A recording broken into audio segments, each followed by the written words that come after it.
Members, I see that we have quorum. There's a nice echo here. It makes my voice sound all full and round. Before we start the formal agenda, I just wanted to have two announcements. The first announcement is that this is the last meeting that our acting chief planner, Carrie Vumbakis, will be running the planning department. I am heartbroken. Carrie, I didn't really prepare anything because I didn't really find out until quite recently. Thank you for that.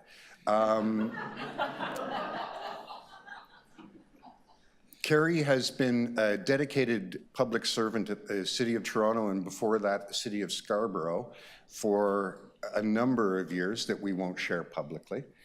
And during that time, she has been a creative and inspirational leader both for the community and for the planning staff and for those of us on City Council. She has shepherded through more public policy than, well, everyone around this table, and has made the City of Toronto a better place to live. Carrie, we're going to miss you very, very much. All the best in your retirement, healthy and happy.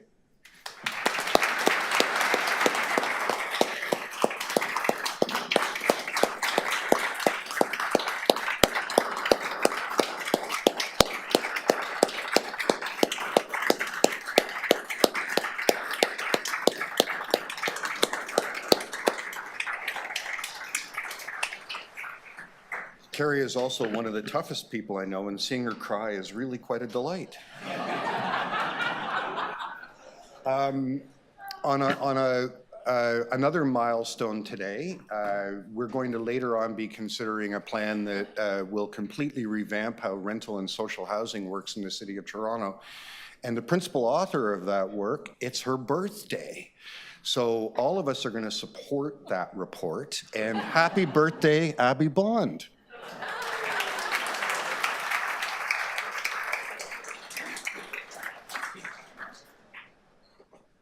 I won't tell anyone how I know that. Okay, diving right in. Today's meeting is, good morning. My name is Councillor Gord Perks. I am the chair of Planning and Housing Committee. We have quorum. I am now calling meeting 13 to order. Welcome, everyone. Today's meeting is being held by video conference and in person at City Hall in Committee Room 1. This meeting is also being live streamed at youtube.com/Toronto City Council Live. Although we may be meeting in different locations today, the Planning and Housing Committee would like to acknowledge that the lands we are meeting on are the traditional territory of many nations, including the Mississaugas of the Credit, the Anishinaabe, the Chippewa, the Haudenosaunee, and the Wendat's peoples, and is now home to many diverse First Nation, Inuit, and Métis peoples. We also acknowledge that Toronto is covered by Treaty 13 with the Mississaugas of the Credit. If you are registered to speak at today's meeting, please listen for me to call your name. I will call speakers in the order that they appear on the list. The list of speakers can be viewed online by visiting the Planning and Housing Committee page at toronto.ca/council and clicking the speakers box for today's meeting. Members, the City Clerk has provided all agenda materials on toronto.ca and on CMP, the Clerk's meeting portal. Clerk's IT staff are available to members if you need help with your devices. I also want to remind you, please submit and approve your motions by email. Staff are available at phc@toronto.ca to assist with your motions. Are there any declarations of interest? Seeing none, can I have a motion to confirm the minutes of our May 9th meeting? Councillor Bradford, all those in favor? Opposed? That carries. Before we do the agenda rundown, I want to make a couple of notes. The first item on today's agenda is statutory meeting, Our Plan Toronto recommendations on the East Harbour employment area conversion request. Members, there is a companion report going to the Executive Committee shortly. And on review, it was felt that it would be better to get that companion report approved before considering the planning issues in the report in front of us. So it's my intention when we do the rundown to defer that item to a future meeting. I mention this because while there are no registered deputants, if anyone did come to depute on this, the way a statutory meeting works is you get one opportunity. My strong advice would be that if you have something you want to say on this item, to hold off until we consider it next time so that you can make your deputation with the benefit of full knowledge about what we're going to be talking about at that time. Okay? Another agenda note before we do the rundown. One of the deputants on item 9, Sean Gadden, who is familiar to many of us in the room, has to make a deputation elsewhere later in the day. So it's been suggested, and this is PH 13.9, the Community Housing Sector Modernization and Growth Strategy, that when we finish the agenda rundown, that we place this one to go first after the remaining 2 statutory meetings. The third and final note is that we have 53 registered deputants at this time. And I know that some members of the committee cannot stay past 5 o'clock, and there's a risk of losing quorum. I'm very reluctant to do that, to do this, but in order for us to complete our business and retain quorum, I'm going to ask members if they'd be willing to support a motion that, with the exception of the statutory public hearing items listed, speakers who have not registered be allowed to register until 10 a.m. on June 13th, that's today, after which no further registration is allowed, and that the speakers list will be closed, that the length of public presentations on all items be limited to 3 minutes. That means deputations will only be 3 minutes. I'm very reluctant to do this, but it is simply a matter of whether or not we'll be able to complete our business and send our advice on to council on these important matters. All those in favor? Opposed? That carries. Thank you very much. Okay, and with that, let's do the agenda run through. PH 13.1, our Plan Toronto recommendations on the East Harbour Employment Area Conversion Request, final report. Given the proviso that I mentioned earlier, are there any members of the public who wish to speak today on this item? Seeing none, I'll now move that the Planning and Housing Committee adjourn the special statutory public meeting for item PH 13.1 until such time as the Chief Planner and Executive Director, City Planning, reports back on further discussions with Cadillac Fairview and the Province of Ontario on additional proposed changes to land use permissions at East Harbour, and by no later than the December 5th, 2024 meeting of the Planning and Housing Committee, and that no further notice of special public meeting be given. All those in favor? Opposed? That carries. Okay, item number 2, I will hold that because we have deputations. Also, members, it's my advice that we get a presentation on that item. Okay? Item PH 13.3, 244 Eglinton Avenue East, zoning amendment decision report. For approval, we have deputations on that, so I'll hold that as well. Item PH 13.34, Housing Action Plan, as of right, zoning for mid-rise buildings on avenues and update rear transition performance standards proposal report. We also have deputations there. Item PH 13.5, Modular Housing Initiative Phase 2, Update Report, Amendments to Purchase Order Numbers 60, well, I won't read the numbers, to NRB Inc. for Design Build Services for Supportive Housing.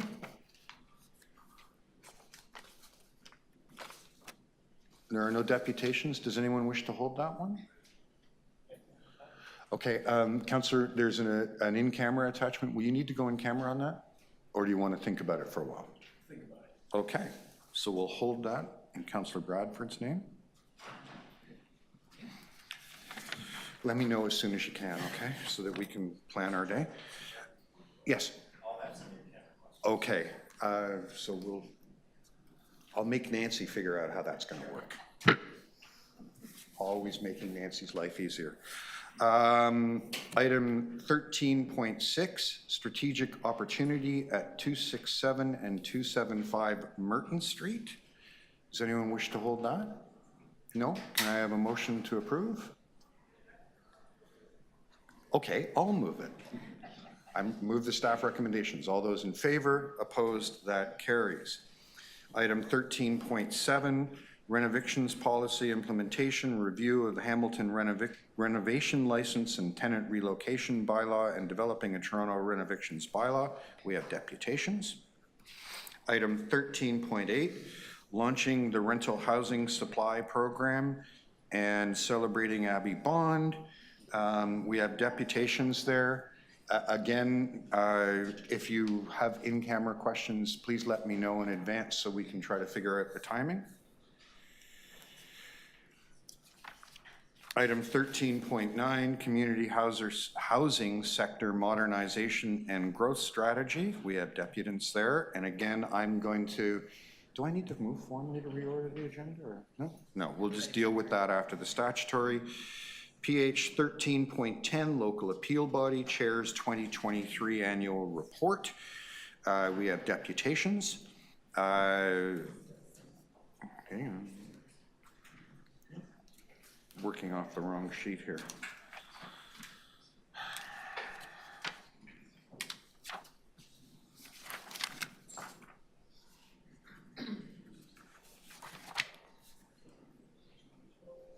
You would think in the digital age I could do this more quickly, but no. Yeah. See, this one just doesn't have all the items on it. So I have to go through the thick one. No, it's fine. Item PH 13.11, the Toronto Heritage Grants. We have deputations.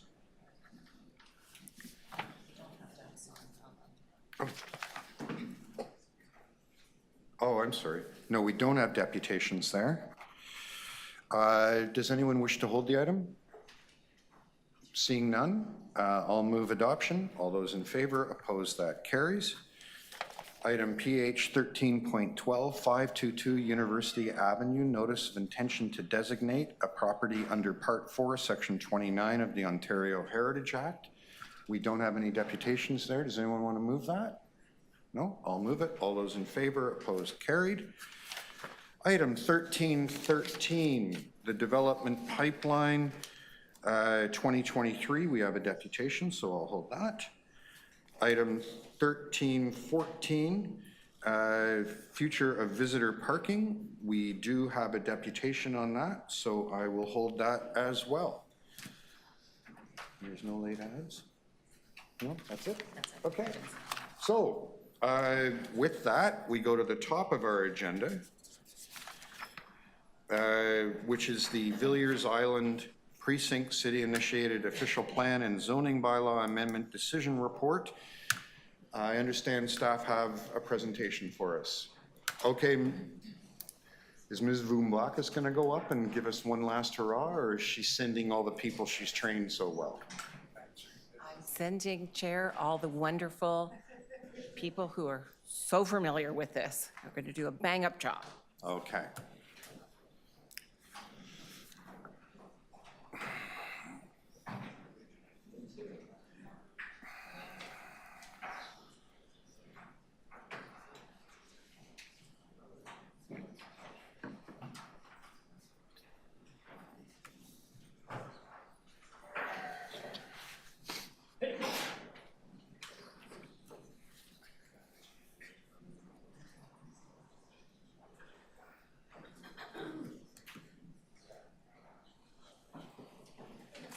Over to you. Good morning, Chair, members of the Planning and Housing Committee. My name is Carly Bowman. I am a Community Planning Director for the Toronto and East York South District, and I'm joined today by Jed Kilbourne. He's the Director of Development at Waterfront Toronto, as well as Noah Slater, a Director with the city's Housing Secretariat. We are also joined by an extensive team from Waterfront Toronto, PTO, and the City of Toronto. We're pleased to bring you an update on the Villiers Island work. This reflects the current stage of waterfront planning, a continuum of over 20 years of development planning for the central waterfront and over 30 years' work on bringing back the Don River and flood protection.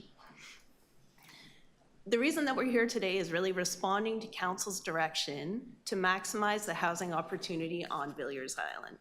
We're able to report back today on our recommendations to update the affordable housing target on public lands, pardon me, there we are. Update the affordable housing target on public lands to 30% of gross floor area, where approximately 80% of the island is in public ownership. Increasing the density on public lands will increase the amount of housing supporting additional affordable housing on the island. And we anticipate that between 2,200 and 2,700 affordable rental homes can be created on the island.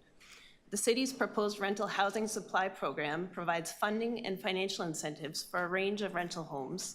Additional funding and financial support will be needed from other levels of government to ensure the affordable housing targets can be achieved.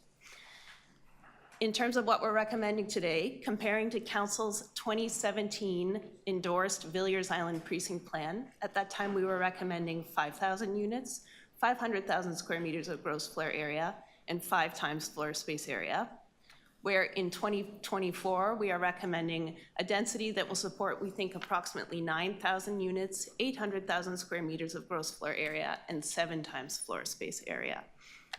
How that translates in terms of density by block is densities of between 9 and nearly 11 times along the westerly edge of the island, and densities between 7 and 8 times along the easterly edge of the island.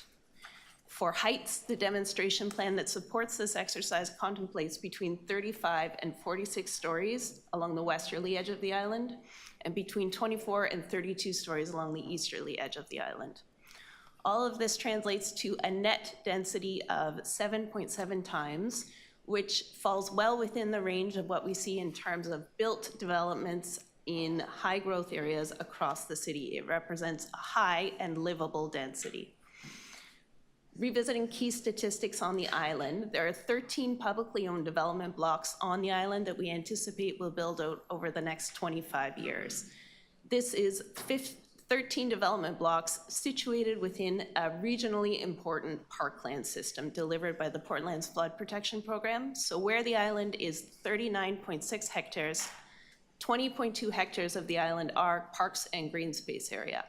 The developable area on the island is 10.6 hectares, and the recommended density of 7.7 times is a 60% increase over the 2017 council-endorsed plan.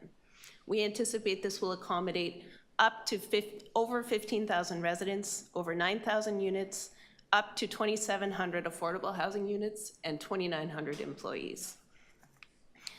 The island continues the proud tradition of waterfront planning where public spaces open early. The parkland system will begin opening in 2025, where we anticipate the first housing units will be able to be occupied in 2031. A significant due diligence exercise underpins staff's recommendation to add 60% density on the island. This includes work around the transportation network, community facilities, impacts on surrounding parks, sustainability, land use compatibility, affordable housing, enabling infrastructure, solar access, policy compliance, and airspace controls. The island will be served by a right-of-way system with a range of orders of street, from larger multimodal streets like New Cherry and Commissioners to more fine-grained non-vehicular streets such as Old Cherry. And the details of those rights-of-way are continuing to be advanced through the public realm work that will commence later this year. We see Villiers in the future as a very special place. It has the city's first urban channel on Keating Promenade. It will have high livable density supported by a generous and beautiful public realm, environmentally sustainable development, and situated within the renaturalized mouth of the Don River. Our next steps beyond reporting to Planning and Housing Committee include a report in the fall to Executive Committee on the island's future name, work on the public realm and infrastructure design study and the Indigenous Cultural Interpretive Plan, as well as 2 reports to Executive Committee at the end of this year or early next on the next phase of waterfront revitalization and the business and implementation plan. Thank you. Thank you. Members, we should hold questions for staff until after we've heard the public deputations. Thank you very much for your presentation. We'll be back to you, I'm sure. Okay, with that, let's begin our deputations. Reminding members of the public that because of time constraints, we've had to limit deputation times to 3 minutes. The first deputant I have listed is Aaron Ginsberg. Good morning, Aaron. Welcome.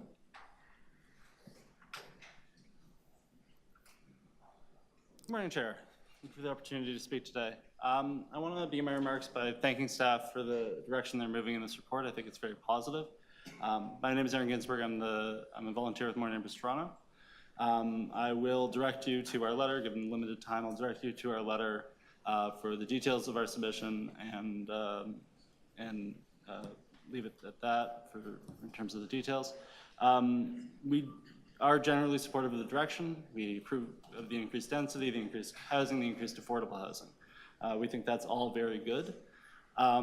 It's unfortunate that the density sort of stops a third of the way through the island. I don't see in this report a good rationale for stopping there. I'm not sure why the shadow impacts in the morning on the west side of the island are less important than the shadow impacts in the evening on the east side of the island.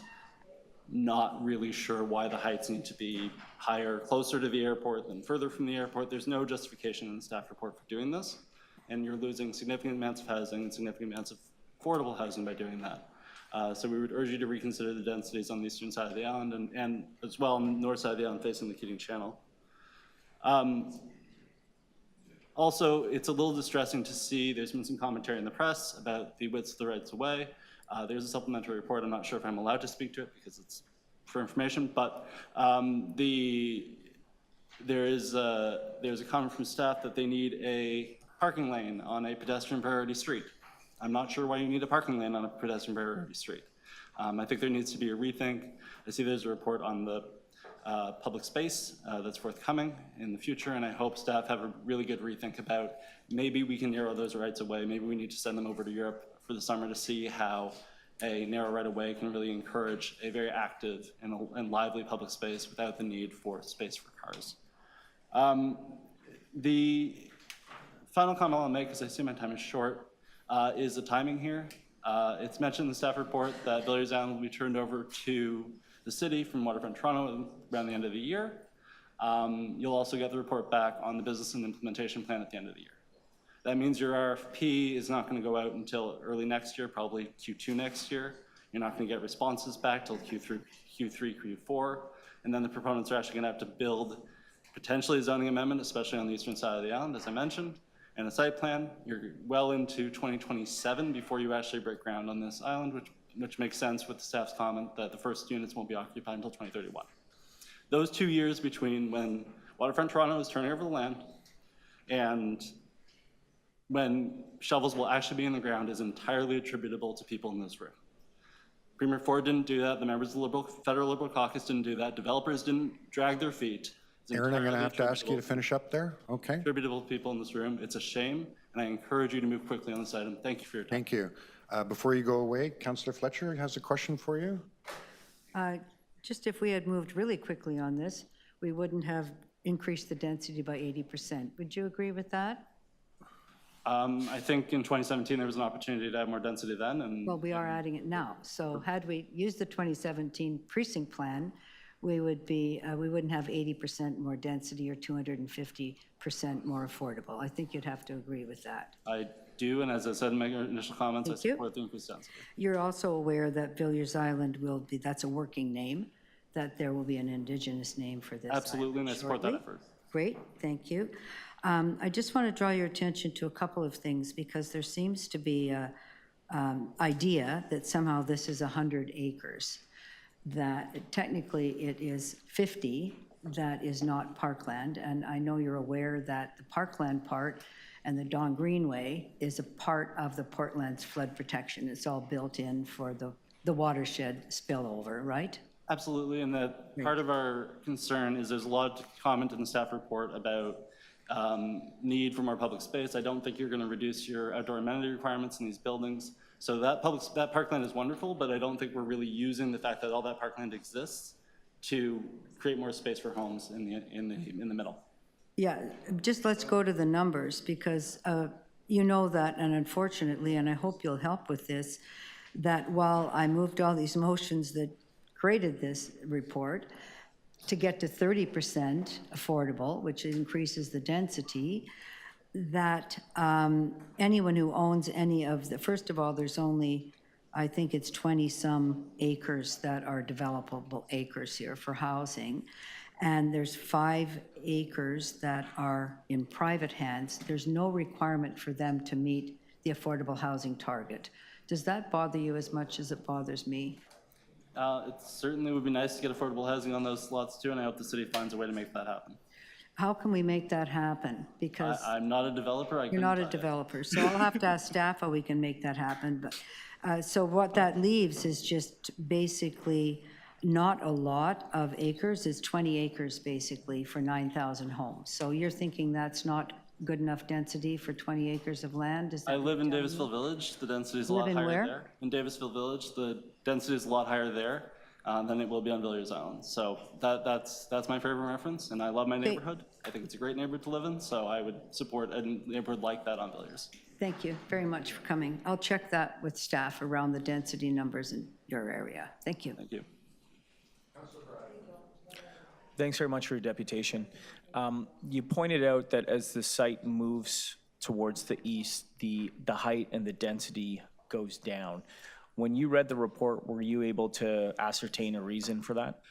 What I saw in the report and what I heard from staff at the public meeting was that they were concerned about shadow impacts on the parkland in the east and in the north. I'm not sure why the parkland, as I said earlier, I'm not sure what differentiates that from the parkland in the west that will be shadowed a different time of the day, but the same shadow impacts exist. I'm not really clear on that now. So are you aware of the official plan policy that limits shadow on places like Top Bank, marshland, park spaces? Sure, but again, there's parklands on the west side of the island as well. So that's my point of confusion, is that there's parks surrounding the island. So if you have parks in any part of the island, you're gonna have shadow impacts on some park. So in a sense, do you think the decision to limit the density on the west side is really more of a subjective design consideration? It appears to be. I won't comment on that. You can ask staff.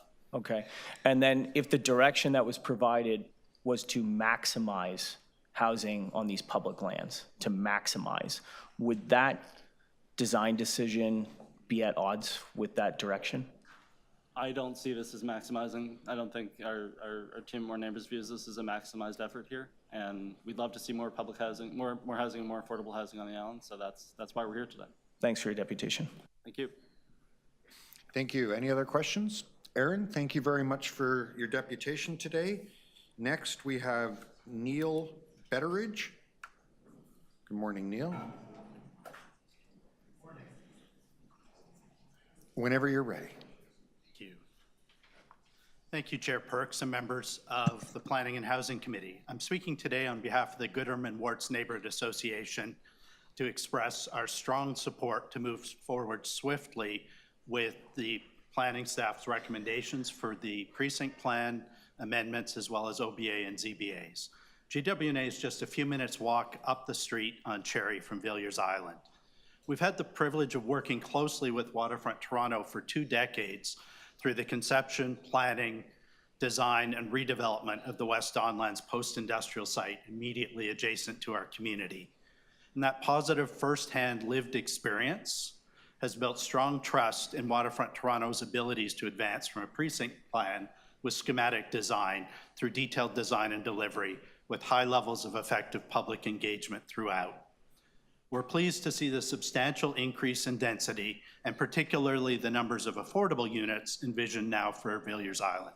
We congratulate the City of Toronto, Create TO, and Waterfront Toronto's team for crafting plans that provide this 60% increase in floor area for desperately needed homes compared to the 2017 plan.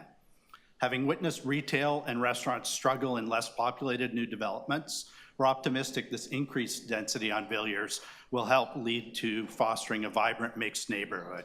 As residents of 40-story, decade-old buildings flanked by new 50 and 60-plus story towers, we find the heights on the island of 9 to 46 stories, entirely reasonable for being so close to the downtown core.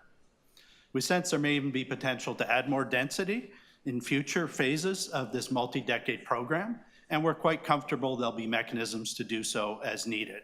As a reference point, looking at the West Don lands, we've seen a 50% and growing increase in the number of units being delivered compared to that 2005 precinct plan. We've also seen Waterfront Toronto's approach deliver successfully the targeted 20% affordable units in West Don lands, with a good mix of sizes and levels of affordability to meet diverse group needs. And given our city's current context of a deep and wide housing crisis, certainly the step up to 30% target for affordable on the island is essential. Considering the challenged track record of some city affordable housing plans, such as Housing Now, we look forward to sober, realistic financial modeling as part of the imminent next stage business and implementation plan work. The amended plan's provisions for active mobility and pedestrians and rights of way are encouraging. We want to see a neighborhood with thriving human-scale streets where people truly want to walk, linger, shop, and have coffee, catch up with their friends, live with kids, without the threats and noise of pollution and traffic. We're reassured by staff's language and reports and comments that there's lots of room to work on the public design, and we look forward to assisting. So thank you for your consideration and capitalizing on the massive Portland's flood protection investments to move forward with badly needed affordable housing and advance this plan now. Thank you, Neil. Are there any questions? Councillor Fletcher. Yes, I'll just ask you quickly. There appears to be a few people that think that Waterfront Toronto didn't talk to anybody about There were hundreds of people at the open house with me last month. And there have been hundreds of people all along on this journey. Absolutely. Just because some people have figured out this is happening doesn't mean that you and others weren't on a long journey here. No, not at all. There's been extensive, our members and other neighborhood associations, we see people from More Neighbors Toronto at these events and online consultations and briefings. So you're very aware that we've increased the density by 80% on basically just the 21 acres that we have full control over, which is Yes, the and we public lands. wholeheartedly support that increase in density. And as I mentioned, we've seen that, these multi-decade programs, it's very, honestly, I think it's kind of pointless to iterate the plan. You might get more precision or illusion of precision, but you're not going to get more accuracy. And we've seen that Waterfront Toronto and the city know how to increase density a decade from now if they need to. And the world we're going to live in, West Don lands, that was before the 2008 financial crisis. That was before the pandemic. That was before the end of demand for office space. So, spending more time now, as Aaron said, we need to get on with this. We don't need to keep, ruminating about, is it 60% more, 63% more, 72% more? Start building the first phases. We'll add later as needed. Thank you. Just like Regent Park. Sorry? Put it off very low, like Regent Park, density keeps Yes, increasing. Regent Park, West Don lands, good track record of the city's agencies knowing how to do this and responding to the city we'll be living in a decade from now, 2 decades from now. Thank you very much. Are there any other questions? No? Neil, thank you so much. The next deputant I have listed is Susan Kavanagh. Susan Kavanagh? I believe Suzanne was going to be coming in over the web. Is she online? Good morning. Oh, hi, Susan. How are you? Hi, Chair Perks. Thanks so much. It's Suzanne Kavanagh, and I apologize that I'm not able to be here in person. I'm out of the city, so I'm going to give my comments and be as brief as I can. I'm ready when you are. Susan, can I ask you to speak really clearly right into your microphone? Yes, is that better? That's better. Thank you. You've got 3 minutes. We've had to limit deputation times because of the volume, so go ahead. Thanks so much. This is to the chair and to the Housing Committee, and we're already sent in some correspondence. I just wanted to echo some of the comments from Neil that we are aware of 2017 with the original plan, and we appreciate the updated plan given the circumstances that have changed. So just to reiterate that the St. Lawrence Neighborhood Association supports the recommendations of this staff report. And as an active member of Waterfront Toronto's Stakeholder Advisory Committee for over 20 years, the SLNA has collaborated both with the city and Waterfront Toronto on projects in the West Don lands that are the antecedents of the current work to create an updated vision for the temporary name of Villiers Island. The proposed amendments to the official plan, the zoning bylaws, and the Toronto Municipal Code, and other governing documents leading to the recommendation that Council adopt this precinct plan with the amendments to incorporate also SLNA's objectives of providing more density and more housing for all groups. The opportunity to work with a parcel of land of this magnitude is a rare one, and the creation of a new and vibrant community on this island can take key learnings from the work done over the past 25 years in the West Don lands, creating a new award-winning neighborhoods from abandoned industrial lands and brownfields, specifically East Bayfront and the Canary District. Public realm is a particular and critical focus for the SLNA as it sets the table for how housing will both shape and be integrated into the community. For the past several years, this infrastructure project has been a well-kept secret. As a matter of fact, I was speaking to the chair of the board of Ellis Don, and he was just jumping up and down with glee. He is so excited about this. Not only that, but how the tripartite agreement works and how the city and CREATO and Waterfront Toronto are in sync with this work.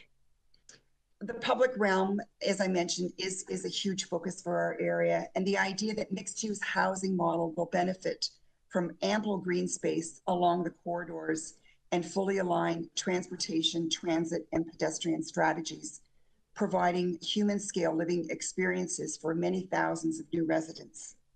This is an ambitious project, and we're fortunate to have the leadership of CREATO, the City of Toronto, and Waterfront behind it. The SLNA looks forward to continuing to bring its residents' lens to ongoing discussions, and we'll see mixed-use housing at all levels of affordability and enhanced employment opportunities for creative sectors and the port-related and industrial activities. Just this past Saturday, the SLNA celebrated, along with other associations, the West Don Lands Committee, that we helped create 3 neighborhood associations, a farmers market, all in close proximity and in working in collaboration with the city and Waterfront Toronto. Suzanne, I'm going to have to thank you. Okay, thank you very much. Are there any questions for Suzanne? No? Suzanne, thank you for sharing your thoughts with us today. The next deputant I have listed is Edward Nixon. Is Edward online? Yeah? Edward, can you hear me? Yes, can you hear me? I can. Try to speak right into your microphone and be as clear as you can. The speakers in this room are, well, they're just barely up to city standard. Oh, okay. Well, hopefully they're better than the TTC platforms. My name's Edward Nixon. I serve on the board of directors of Waterfront for All, which is a nonprofit community-based organization dedicated to supporting an accessible, sustainable waterfront for all to enjoy. First of all, I'd like to say that we strongly echo many of the comments from the Goodham and Warts Neighborhood Association, the St. Lawrence Neighborhood Association, and the West Don Lands Committee over the years, and applauding the work of Waterfront Toronto and city staff on this landmark project, which will define the central waterfront for years to come.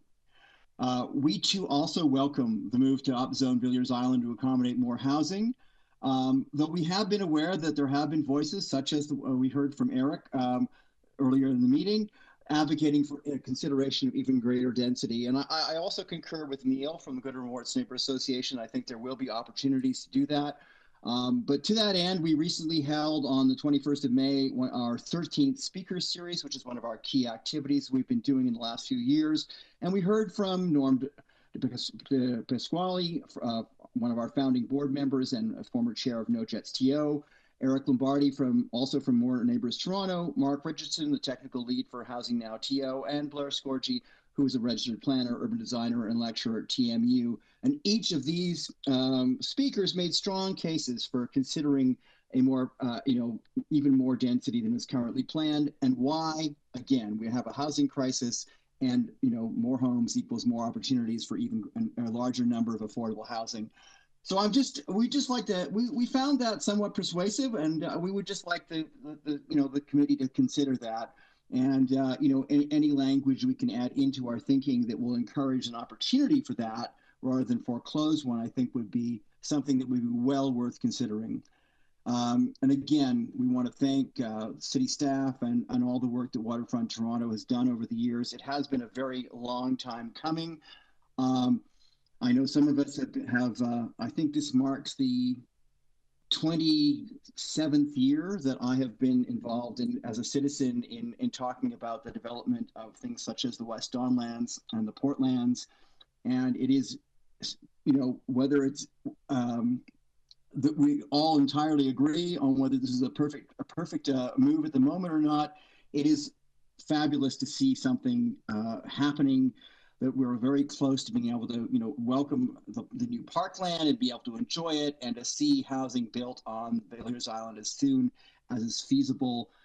And I urge you, as other speakers have, to keep moving forward and not entertain any delays. It has been a very long time coming. So thank you very much for this opportunity to speak to it, and let's press on. Thank you, Edward. Pressing on, are there any questions? Councillor Fletcher has a question for you. Thank you. I'm sorry we're not here to see you in person, but I hope you think that this is a move forward from the 2017 plan. Oh, absolutely. Great. Absolutely it is. Good. It So, is. And I thank you. welcome that, Councillor Fletcher. Thank you. And then there seems to be a misconception, and it's being put out there publicly, and I'm sure you know about this, that somehow this is 100 acres for housing. This is a little concerning to me, to be the public dialogue. Does that concern you? Because actually 50 acres is the greenway, the spillway, the rest is Portland's flood protection, and there's only 21 acres of public land where we can decide what we're building there. Are you aware of that, or is that a bit cloudy, do you think, in people's minds? Well, I am aware of that, but I do agree with you that I think it hasn't been as precisely understood, and I think it is certainly worth mentioning that. And of course, as you alluded to, Councillor, there's also some privately owned land there that will also be developed within the constraints. Yes, 5 acres. Plan. And you're Yeah. aware that that this whole density increase was really driven in order to ensure that we could maximize the affordable housing for everybody, waterfront for all, meaning everybody can live there. I'm sure you'd agree with that. Absolutely. Yeah, I agree. And again, all we're saying is we've heard those voices saying Yeah, if there's room, I hear you. Room as we move forward to increase So more space. we're moving from 832 affordable units to 2,700 affordable units. Would you not consider that a pretty major achievement for affordable housing with this precinct plan? Just checking. Oh, I would. But as someone who was involved in talking about the West Don lands in the 90s, before Waterfront Toronto was even an inkling in someone's eyes, I will also echo what Neil's comment from Goodham and Warts Neighborhood Association, that as we've discovered, there was the West Don lands precinct plan, which was a wonderful plan. We've been actually able to add even more housing a couple of decades later.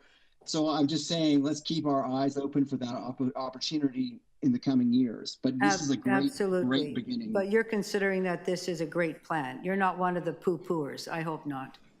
No, but I also Okay, would say, Councillor good. Fletcher, Thumbs let's up. not let the perfect be the enemy of the good.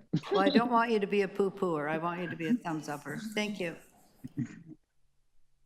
Thank you. Thank you. Any other questions for the deputant? Seeing none. Edward, thank you so much for joining us today. The next deputant I have listed is Michael Betke. Michael, good morning. And the esteemed members of the committee, my name is Michael Bethke, and I'm the president of the East Waterfront Community Association.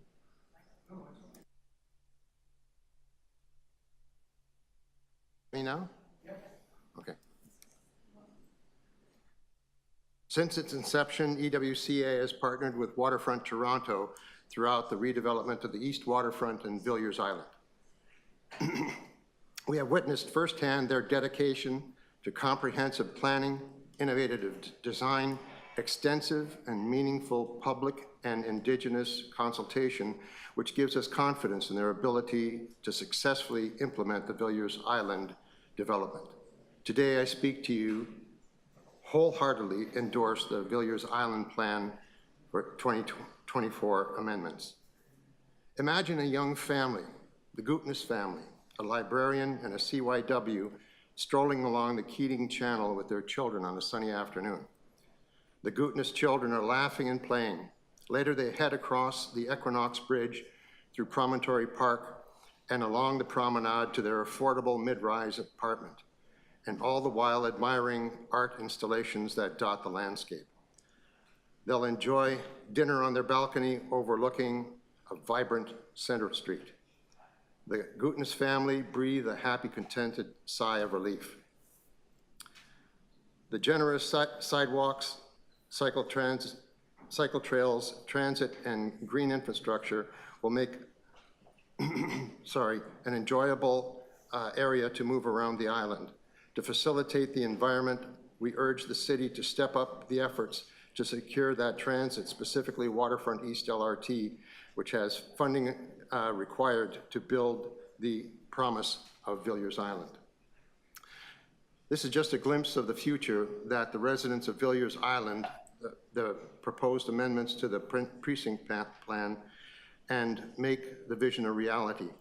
By increasing density and allowing for a mix of building types, we can create a diverse, inclusive, and complete community that welcomes people from all walks of life. The emphasis in pedestrian-friendly secondary streets, generous setbacks, and abundant green spaces will foster a sense of community and connection with nature. This is what the Gutnes family wants. The plan's commitment to sustainability, also commendable.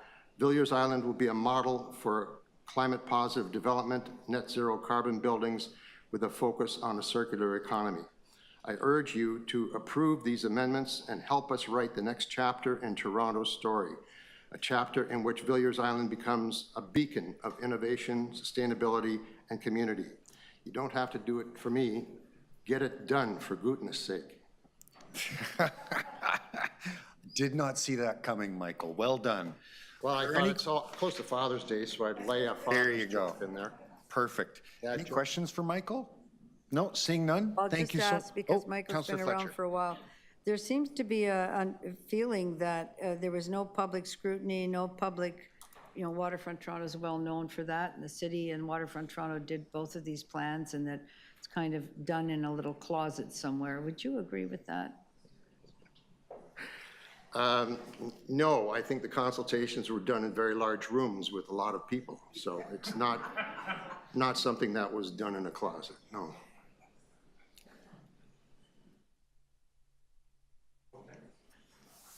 I think that sort of answers all the questions. Are there any other questions? Michael, thank you so much. You're welcome, thank you. The next deputant we have is the august Linda McDonald. And if I can just say, it looks to me like about a third of the former planners at the City of Toronto are in the room right now. I don't know what it is about planners that they can't leave. Carrie, we're gonna have to have a conversation. Welcome, Linda. I imagine you know how to do this. I'm trying to remember. My memory's a bit misty. Thank you for allowing me to speak, and good morning, Chair and members of committee. As many of you know, my name is Linda McDonald. I'm a planner and a landscape architect and worked for over 30 years with the City of Toronto, including on the Central Waterfront for many of those years. I'm very happy to see the Villiers Island work commencing. I know it's been a very long and challenging process for many talented people in this room. And I agree completely that it was necessary to look at increasing the density, particularly to maximize housing and affordable housing. I'm here today to really speak about public realm and the unique opportunities that this site presents for that, including the large areas of parkland that are already dedicated. And I understand there is a public realm plan that will be coming later this year. Reading the reports in the background, it's very clear that staff carried out a detailed analysis of built form, building envelopes, and resulting densities. What's missing for me is that same level of detail in the public realm. The space between buildings where most people can experience the city. Again, I am very sure that a great deal of thought has gone into the public realm, and we'll see it later in the final report. What my interest is how we're going to secure that. We have an official plan and zoning bylaw before the committee today, and I sincerely hope that as the city moves forward and Waterfront Toronto moves forward with implementation and development plans, that there are performance criteria that set out to ensure that the articulation and the variety in the built form that the report speaks to actually happen, and that we aren't just building out to the envelopes that are secured in the plan, which are there to provide for creativity, I understand, but I can't count the number of times in my career where we did envelopes and they got filled completely. So they got filled completely. So rather than the articulation which staff is planning for and giving flexibility for, sometimes the envelopes would get completely filled. I'm hoping that as we move forward, implementation will secure that articulation of buildings and building footprints. I also hope that as the public realm plan is finalized, that public realm plan will be able to influence those development sites. So be able to influence the building envelopes, the development sites, where mid-block connections happen, so that we can create that generous, connected, and beautiful space that the plan anticipates and that the report anticipates. So really, as a landscape architect, that is my focus, the public realm. I know there are smarter people than me when it comes to buildings. I'm looking forward to seeing how implementation moves forward and how Villiers builds out, and I really am hopeful that this will be our best work ever. Thank you. Thank you, Linda. Councillor Fletcher has a question for you. This feels very familiar to me. Yes, I used to have questions when you were sitting here. Now I have questions when you're sitting there. Nice to see you, Linda. Just on the public realm, when the plan, and you may have been here when the plan went through in 2017, and there was a very strong request that it meet very strict environmental standards and be a net zero community.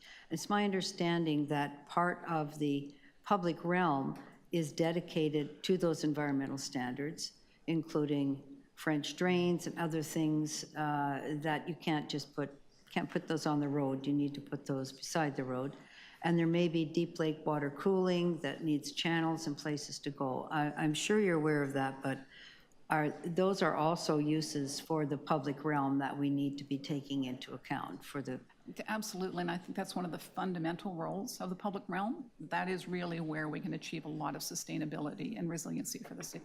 Absolutely. So when we're talking about just moving housing over into it, we also need to take into account the actual precinct plan that was very clear about green infrastructure, net zero, environmental, leading environmental design for this new island, right? Yes, yes, and connecting to the wonderful system that we've got in the new river mouth that's already there, so yes. It's already there, and thank you. Thank you very much for being here today. Thank you. Are there any other questions? No? Linda, a pleasure as always. Thank you. Thank you. Just to the members of the gallery, so you're aware, we have set up Committee Room 2 as overflow. There's a monitor and all of that, so you can watch what we're doing without having to sit on the floor. Just if you like. We're not trying to throw you out, just giving you options. Okay, that concludes the list of deputants we have on this item. Are there any questions of staff? Councillor Fletcher, do you have any questions of staff on this item? Yes, I do. I don't know where they all are, but. They're all sitting behind you. Okay. I just want to ask if we've had many precinct plans where we have increased the density by 80% and increased the affordable housing by 250%. Is that something we do all the time? Through the chair, waterfront development is, as a number of the speakers alluded, a continuous process. We have increased housing along the waterfront, but this is, I believe, the first in terms of the city. Through the chair, this is a first. We've never achieved this level of affordability. 50% increase is quite a large number. I mean, staggeringly large number, which is why we're increasing the density by 80%, correct? Correct. And just to look at this, to clarify, who'd ever like to do that, that the 40-hectare island includes all of the green space and the Don Spillway. It's part of the Portland's flood protection, and the green space is built in as flood protection on this site. Through the chair, that's correct, Councillor. So I just want to go to the green infrastructure piece, if whoever can answer that, maybe somebody from Waterfront Toronto that worked on that. But that in the questions that I asked Ms. McDonald, so we know it's very generous, but the other functions that it might have, and I see Mr. Nolan is here, because I did get a letter from you talking about deep lake water cooling or district energy, that this was to be a net zero community. So you can't just use a paintbrush for that. There's some big structural things that are needed, and I'm wondering if some of that green space that we're talking about in the public realm is, Mr. Chair, Mr. Nolan's trying to get a chair so he can actually answer these questions, that the green space in the public realm, that we need to make sure we have space in order to achieve the green infrastructure that was in the original precinct plan, and we haven't changed our requirement for green infrastructure in this new precinct plan. Through the chair, I don't believe we've changed the requirement. We are working closely with planning as it relates to both the built form itself, so the buildings being net zero, meeting our Toronto Green Standard, as well as how they're supported. So that could be district energy systems, low carbon thermal systems. So we're in the process of looking through all the options, such as deep lake water cooling, other kind of geothermal opportunities, and that will then feed into the use of the right-of-way and how those infrastructure will potentially have needs or require certain types of access. So that's right. So I just want to be clear that it's not because we like a few plants that we're having that generous right-of-way. We do like plants, but we're also protecting that for some of this green infrastructure in order to ensure this is a net zero community. Would I be right to say that? My understanding that is part of the discussions. That all feeds into kind of the right-of-way, but I'll also defer to planning in terms of some of the specific uses as well. Through the chair, it's Carly Bowman here. I'll invite Jed Kilbourne from Waterfront Toronto to speak to the details in the right-of-way. Through the chair, the green infrastructure as well is the landscape opportunities, which looks at green and blue infrastructure, so plantings, bioswales, and other passive ways of irrigating the area so that you end up with all of the runoff being able to be contained on site. And that infrastructure ends up taking up from a kind of area perspective between 20 and 34% of the right-of-way. And you'd agree that some of the environmental initiatives that the city is looking at, really, I'll call them big structural ones. They're not just disconnecting your downspout. They're pretty major. Deep lake water cooling, district energy, may require use of some of that public realm, correct? That's correct. So it's all coming together in one place.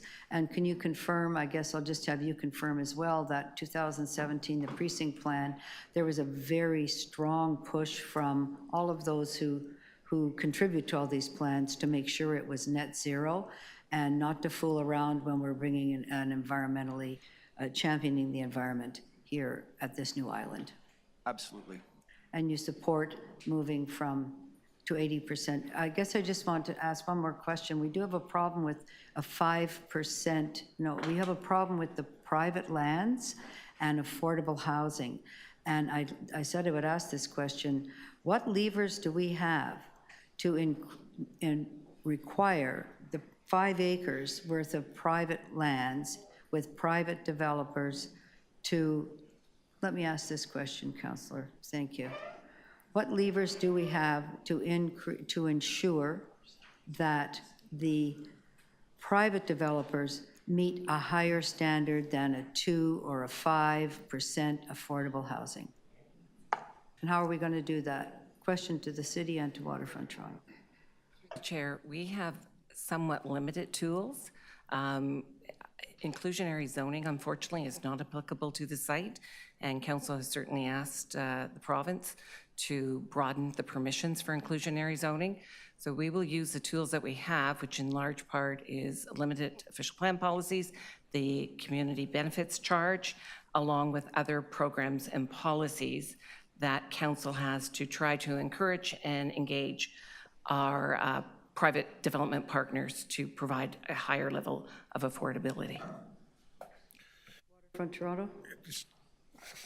We're subject to the same planning legislation that the City of Toronto is, and so we would be active in any participation with respect to securing any of the affordable housing from private developers. Okay, well over time.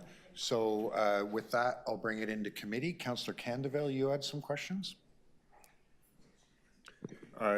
Thank you, Chair, and through you and staff for the presentation.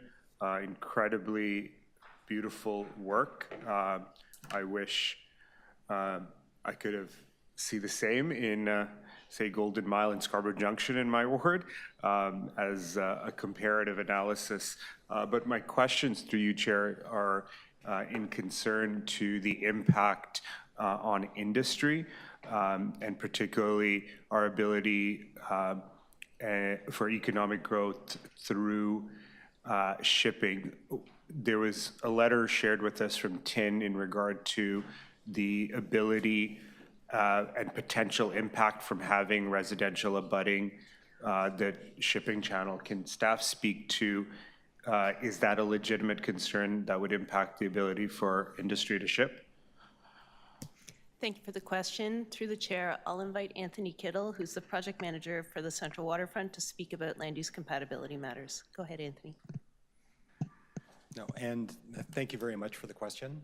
We have been working with Ports Toronto as well as industries throughout the length of time that we've been undertaking Portland's planning. And we do have actually policies that do protect industry, and those were negotiated with the industries through a series of OLT settlements. And so we have been... I think Mr. Gupta had something to add as well. Yeah, thank you through you, Mr. Chair. I think that as it relates to the Villiers Island development, there's quite extensive buffers in terms of landforms and greenways that provide a separation from the heavier industry.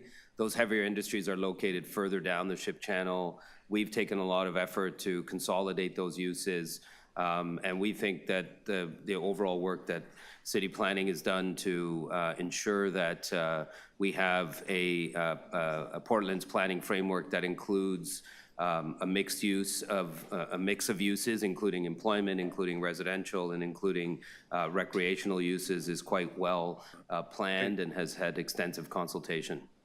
Thank you. And to follow on that, in the scenario that industry requires further growth, which is of tremendous importance to us as entire city, is there space and opportunity to support that growth? Yeah, through you, Mr. Chair, yes, there is. Councillor, there is extensive land south of the ship channel in the South Port, which is an extensive industrial employment land for us. We currently have over 80 tenants that we manage on behalf of the city. There's room there for increased growth, for higher purpose uses as that area evolves. And again, that overall land mass is quite significant. It's over 400 acres, expectation around 200 that will be developable over time. And so we believe there's ample room for industry to continue to grow. Thank you. And there was concern shared about the state of repair of the, I believe it's the dock wall. Is there any, as part of this project, is there a plan to improve the state of repair and the condition? And I recognize it's being, labeled a cultural heritage landscape, but is there funding to support its improvement? Yeah, through you, Mr. Chair, Cratio has undertaken in concert with the Waterfront Secretariat and And the financial planning at the city have started a dialogue around finding sources of funding for that dock wall. We have, through our corporation, the Toronto Portlands Company, have funded the initial urgent repairs that were required there. So that's about a $20 million contribution that we've made to repair the first part of that dock wall. But we will require a capital strategy over the next 10 to 20 years to invest in the Portland. Sorry, just last question is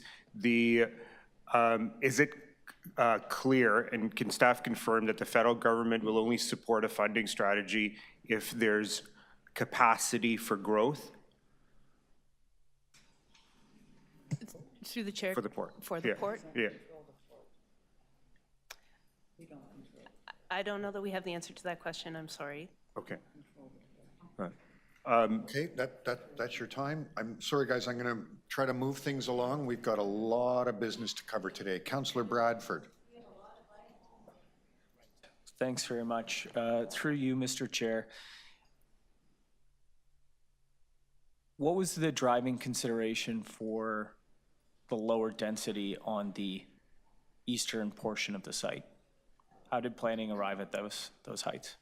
Thank you for the question. Through the chair, the updates to the Villiers Island conceptual massing plan were an iterative exercise where staff explored a variety of options together with our partners at Waterfront Toronto and Creatio, seeking to maximize housing while also preserve for a generous public realm and excellent sunlight conditions on the new parkland system that has been established.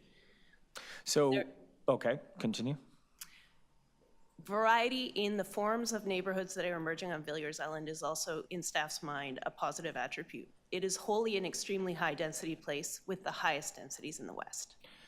So if I could just follow up on that, the council direction provided a number of different ways over a number of years was to maximize housing, but it did not say maximize sunlight. How did we decide to provide a balance of that when the council direction was pretty clear to maximize housing, and the sunlight piece, as we've heard, compromises our ability to do that? Thank you for the question. The principle of generous sun on important public parks and public natural areas is established through the planning framework for the Portlands Planning Precinct and the city at large. So while the exercise is governed by council's direction, it also takes direction from our underlying official plan policies. Under the airport zoning regulation, are there any height restrictions that would impact our ability to deliver more density? Through the chair, I'll invite Brian Bowen from the Waterfront Secretariat. Thank you, Carly.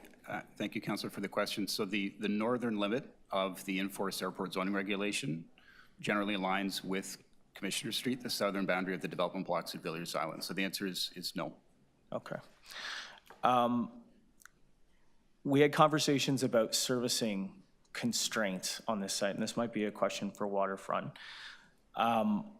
When we were taking into consideration our ability to deliver density on the site and maximize housing, what sort of analysis was done on site servicing? And particularly, what is the difference in the servicing optimization from the first time you looked at this when there was 5,000 units to today, 9,000 units? Have you increased servicing capacity, or have you optimized it, what was already going to be done? Through the chair, I'll ask Eric Sayre from the city's Waterfront Secretariat to start, and then perhaps Waterfront Toronto will maybe wish to add. Took two forms of analysis. Waterfront Toronto led an analysis of the Villiers Island conceptual servicing, specifically on the blocks that have not been developed, so under the roads that haven't been built yet. And the city, with Creatio, undertook an analysis of the broader Portland's capacity. We are planning for over 100,000 people and jobs along the south of Eastern and Portland's area. So the broader servicing that will feed the island also supports the other new neighborhoods that are going to be emerging in the area. Through these analysis and looking both at the density increases on Villiers Island and across the eastern waterfront, adjustments were made to the anticipated servicing that will be delivered to support these neighborhoods. So we did make changes to some of the assumptions that underlie the design work that is currently happening for that. Did you increase the capacity, though, of, say, wastewater? Did the pipes get bigger? What does that look like? So there were some adjustments made to the conceptual servicing under Villiers Island, nothing that would be visible to the public. but there are going to be different pipes of different sizes than were planned in the original precinct. So is there a density scenario that we could have pursued that we didn't because it would require additional servicing capacity beyond optimization, but actually bringing in another pumping station or something like that? Our analysis confirmed that what we are designing would support the 60% increase in densities. But would it support more than that? There is capacity in a system that is being designed for 100,000 people, but it depends on the rollout of the system and how the Portlands will evolve along with its other precincts. So we'd have to look at From a servicing capacity standpoint, did you analyze a scenario with more density than what's in front of us today? Did we analyze a scenario with more density? We took we analyzed the estimates that we had before us today.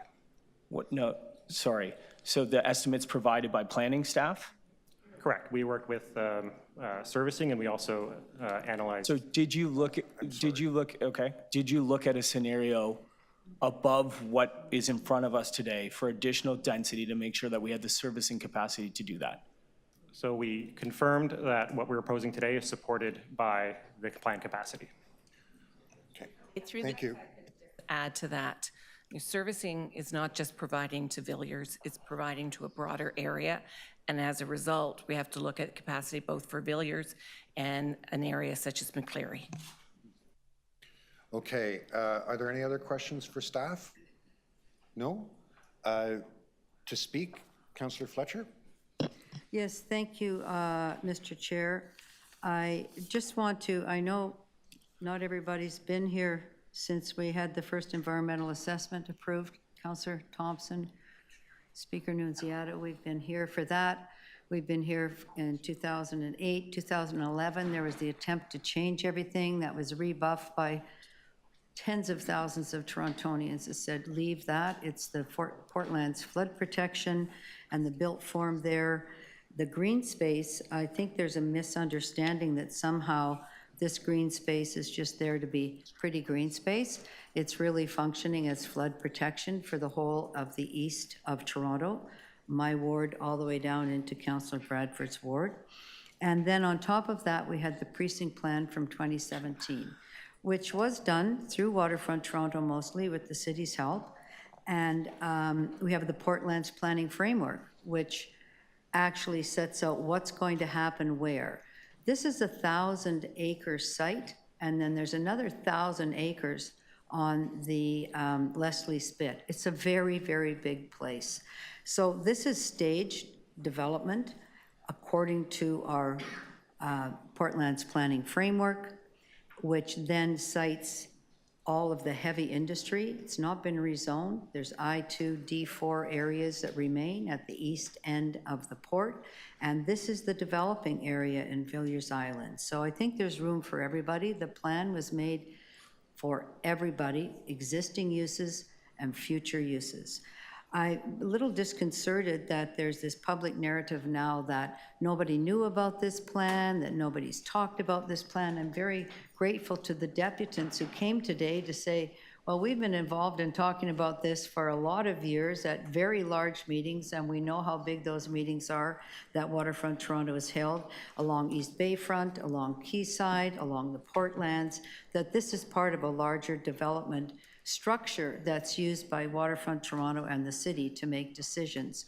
The decision to revisit the precinct plan of 2017 was something that I pushed for very hard in order to increase affordable housing.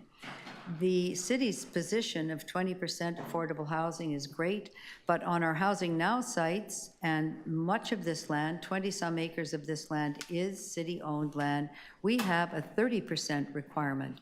How would we get to 30%, which is the city standard on a large swath, a 20-acre site of city-owned land? And we do that by increasing the density, which we've had to do, and as been pointed out, it's been done in West Don lands, which provincially owned land. It's been done in Housing Now sites in order to achieve our 30%, and here we have this now on the Portlands with an 80% increase in density and 250% increase in affordable housing. That's what's in front of us today, as well as the green space that I think Mr. Nolan spoke very well about, that Ms. Wilkie, who was a West Don Lands Committee member, was very clear when we passed the 2017 bylaw.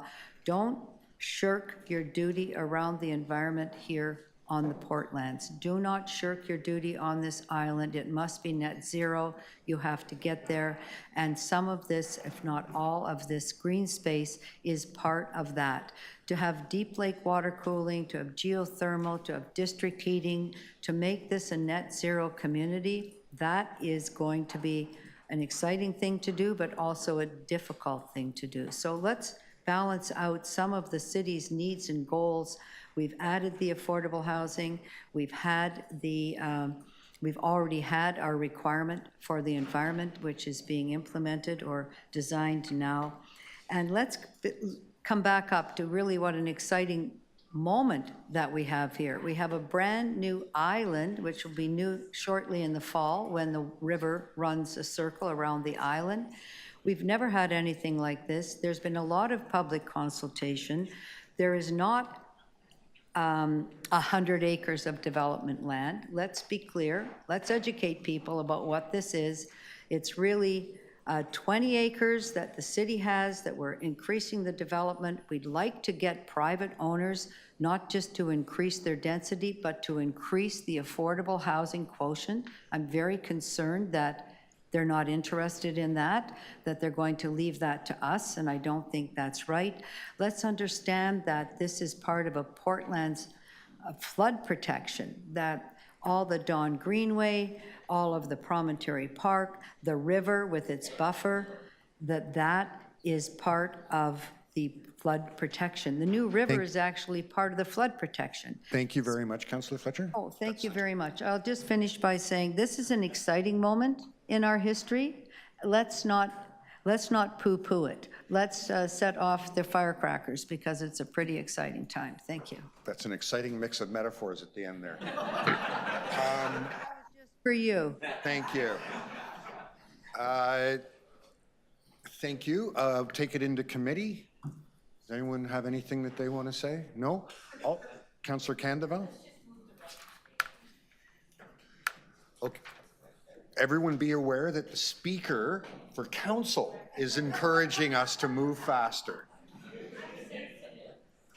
Councillor Candeval. Thank you, Chair. I want to thank Paula, Councillor Fletcher, for her leadership through many years on this project, one that I'm learning very recently as one that's a model in addressing the dire need for affordable housing, a beautiful green space that I think should be commended, and the philosophical approach for a complete walkable community is something I think can be used as a reflective and comparative point for other places in our city. I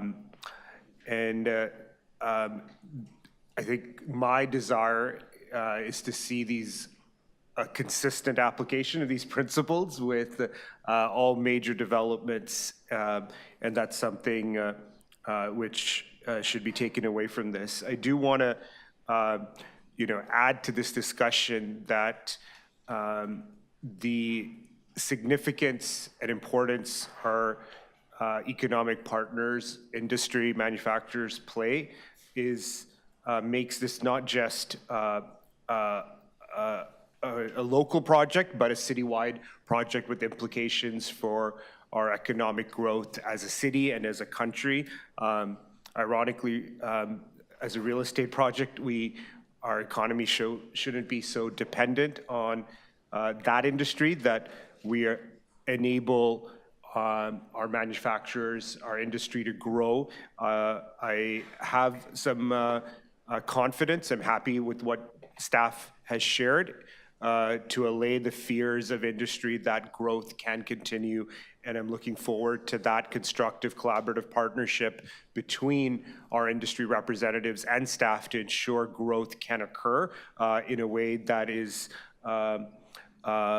that's not in conflict with the development of this project, and the two can work collaboratively and exist next to each other.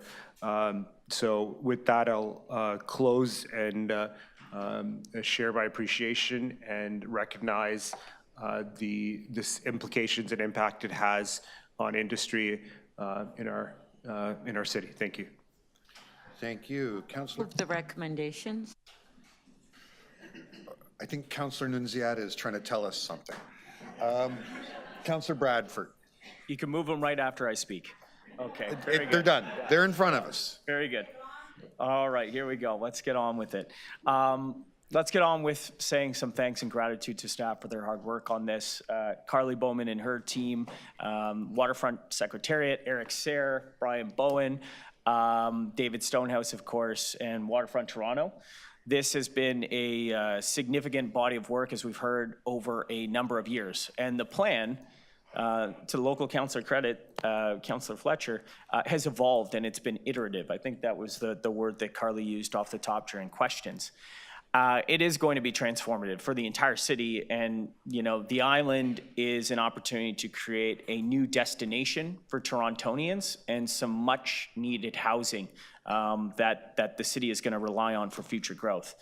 So I do think it's important that we get it right, and that's why council had provided direction a number of years ago to really focus on maximizing housing.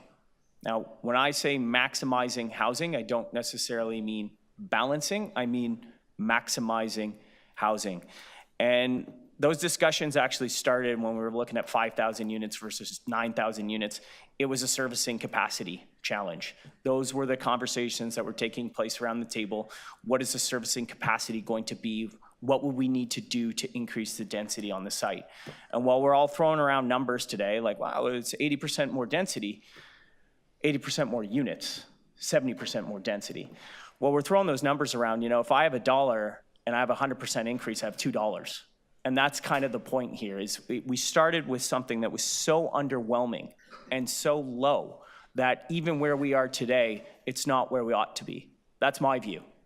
These are public lands. And on public lands, we need to be not following suit, not lagging behind the private sector. We need to be leading. And this project is not leading when it comes to the amount of housing that could be delivered on this site. There was a reference that was given to generous sunlight on green space. And if you move to the eastern side of this project and you see the height coming down, it's not because of the airport. It has nothing to do with airport flight restrictions. We heard that very clearly from staff. It is about the need at the solstice on March 21st to provide generous sunlight on a marsh. And I would just say, if that is a central if that is a central design consideration in how we are allocating public resources, i.e. public land, and what we're going to be delivering on there, I don't think that's appropriate. And I get that that is offside with planning sacrosanct paradigms that have governed our decisions in this city for decades. But today, where we are, the direction was to maximize housing. This does not maximize housing. And I'm uncomfortable with that. I appreciate the work that's gone into it, and we are better off today than where we were a couple years ago. But at the end of the day, this site could do some more heavy lifting. The whole unlock for this is the waterfront LRT that is going to be, another $1 billion plus investment if we ever get it. And we could do more here. There's been a lot of conversations about the widths of the road, the amount of asphalt that's going to be existing there. 40% of the buildable space is going to be a street grid network. I appreciate that too. But at the end of the day, we should have pushed for more. And what's in front of us doesn't get us there. So that's my comments. Okay, Councillor Bradford, you're lucky. Councillor Nunziata has convinced me not to speak. Council. Yeah. Okay, you know what? I think this is a really important program, so I'm going to have a recorded vote on it. Okay, so on the, and by the way, the supplementary report doesn't need to be adopted. It's just there for information. So all those in favor? Councillor Thompson, Councillor Nunziata, Councillor Myers, Councillor Perks, Councillor Bradford, Councillor Candeval, and Councillor Matlow. And I'm getting a big wink from Councillor Fletcher. Let's hear it for Councillor Fletcher. Well done, sister. Okay. All righty. Now we are making progress. The next item is PH 13.3 244 Eglinton Avenue East Zoning Amendment Decision Report Approval. The first deputant we have listed is Tom Clement. And I could ask, if you're really excited about Villiers, share that with each other outside the room so that we can get on to our next item of business.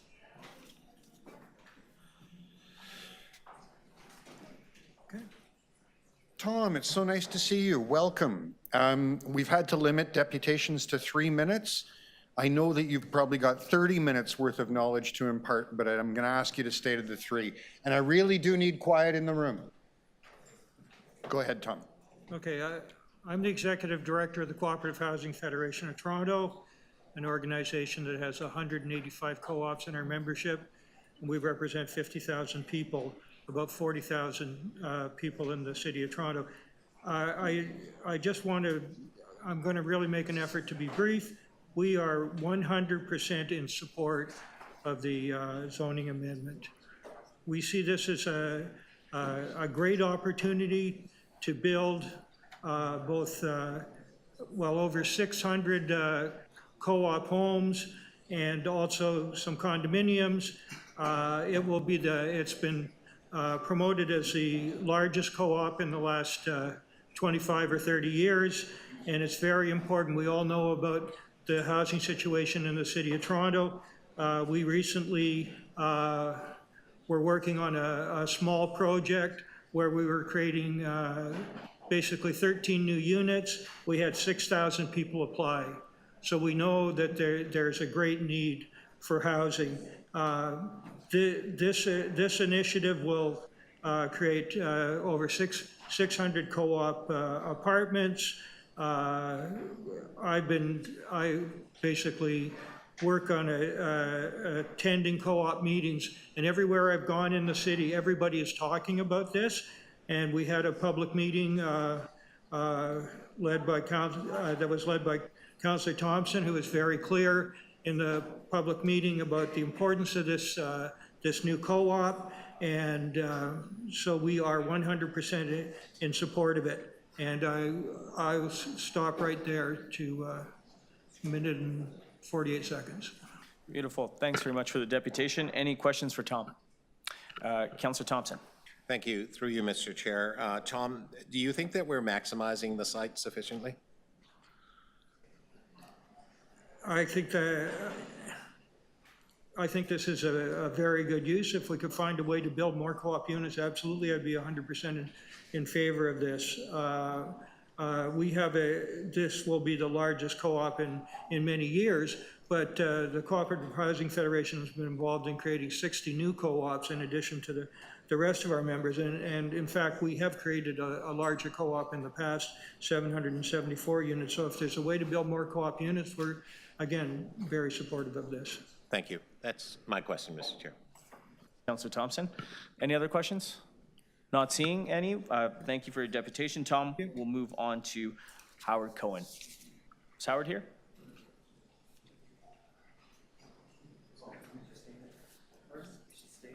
Okay.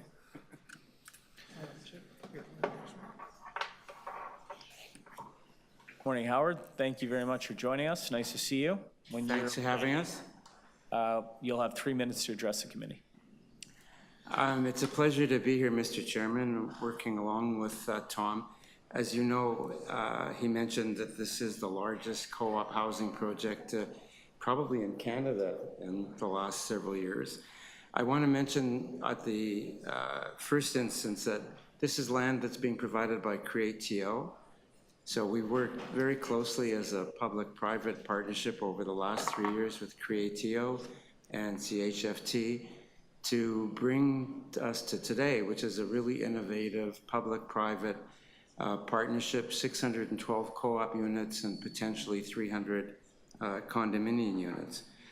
So I think it's an example that the city and the private sector and the nonprofit sector can work very closely together. I want to just show you a few illustrations of the actual project, because this is a planning report. As you know, this is very close to the Kennedy Transportation Hub.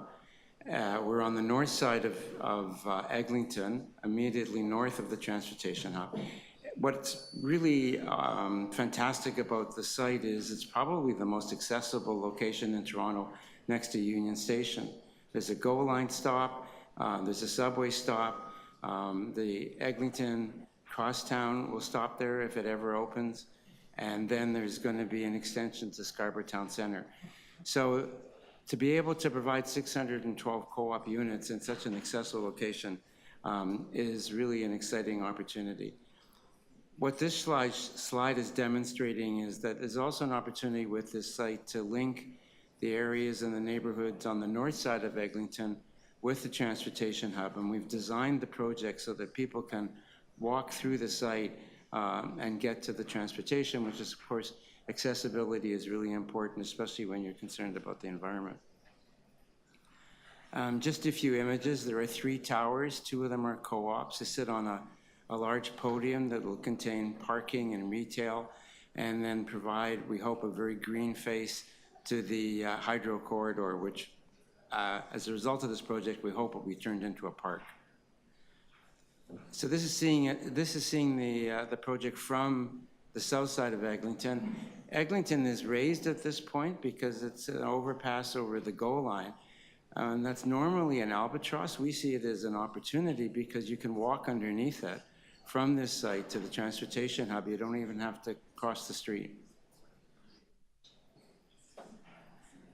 This is a closer view of what we think it'll look like getting off the GO line or getting off the subway and walking to this site, and we hope will be a public plaza underneath Eglinton. So that's it. I guess what's exciting about today, aside from the fact that the zoning report... Last thought there, Howard. Sorry? Final thought, you're at time. Final thought. I just want to compliment the planning department because they brought forth a very thorough and positive report. You have another item coming up from the Housing Secretariat, and I just want to point out that between the Housing Secretariat report and really good news this week from CMHC, not only is the zoning going to happen on this site, but we're now really convinced that you're going to see construction. And I'm going to have to stop you there, okay? We have a very packed agenda today. Any questions? No? I have a question. Oh, go ahead. Thank you. Through you, Chair. So I noticed there were some really great design elements in the building, and it's not sort of like the generic condo that you see in Toronto. And I'm just curious as to like why you decided to really go the extra mile and really make something that's beautiful, that stands out, that adds to the character of the neighborhood, rather than just sort of going with the generic, easy-to-build condo that we see everywhere. Wow, well, that's quite a question. I want to say, first of all, my company has always prized quality design. Our tagline is different by design. But in this situation, it was particularly important because it's not just the aesthetics, it's how the whole project is going to work. We're committed to a very high standard of sustainability. So the facades you see are designed to provide the kind of envelope that has minimum heat loss, et cetera. So it was really a design approach to say, make these buildings work and make the accommodation really attractive. Thank you. Well, I just want to say I think those designs are beautiful. The incorporation of greenery into the project, the way it's thought out, I think it really will add something. I know that area very well. I grew up at We're in questions, Councillor? If you have some I'm compliments, maybe you can I'm getting to, well, I'm just doing it all at once. Okay. But yes, no, just very, very happy that you did this project. Thank you. Thank you. Any further questions, Councillor Thompson? And members, I want to remind you that we have this item and another one that we're trying to get Fully done aware, before that's why I'm lunch. going to limit Okay. my questions. Through you, Mr. Chair, to the Speaker, I wonder if you could just address the rationale for not incorporating balconies into the buildings. We've studied that long and hard. The problem with balconies, unless you spend a lot of money on thermal breaks, balconies are an incredible source of heat loss. And these are co-op housing units, 612. We're working towards a pretty stiff budget if we're going to get this financed by CMHC. And it was simply a matter of you can't afford the technology that to provide the balconies. And I just want to say that instead, there's lots of outdoor community space, common space that we'll be providing. That's it, Chair. Thank you, and I appreciate the brevity. Thank you so much for your deputations. Next, I have William Moles, and I understand William's online. William, can you hear me? Yep, I'm here. Can you hear me? Perfectly. You've got 3 minutes. Go. All right, perfect. Thank you so much, Mr. Chair. My name is William. I am a vice president on the board of the Cooperative Housing Federation of Toronto. I'm also the vice president for the Harbour Channel Housing Cooperative here in my community of Bathurst Key. I'm sorry I can't be there in person. I'm actually speaking to you from work, so please don't tell my boss that I'm here. But thank you so much for this opportunity. I really just want to reiterate everything that Tom said on behalf of CHFT. This is such an exciting project. I thank my lucky stars that I've lived in co-op housing for 14 years. I can speak from experience to what a life-changing thing co-op housing can be, and how in demand it is. If I hadn't got in when I did, the wait lists for co-op housing across the city closed. And have been shut for a very long time. We have a desperate need for more co-op housing in this city, and I only want to say that I am incredibly enthusiastic and excited about this project, and I strongly endorse what Tom has said and the report. So thank you so much for your time. Thank you. We appreciate that. Are there any questions for the deputant? No, seeing none. Thank you very much. The next deputant I have is Sidra Asif. Hi, Sidra. Welcome. Hi, good morning. My name is Sidra Asif, and I'm here to speak in favor of the proposed development at 2444 Eglinton Avenue East. I'm a recent graduate from Toronto Metropolitan University in urban planning. This is my first deputation at a council committee, and I decided to come because the proposal for 244 Eglinton Avenue East is very exciting for the city. I rent an apartment in downtown Toronto, and the development proposal is the kind of housing that my family would be interested to live in. Development proposal is a transformative initiative that addresses several key urban issues and aligns with our city's strategic goals. This project is a significant part of the city's Housing Now initiative, aiming to deliver affordable housing and create mixed income, mixed use, and transit-oriented communities. In the TMU Master's program, I was able to realize that the benefits of creating these types of communities have been successful in Toronto in the past. By intensifying an underutilized site, this development provides a diverse range of housing options in terms of tenure and affordability, which makes our communities more inclusive and resilient. The proposal includes a 31-story condominium building with 307 market units and 2 co-op buildings for 19 and 41 stories, with a total of 612 co-ops. In my opinion, this mix of housing will benefit the city and help to provide a complete community. This development reintroduces an innovative tenure type that has not been built since the 1980s, demonstrating the city's commitment to diverse and forward-thinking housing solutions. I visited the St. Lawrence neighborhood, and I've seen how successful the co-op units there are. I support the proposed investment by the city in the affordable units as part of the proposal and the incentives outlined in the staff report. This site is immediately adjacent to a multi-modal transit station, providing convenient connections to multiple transit lines and surface routes. The transit-oriented development will encourage the use of public transportation reduce traffic congestion, and promote sustainable urban living. The proposed development at 2444 Eglinton Avenue East is a well-planned and strategic initiative that addresses critical urban challenges, aligns with our policy goals, supports the Housing Now initiative, and provides affordable housing options to many residents in Toronto who are struggling for affordable housing at the point. And it enhances the public realm while being transit-oriented. I strongly urge the council to approve the application to amend the zoning bylaw for this amendment. And I would like to thank the city staff and Creatio staff for their hard work on this proposal and getting it to this stage. Thank you for your time and consideration. Are there any questions? No? Thank you so much for coming and sharing that. It was your first deputation and you did very well. Thank you. Come on, everybody. Okay. Zane Weja. Zane? Hi, welcome.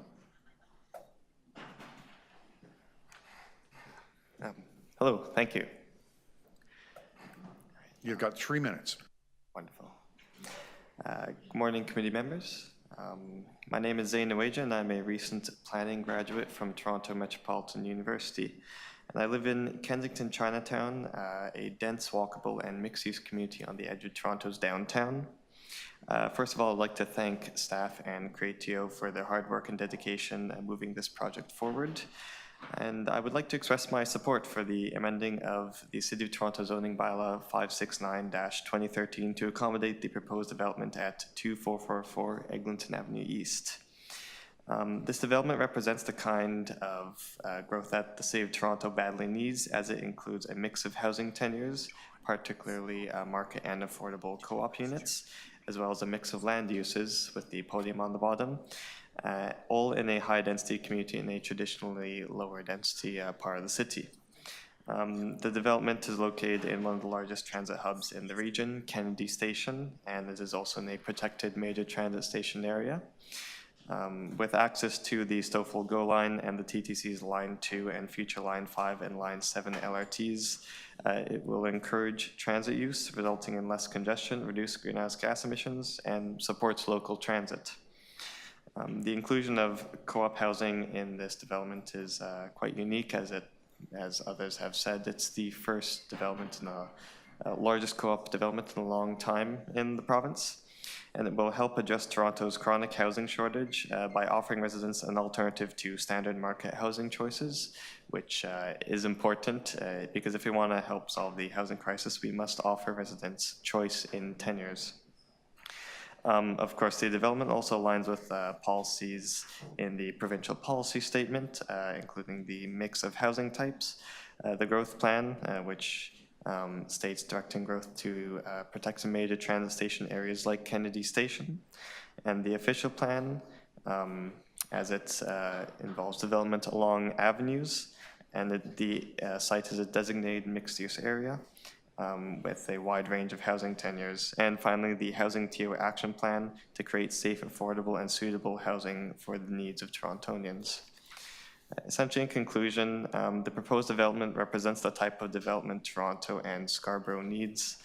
It represents the intensification that Toronto requires to become a more affordable, more sustainable, and better city. And as a young person struggling to find affordable housing in the city, developments such as these are the ones that I can see myself and other residents of all ages living in. Thank you all for your time. Thank you. Are there any questions? No? Thank you so much for your presentation today. Abraham Russum. Good morning, Abraham.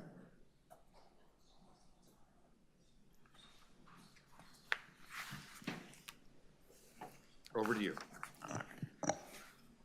Good morning, members of the Planning and Housing Committee. And my name is Abraham, and I'm also a TME Planning graduate from the undergrad. And I'm here today to express my support for 2444 Eglinton Avenue East. And I want to share why I support this development despite residing in the west end of the city, near Junction and St. Clair area. Some might find this surprising that I'm advocating for development far from my own neighborhood. However, I see this proposal as embodying qualities that significantly benefited my community and can similarly transform Scarborough. Where I live, I enjoy access to many transit options that are available within the city, including buses, TTC Line 2, Bloor GO, the Up Express, as well as the 512 streetcar, which is currently being upgraded and is set to reopen soon. The connectivity has been important for the growth of the neighborhood that I live in, allowing new residential development to integrate seamlessly as well within the existing transit infrastructure and taking full advantage of it. Similarly, the proposal for 2444 Eglinton Avenue East mirrors these qualities, envisions a transit-oriented development that includes diverse mix of housing options, leveraging proximity to multiple transit stations to provide excellent connectivity across the city by transforming the site into a mixed-use complex with condos and cooperative housing options. And it addresses the critical need for more housing in Toronto while aligning with the city goals for affordable housing and sustainability. The key points that I want to address today are Toronto is currently grappling with the severe housing and crisis characterized by skyrocketing prices, limited availability, and growing number of residents struggling to find affordable homes. And the city's rapid growth, coupled with insufficient affordable housing, makes it difficult for low-income and middle-income families, making it increasingly difficult for many people to afford to live. And the 2 points that this development touches upon is the affordable housing and mixed use by providing 612 co-op housing and 300 condominium units, with half co-op being affordable, which aligning with the city initiative.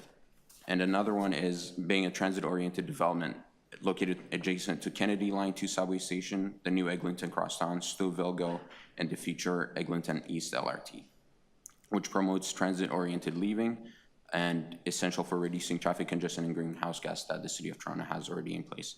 And to wrap this up, I believe that this development will bring same vibrancy and benefits to Scarborough that I've experienced it in my own neighborhood, as it is an excellent example of how thoughtful and planning can benefit existing new communities while increasing the city's demand by using underused and using infrastructure that already exists. Thank you. Thank you, Abraham. Are there any questions? No? Abraham, thanks so much. The next deputant I have is Zakiri Farah. Online? Zakiri, can you hear me? Hello, can you hear me? Yeah, just a little bit louder, maybe get closer to your microphone. Oh, can you hear me now? Yeah, just give outside voice, okay? Hello. Hey. Go ahead.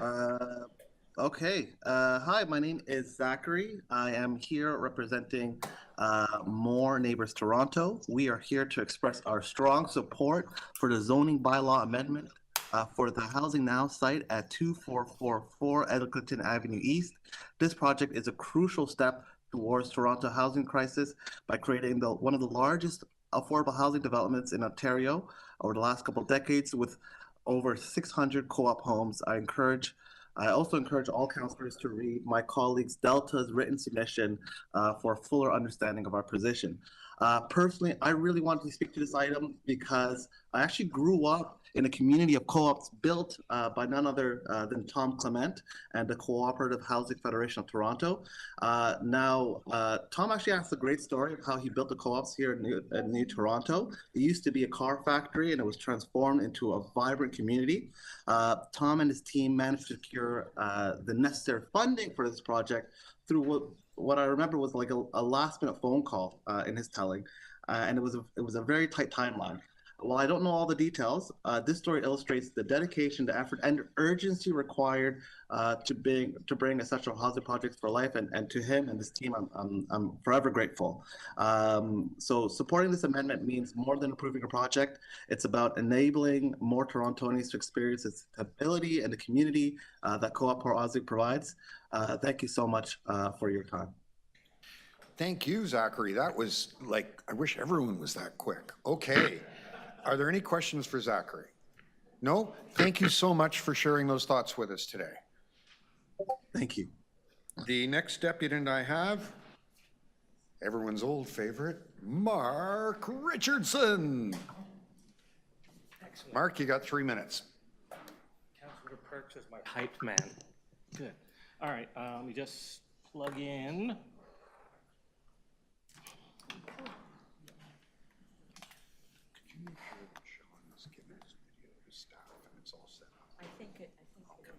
There we go. Okay.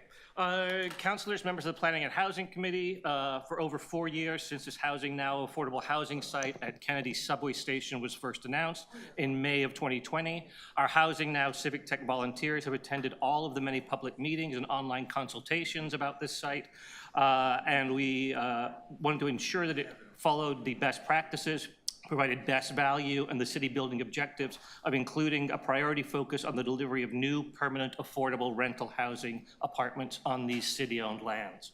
Our volunteers, along with other community members, have also reviewed all of the available public information about this site, and we fully support the current privately initiated zoning bylaw amendment for these Kennedy Station Housing Now lands, and we align with all of the material to turn 199 surface parking spaces into over 900 units of new housing next to a subway station. We are grateful to both local councillor Thompson and the Create TO and Housing Secretariat staff, the planning staff, for listening to our volunteers' many submissions over the last 4 years. And we agree that this is an excellent target density on this development site with 919 total proposed units on a 2.86 acre site.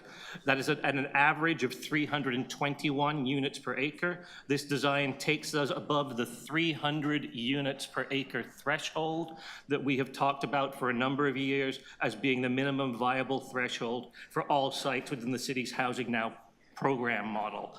And I'm going to jump ahead a little bit here. And in particular, we would like to draw the committee's attention to some of the ways that this site oversteps some of the urban design guidelines. You're doing 3 towers on a podium. You're doing parking above ground, which is great, because it's much cheaper to build parking above ground than below ground. You're also taking your towers and you are doing larger floor plates than the 750 square meter floor plate. So you're doing an 800 meter square meter floor plate on 2 of the towers. You're doing almost an 1,100 square meter floor plate on 1 of the co-op towers. That kind of chunky design is something you should be doing on all of your Housing Now sites, and I would even suggest when you're talking about Villiers Island, that's the kind of massings you should be looking at on Villiers Island as well. Our volunteers are going to continue to advocate with our contacts at the federal government to ensure that this specific Housing Now site at Kennedy Station is given accelerated access to their newly announced $1.5 billion cooperative housing development. I'm going to have to stop you there. Thank you for this. I realize you were speed reading, but that's as much as we could fit in. Are there any questions for Mark? No, seeing none. Thank you very much. That concludes the list of deputants on the item. Are there questions of staff? Councillor Thompson. Thank you very much, Mr. Chair, through you to staff. Can you tell me how many parking spots were in the vicinity of 2444, including the 199 that we've heard of? There were extended areas where there were also parking spots. Was that correct?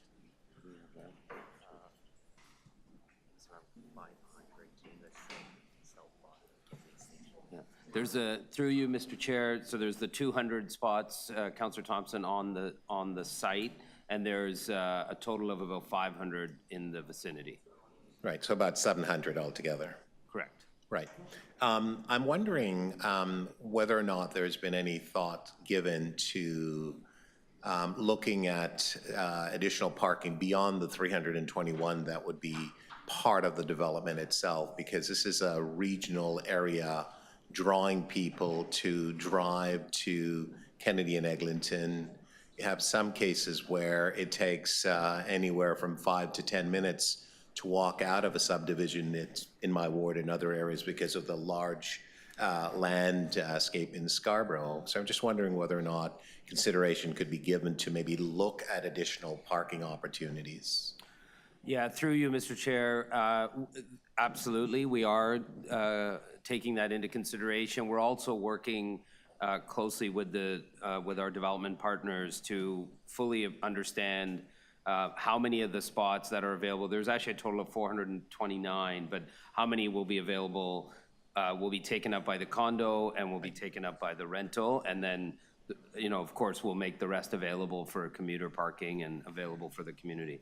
So I've spoken with Mr. Cohen and team about the utilization of technology, but that's not sufficient. So you're going to consider the utilization of technology as well as working with the TPA. I've also spoken with the TPA to look at what could be done because there's a necessity for it. Would you agree?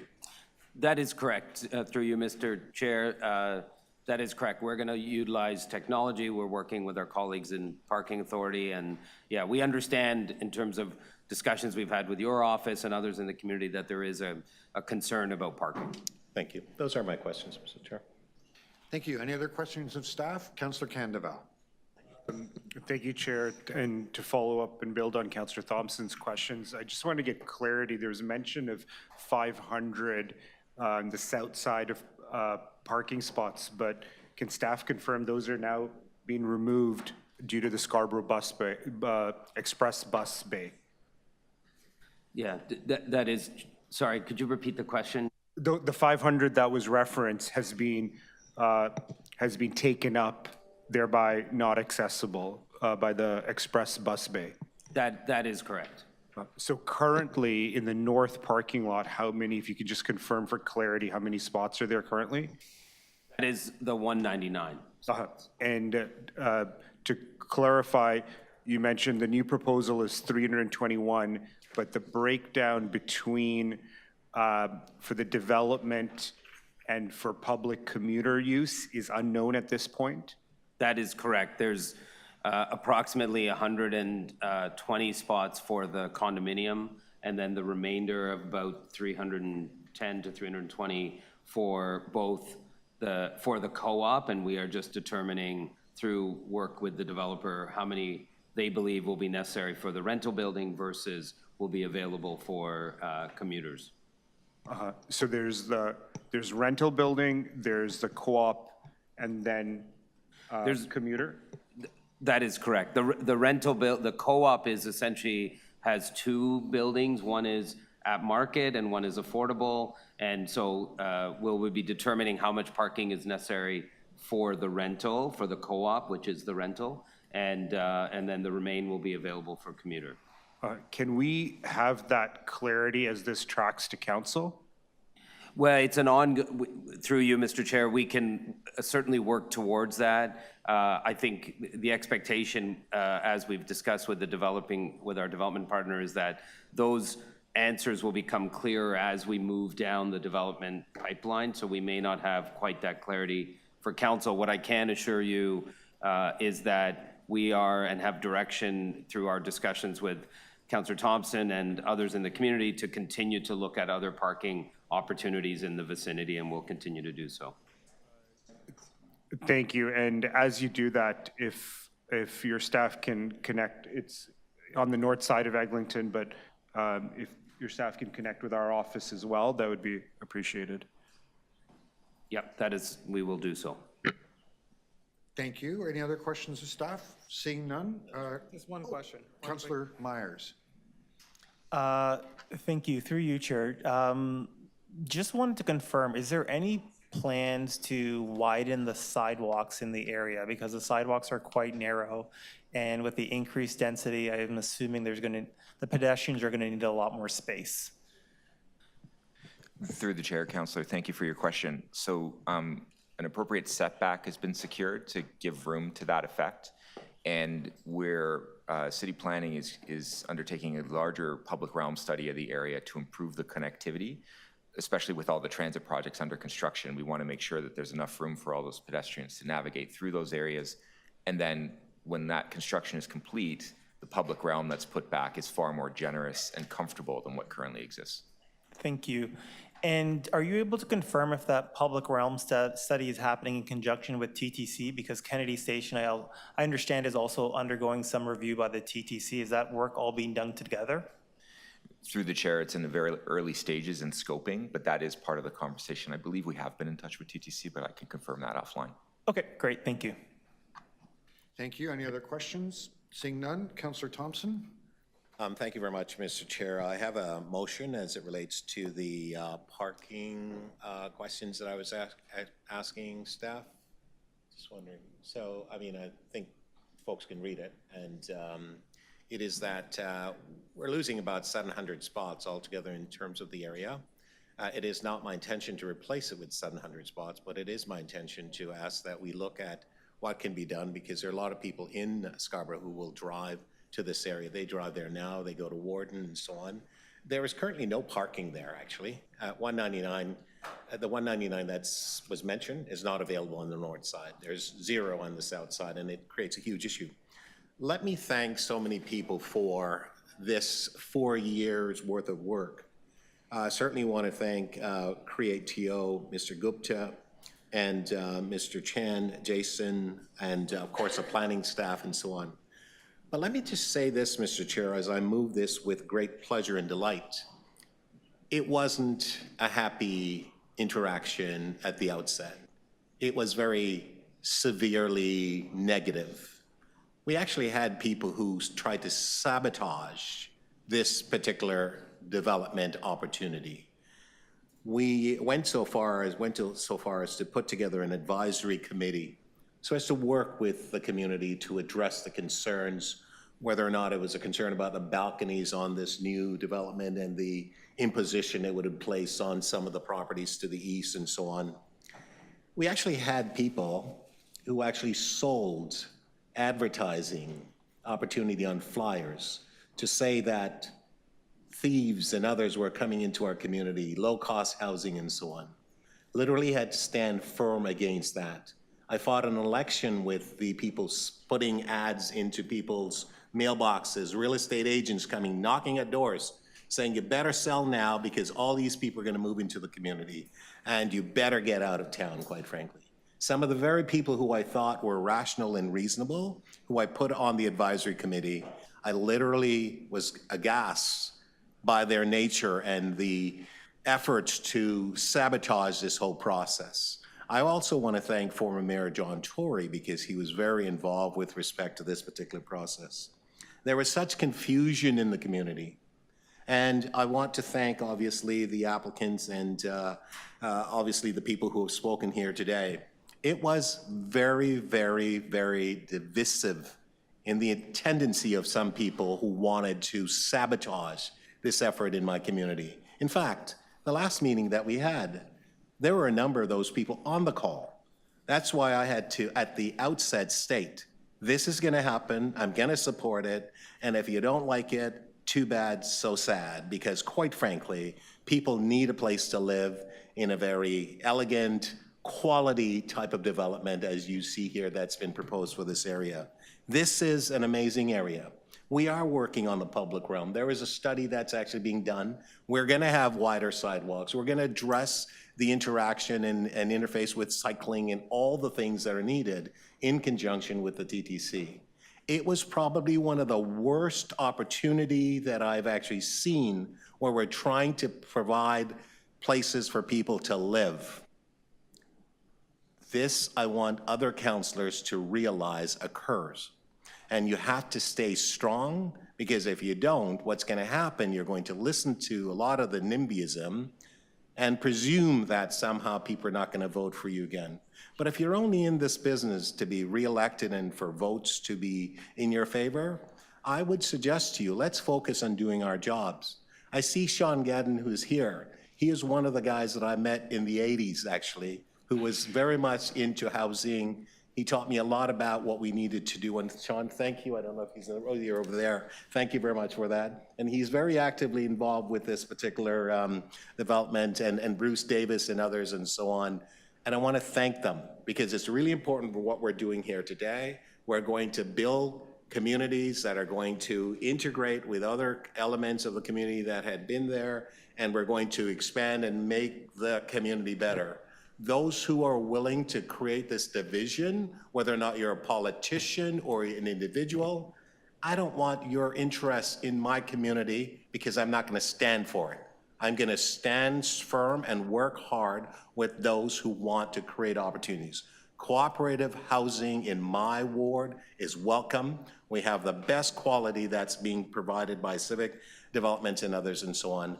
And I'm really delighted to support this today. I'm going to ask for a recorded vote, Mr. Chair, both on my motion for parking and the item. Thank you. Thank you. Any questions on Councillor Thompson's motion? No? Does anyone else want to speak to it? Councillor Candeval? Thank you, Mr. Chair. I'm really pleased, excited to observe, and now as councillor, support the progress of this project, particularly the development of 2 cooperative housing buildings, especially in light of the federal government's $1.5 billion commitment to the Cooperative Housing Development Program, which is not new to Scarborough. Many will know the Peter Secor housing development in Northeast is an excellent example. Really beautiful work.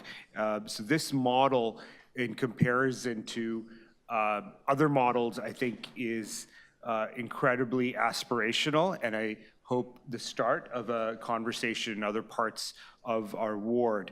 So very proud that this will be the largest cooperative housing project in Ontario and home in our communities in Scarborough.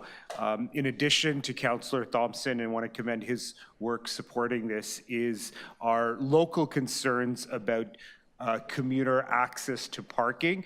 Many of you may be familiar, we've got very wide subdivisions, and I would say that's 10, 15-minute walks to this to a bus stop, an additional wait, and then commute. For many in our community, a short drive, a 5-minute drive, is a public good because the vast majority of our residents' journeys are on public transit. So I know folks are looking for easy answers, but building a cohesive, supportive project and plan requires us to look at the nuances. So for many in our community, we're seeing this conversation, this concern with Vic Park, Warden, and Kennedy, and it's something I don't think that should be easily dismissed. It is a growing as more and more Scarborough residents are learning of these projects, and they're all vastly supportive. In my experience and in my circles, they just want to recognize the need to access public transit in a way that's efficient and effective for them. So we know we heard this through the consultation. As this project proceeds, I'm happy to have to support Councillor Thompson's motion and hear from staff their commitment for diligent work to ensure there's adequate commuter parking, and this is a growing issue as we see the Scarborough busway construct plan proceed and the retention of the spots in the south parking lot have to become accessible with the construction of the Scarborough busway. So I just want to use this time to highlight the growing concern with residents to access commuter parking for the majority of their transit journeys, and that's something I don't think we can easily dismiss at our dire need to build affordable, accessible, attainable housing. So I want to just ensure and reiterate that that concern, and staff are working hard to accommodate that accessibility. Thank you, Chair. Thank you. I'm just going to say 2 or 3 quick words. You know, when I was a teenager, and this is back when we all lived in caves, it was a remarkable thing when people built cooperative housing. It was celebrated. It was celebrated. I remember the opening of the St. Lawrence neighborhood co-ops and many, many others, and Tom and so many people in the room worked hard to make that happen. And then the federal government walked away from those investments and it just stopped. And we lost a generation. And here we are finally back again, building the housing that people need instead of the investment units that people profit from. And I just want us to take a moment, catch our breath, and mark this as a really important turning point in the history of the City of Toronto. This is great stuff. And Councillor Thompson, oh, there we go. Councillor Thompson, I'm waiting for when the invitation comes in the mail for the ribbon cutting. I think thousands of us should go out This is going to be a great thing, and we should carry with pride that this is a victory for the entire city of Toronto, not just the local councillor or the staff or the developers of the Co-op Federation. This is a Toronto victory, and let's keep that in mind. Okay. Councillor Myers. I'll try to keep it brief. I just want to add my congratulations to everyone who worked very hard on this. I know this area very well. I grew up right at Birchmount in Eglinton, and I went to St. Maria Goretti Catholic School, which is right down the road.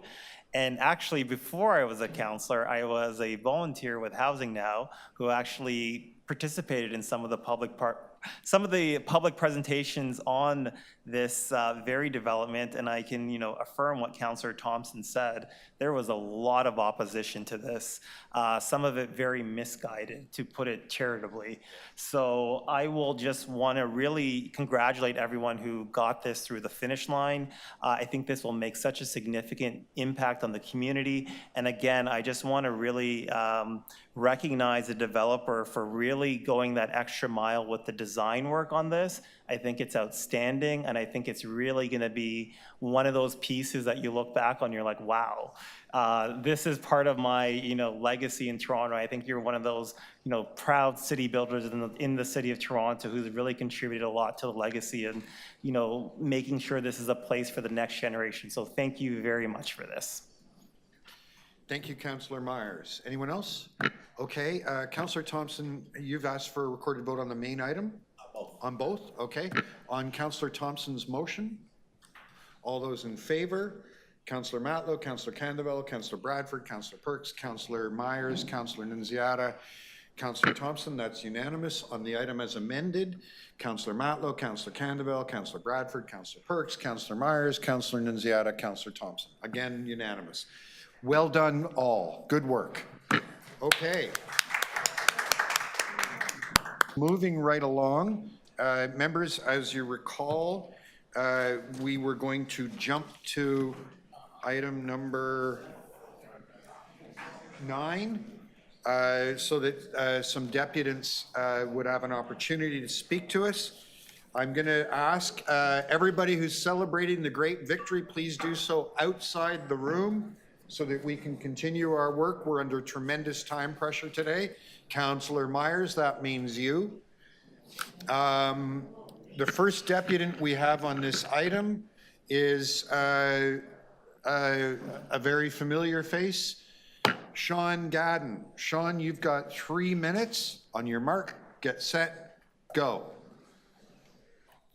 Thank you very much, Chair of the committee. It's I feel like I'm home, but I'm not going to make a habit of this. I'm here on behalf of the Beach Hall Housing Cooperative, in particular, Roger, George, Lazier, Ephraim, Francine, and Diane, that are the board of directors that are democratically elected to the co-op. The residents of Beach Hall have been anxiously awaiting for today, and today actually is also another historic occasion. For close to 45 years, they have successfully managed 127 seniors housing cooperative units in the former city of York. It wasn't always that way, and they were anxiously awaiting today because they weren't sure whether the city was going to renew their lease. They weren't sure whether the lease would be renewed at a rate that would be affordable to them, and they weren't sure whether actually they would be evicted. Because 45 years ago, they faced eviction. And I'm going to play a little video here that was made on the Battle of Beach Hall to remind you and take you back as to how municipal government was treating them 45 years ago.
is that handsome young man?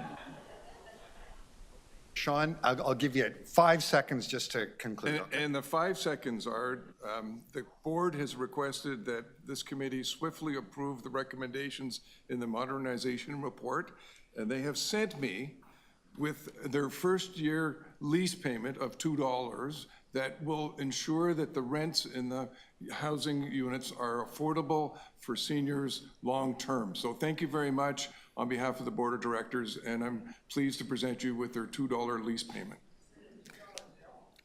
That is a $2 bill. I'm happy to answer any I don't know if questions. there's anyone from finance here to take that. Okay, are there any questions for Sean? No? No, I just want to thank Sean for all the work. He's been involved with Beach Hall for many, many years before he even started with the city. So thank you for all your support. Thank you very much. Thank you. The next deputant I have listed is Chad Mahad. Chad?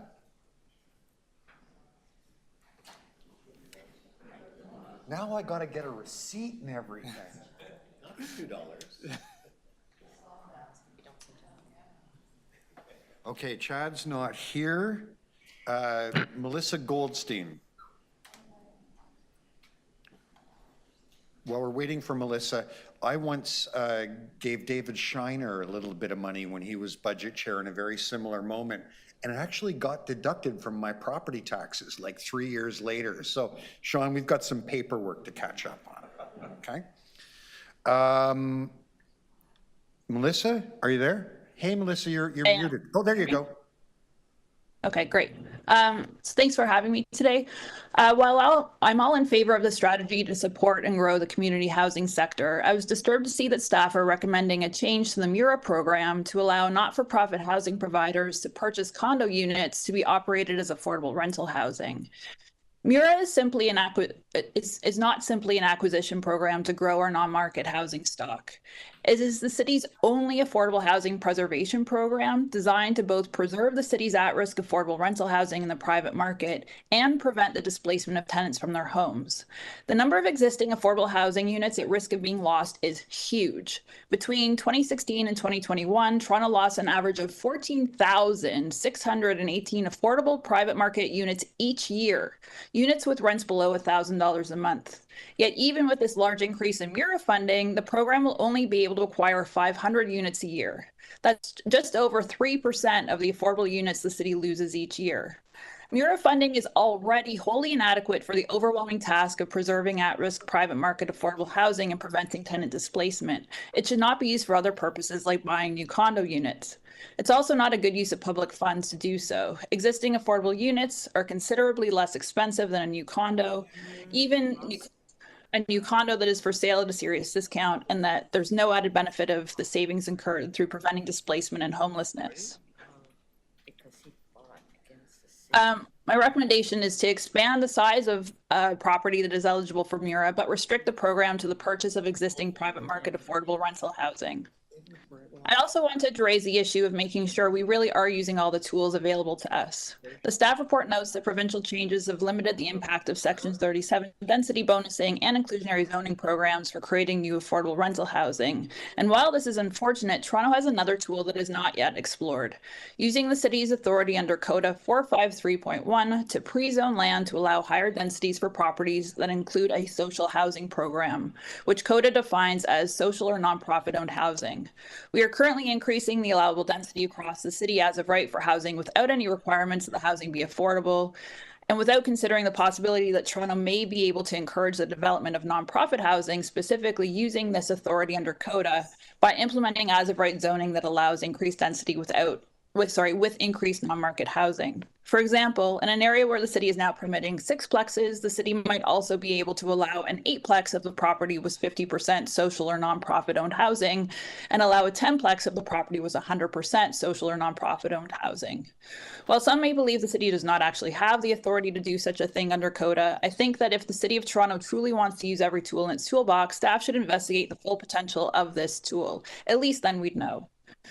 So my recommendation is to direct staff to investigate whether the city's authority under Code 453.1 would allow the city to encourage the growth of community housing by increasing the allowable density as of right for development that includes a social housing program. Melissa, I'm going And to if have to so, ask you to stop there. I'm so sorry, you're over time. Thank you. Are there any questions for Melissa? No, seeing none. Thank you so much for your deputation. Next, I have Nikki Ward. Hi, Nikki.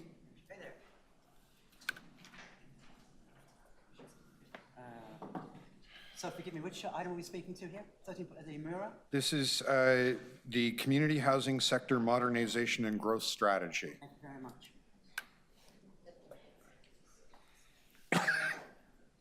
Good morning, thank you. I'm not going to repeat the Lord's well-deserved thanks to everybody involved in these projects. I'm going to add a few facts that I think will be helpful to folks going forward in terms of the development of affordable and deeply affordable housing, and to provide some facts that both staff and city councillors can use when talking to interested folks. I am honored to serve as the president of City Park Co-op, currently the largest co-op in Canada, notwithstanding the good work at Eglinton. One of the facts that we were able to bring to the table is that property values around co-ops do not go down. On the contrary, they go up. Where we are right now in the downtown core has some of the highest real estate values in Canada, and that is not accidental. It's because we are good neighbors that add value. This is a fact beyond dispute and enormously helpful in future conversations. The second thing is the definition of affordability, which is obviously a bit of a thorny issue for those of us who've been around for a while. Because City Park has been running efficiently, effectively for the past 30 years, our market rates are well below every definition of affordability.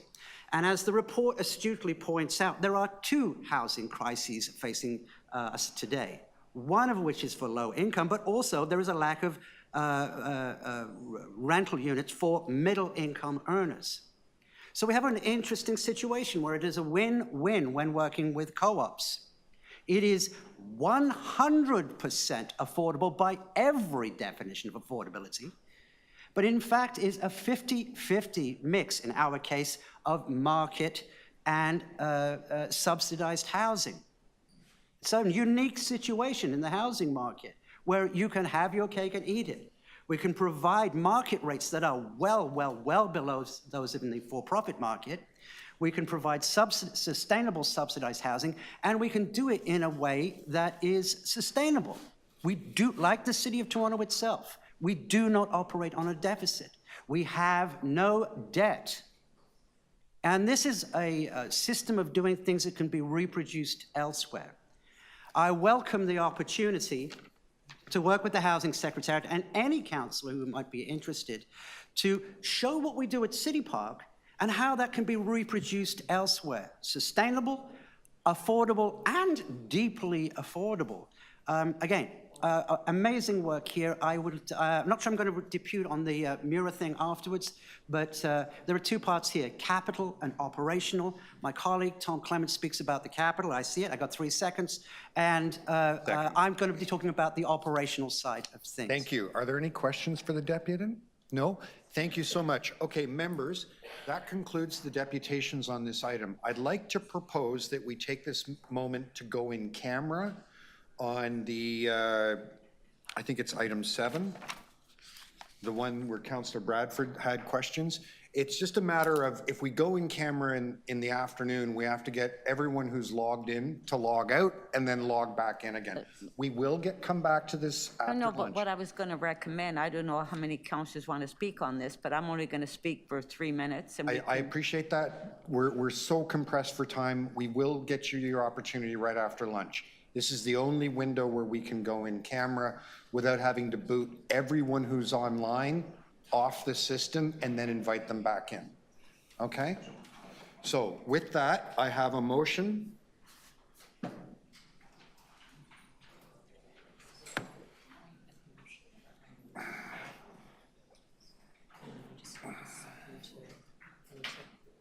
Yep. I move that the Planning and Housing Committee recess its public session to meet in closed session to consider a position plan, procedure, criteria, or instruction to be applied to any negotiations carried on or to be carried on by or on behalf of the City of Toronto. And if you understood what that means, come explain it to me. Okay, all those in favor, opposed, carried. I'm just going to run to the bathroom. Hello, this is Nancy Martins from City Clerk's office. Planning and Housing Committee is now moving in closed session. We will first suspend the live portion of the WebEx live stream. Anyone that is not needed in the closed session on WebEx, kindly disconnect yourself so that you are permitted to log back in after the lunch recess and after we go in public session. You can monitor www.toronto.ca/council to know when we have reconnected to the public session. The WebEx recording has now been suspended.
Okay, members, if you could just take your seat quickly. Councillor Candeval, yep. Do I have to say anything about leaving? Members, we are now back in public session. No motions were moved while we were in private session. And now we are ready to take our lunch break. I'll see you all back here at 1:30. Have a great lunch. Bye.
their seats.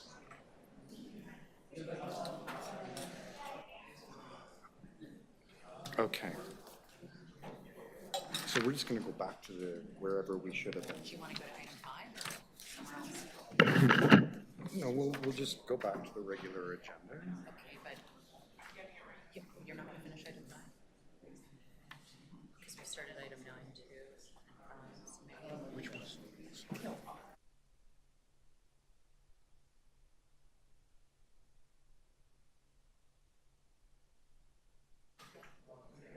Okay, members,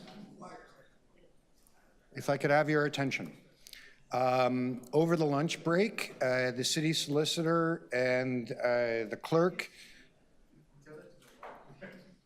were conferring about the language in our financial control bylaw and the language in our procedures bylaw. At the end of their deliberations, they said it is up to us whether we use authority that we have here to approve the report on modular housing, or whether we send it to council. I've conferred with a number of you, and there seems to be a desire to send it to council so that we can continue the conversation. Based on that, my recommendation is we don't need to go back in camera at this committee, if I can see heads nod. Okay, so we have dealt with 2 items partially. One is that item, and the other was item 9. So is it the will of the committee that we complete item 5 right now, which is the modular item? Okay. Are there any members who wish to speak to it or ask questions of staff in public? Sorry, are there any questions in public? No? Does anyone wish to speak to the item? Councillor Thompson?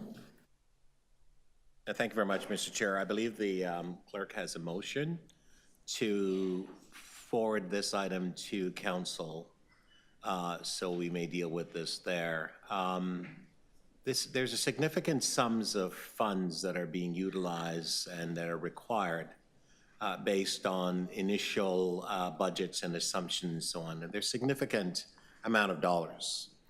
And I think that council needs to have more input in this process. We learned a long time ago that this modular housing program was designed to be more stealth, fast, effective, because the housing or the equipment or the materials are being made in an industrial environment, and that this would speed up the process to address the housing needs. And we get that, but I'm very uncomfortable with the significant sums of funds that we're having to add to what's already been budgeted. And it isn't something that is, in my view, just simply for this committee to decide and delegate the authority to staff. While the authority has been delegated, we still have that responsibility to the residents and taxpayers of this city to ensure that we are getting value for monies that are being invested. We have partners who are the provincial and federal government, and whether or not they're putting operational or capital dollars, it really is important for us to be able to demonstrate to them as well that we are spending and budgeting and ensuring that we take full account and full responsibility. I have a lot of questions that would require more time today. One of the facilities in question here is in my ward. I've chatted with staff. Even just questions that I asked in camera was quite confusing. I didn't get the response. I don't want to belabor the point here, so I think it would be best for us maybe to move this on to council. In the meantime, we have an opportunity to be able to ask staff questions leading up to that, as well as to be able to engage in further dialogue and questioning at council. So for those reasons, Mr. Chair, I would ask members to consider supporting the motion in order to allow this to go to council, and we will have more in-depth discussion. Are there any questions of the mover? No? Does anyone else wish to speak? No? I'm just going to say a couple of quick words. I'm going to be supporting Councillor Thompson's motion. But I want to note something, not on the item in his ward, but on the other item. People will recall that these modular housing programs came to us, and this council did everything that it could to act swiftly to try to house people in dire, dire circumstances. The province of Ontario cooperated with us on 4 out of the 5 programs, but on the 5th one, they refused to cooperate. And part of what we have before us is the result of that refusal. Without getting into the information that you have in confidence, I would encourage people to look at today's Toronto Star, which has some speculation about how much it costs, not just in human terms, for those 50-odd individuals who could have had a warm place to sleep for years, but also in dollar terms. And frankly, it was done at the behest of the political interests of the local MPP Stan Cho. And I'm shocked and angered that public money and the quality of life of those individuals was impacted for that reason. I look forward to a lively debate at council on this. Mr. Chair, just on a point of order or point of personal privilege, I appreciate what you've just stated, but it was my understanding as well, the local councillors were not in support of this particular program as well. So without, yes. Okay, on your point of order, just to be clear, nothing City of Toronto Council did, no motion moved by that councillor delayed this project. Yeah. The delay was a decision by the province of Ontario. Yeah. Thank you. Yes. I would also add a big part of the delay was the fact that this got tied up in the tribunal because the MZO didn't happen, but then there was like a 1.5 years of tribunal delays in hearings. Yeah.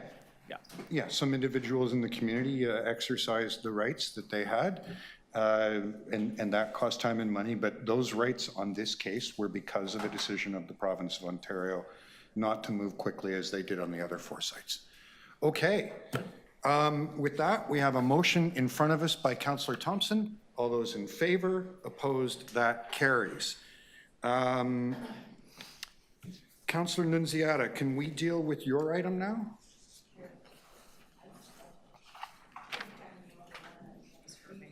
The community housing sector modernization and growth strategy? Yeah.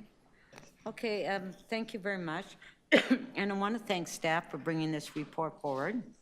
We've been working on this for a few years now, and I want to thank Sean Gatton for making this deputation.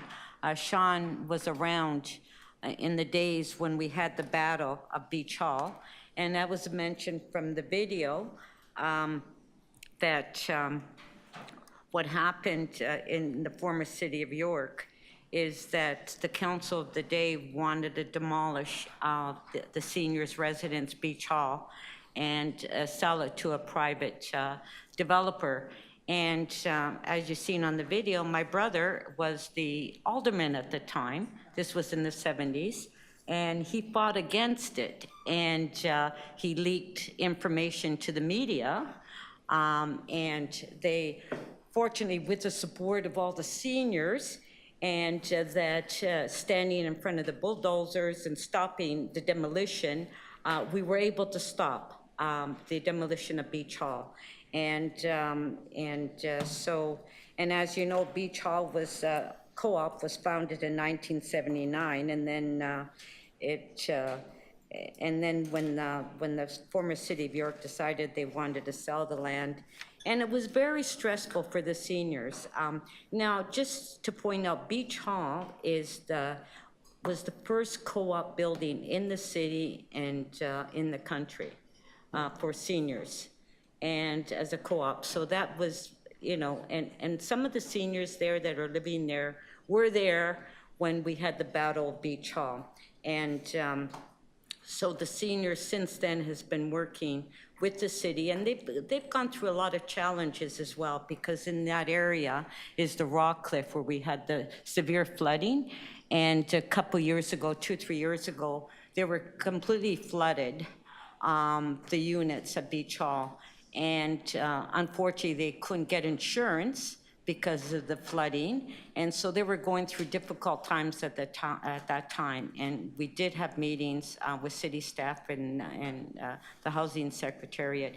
And we were able to assist them in getting the insurance they needed, as well as cleaning up, because it was awful. The poor seniors couldn't even live in their units because it was completely flooded. So what we have today here for a report, and as Sean gave us, is a $2 bill. It's the 2025 rent. So the rent is paid for 2025. There's a $2 bill. And, you know, I want to thank my brother, too, at the time, being a young alderman and leaking that info to the media. And then fast forward to 1990, when I did the same thing with Fairbank Park, when the city of York wanted to sell the park and sell it to a developer. And I as well leaked information to the media as well.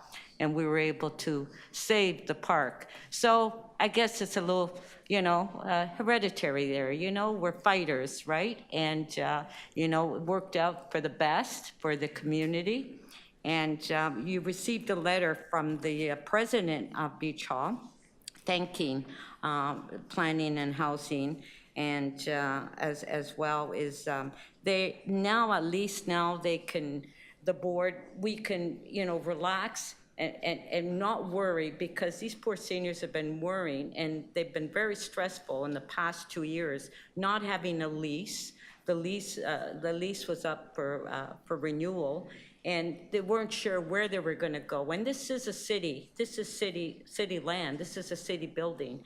And so we try to get that brought forward sooner, but we were told that this report was coming forward from the Housing Secretariat. And I want to thank Abby for doing this. And I know when we met with the seniors, it's very difficult for them when you're dealing with 89-year-old seniors living in this home and not knowing their future. So thank you for that. And I would like to move the recommendations that we have before us. And I'd like to ask for a recorded vote.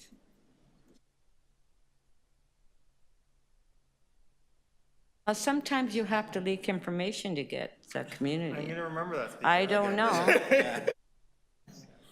But let's not go too far down this path. When it comes to the lives of seniors, yes. Okay, each of us interprets our oath of office in our own and unique way. Okay, Councillor Nunziata has asked for a recorded vote. Just to be clear, we are not voting on the actions of her brother or herself. We're voting on the recommendations in the staff report. I have to thank my brother for stopping it. It's great to have something to thank John Nunziata for. Okay. John and I have, yes. Okay, all those in favor, please raise your hands. Councillor Thompson, Councillor Nunziata, Councillor Myers, Councillor Perks, Councillor Candeval, Councillor Matlow. Okay, so that concludes that. Now, why don't we go back to where we were in the agenda before we took these detours? That takes us to PH 13.4, the Housing Action Plan as of right zoning for mid-rise buildings on avenues and updated rear transition performance standards proposal report. We do have deputations on the item. The first is Claudia Einschauslin. Claudia, did I come even close? I can't hear you. It's actually going to be Linda Califatidis, who we also emailed as a speaker. Deputant number 2. Okay. Yes. Great. Can we both speak? You're both listed. Okay.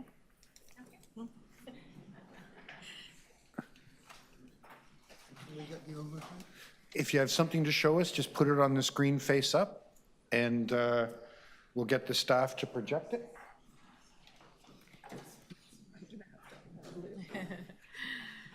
Okay, we'll go first then.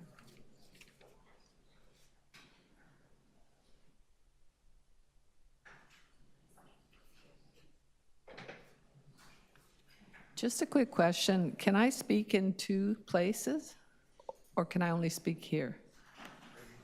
I'm here for another deputation. I'm sorry, what's your name? Claudia Ennis-Henslin. So Claudia, you are listed as a deputant on this item. You may speak on it. And it doesn't take your right to speak on some other item later away.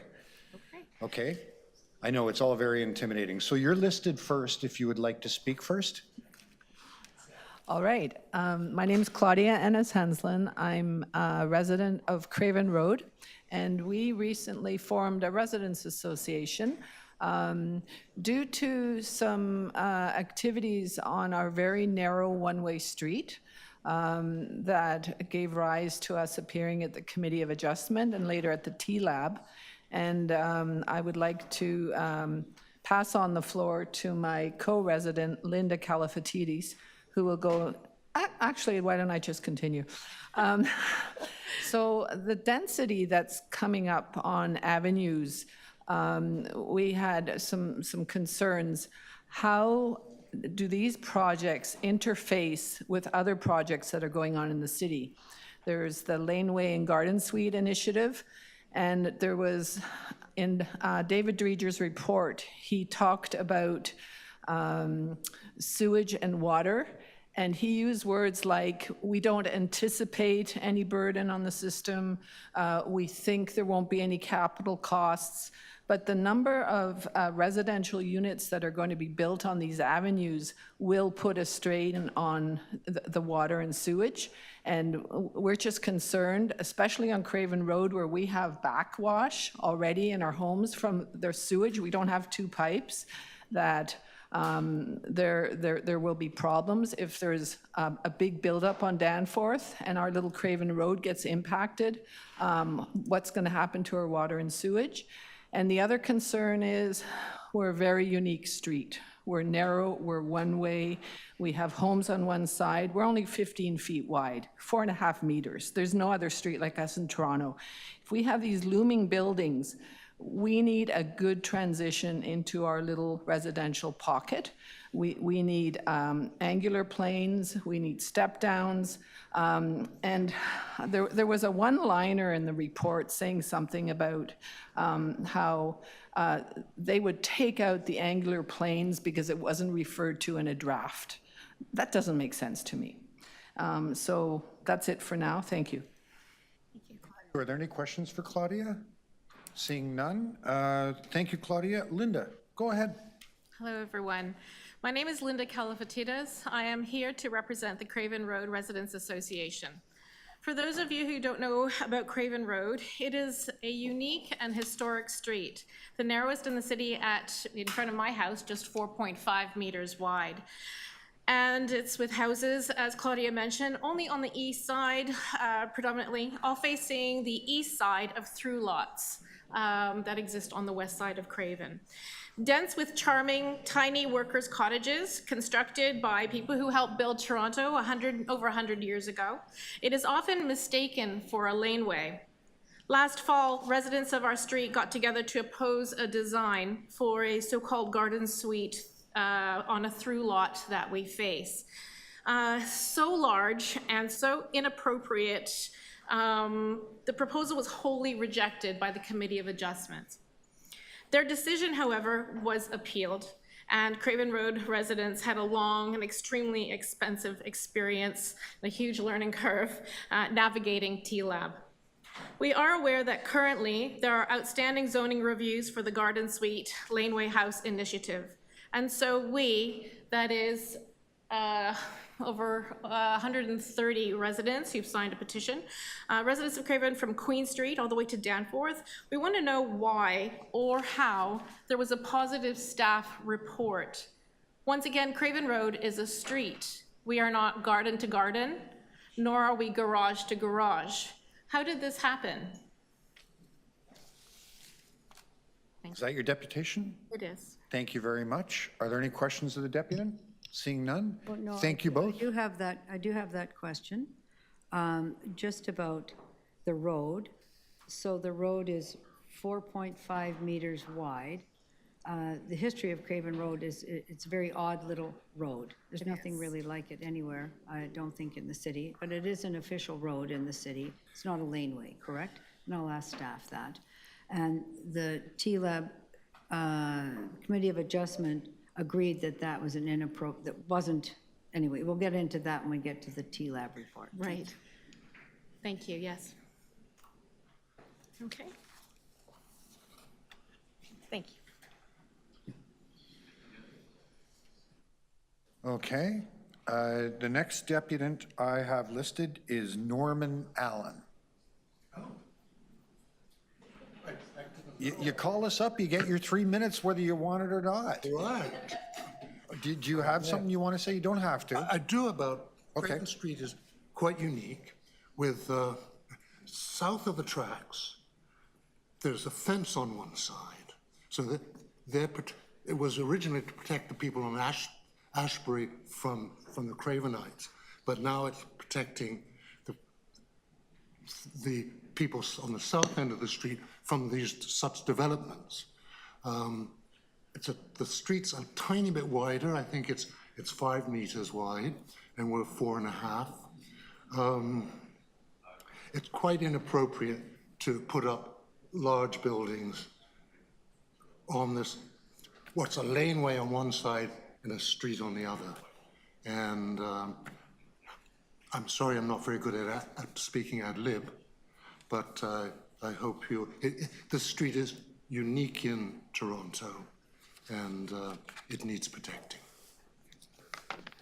Thank you. Are there any questions of the deputant? No, seeing none. Thank you so much. Next, we have Kathy McDonald from the Federation of Ontario, my God, Federation of North Toronto Residents Associations. Thinking of a different federation. I'm sorry, Kathy. You've got this one. I just promoted you. Okay. Okay. Go ahead. So thank you. So the comments I want to make today are focused on how the consultations can work well for all the residents who will be attending to understand what the proposals are. This report is about the thickest one I've ever seen, and I expect very few people will have read it. So I want to make 3 different points. Provision 29 in the report for the proposed zoning bylaw shows changes for heights and densities on lots of various depths. It's a very useful chart. But it's really unclear what will happen with this provision. What will be developed? I mean, are these heights and densities appropriate? The report has no illustrations of what actually can be built in these different types of lots of different lengths. More can be built on deeper lots. But you can't really fill in a big box 11 stories high with a residential building. So what actually is going to happen? So that's our sort of first question. We need some more information about what does all of this mean and what will it look like? My second comment is about the maps. The report contains a great number of maps with very little information about where they are, what areas they're showing. The text is so small. What we need is an index of all these maps. There's a lot of them, with clear titles about the areas that are covered. But it's interesting, what they're showing is site-specific zoning almost for a lot of lots, which is very different. I would have expected for the avenues that there would be policies that affect the and zoning bylaw amendments for large strips of the designated avenues in the city. So the map, it needs to be clear what actually these new proposed regulations will be affecting. Further, my sort of last comment is about this is the 2.5 meter setback that's proposed after the 6-story height that's allowed at the rear of the site, which abuts the neighborhood. So recently, the city's approved 6 stories for major roads. And so, I mean, 6 stories seems to be an acceptable height limit at the rear.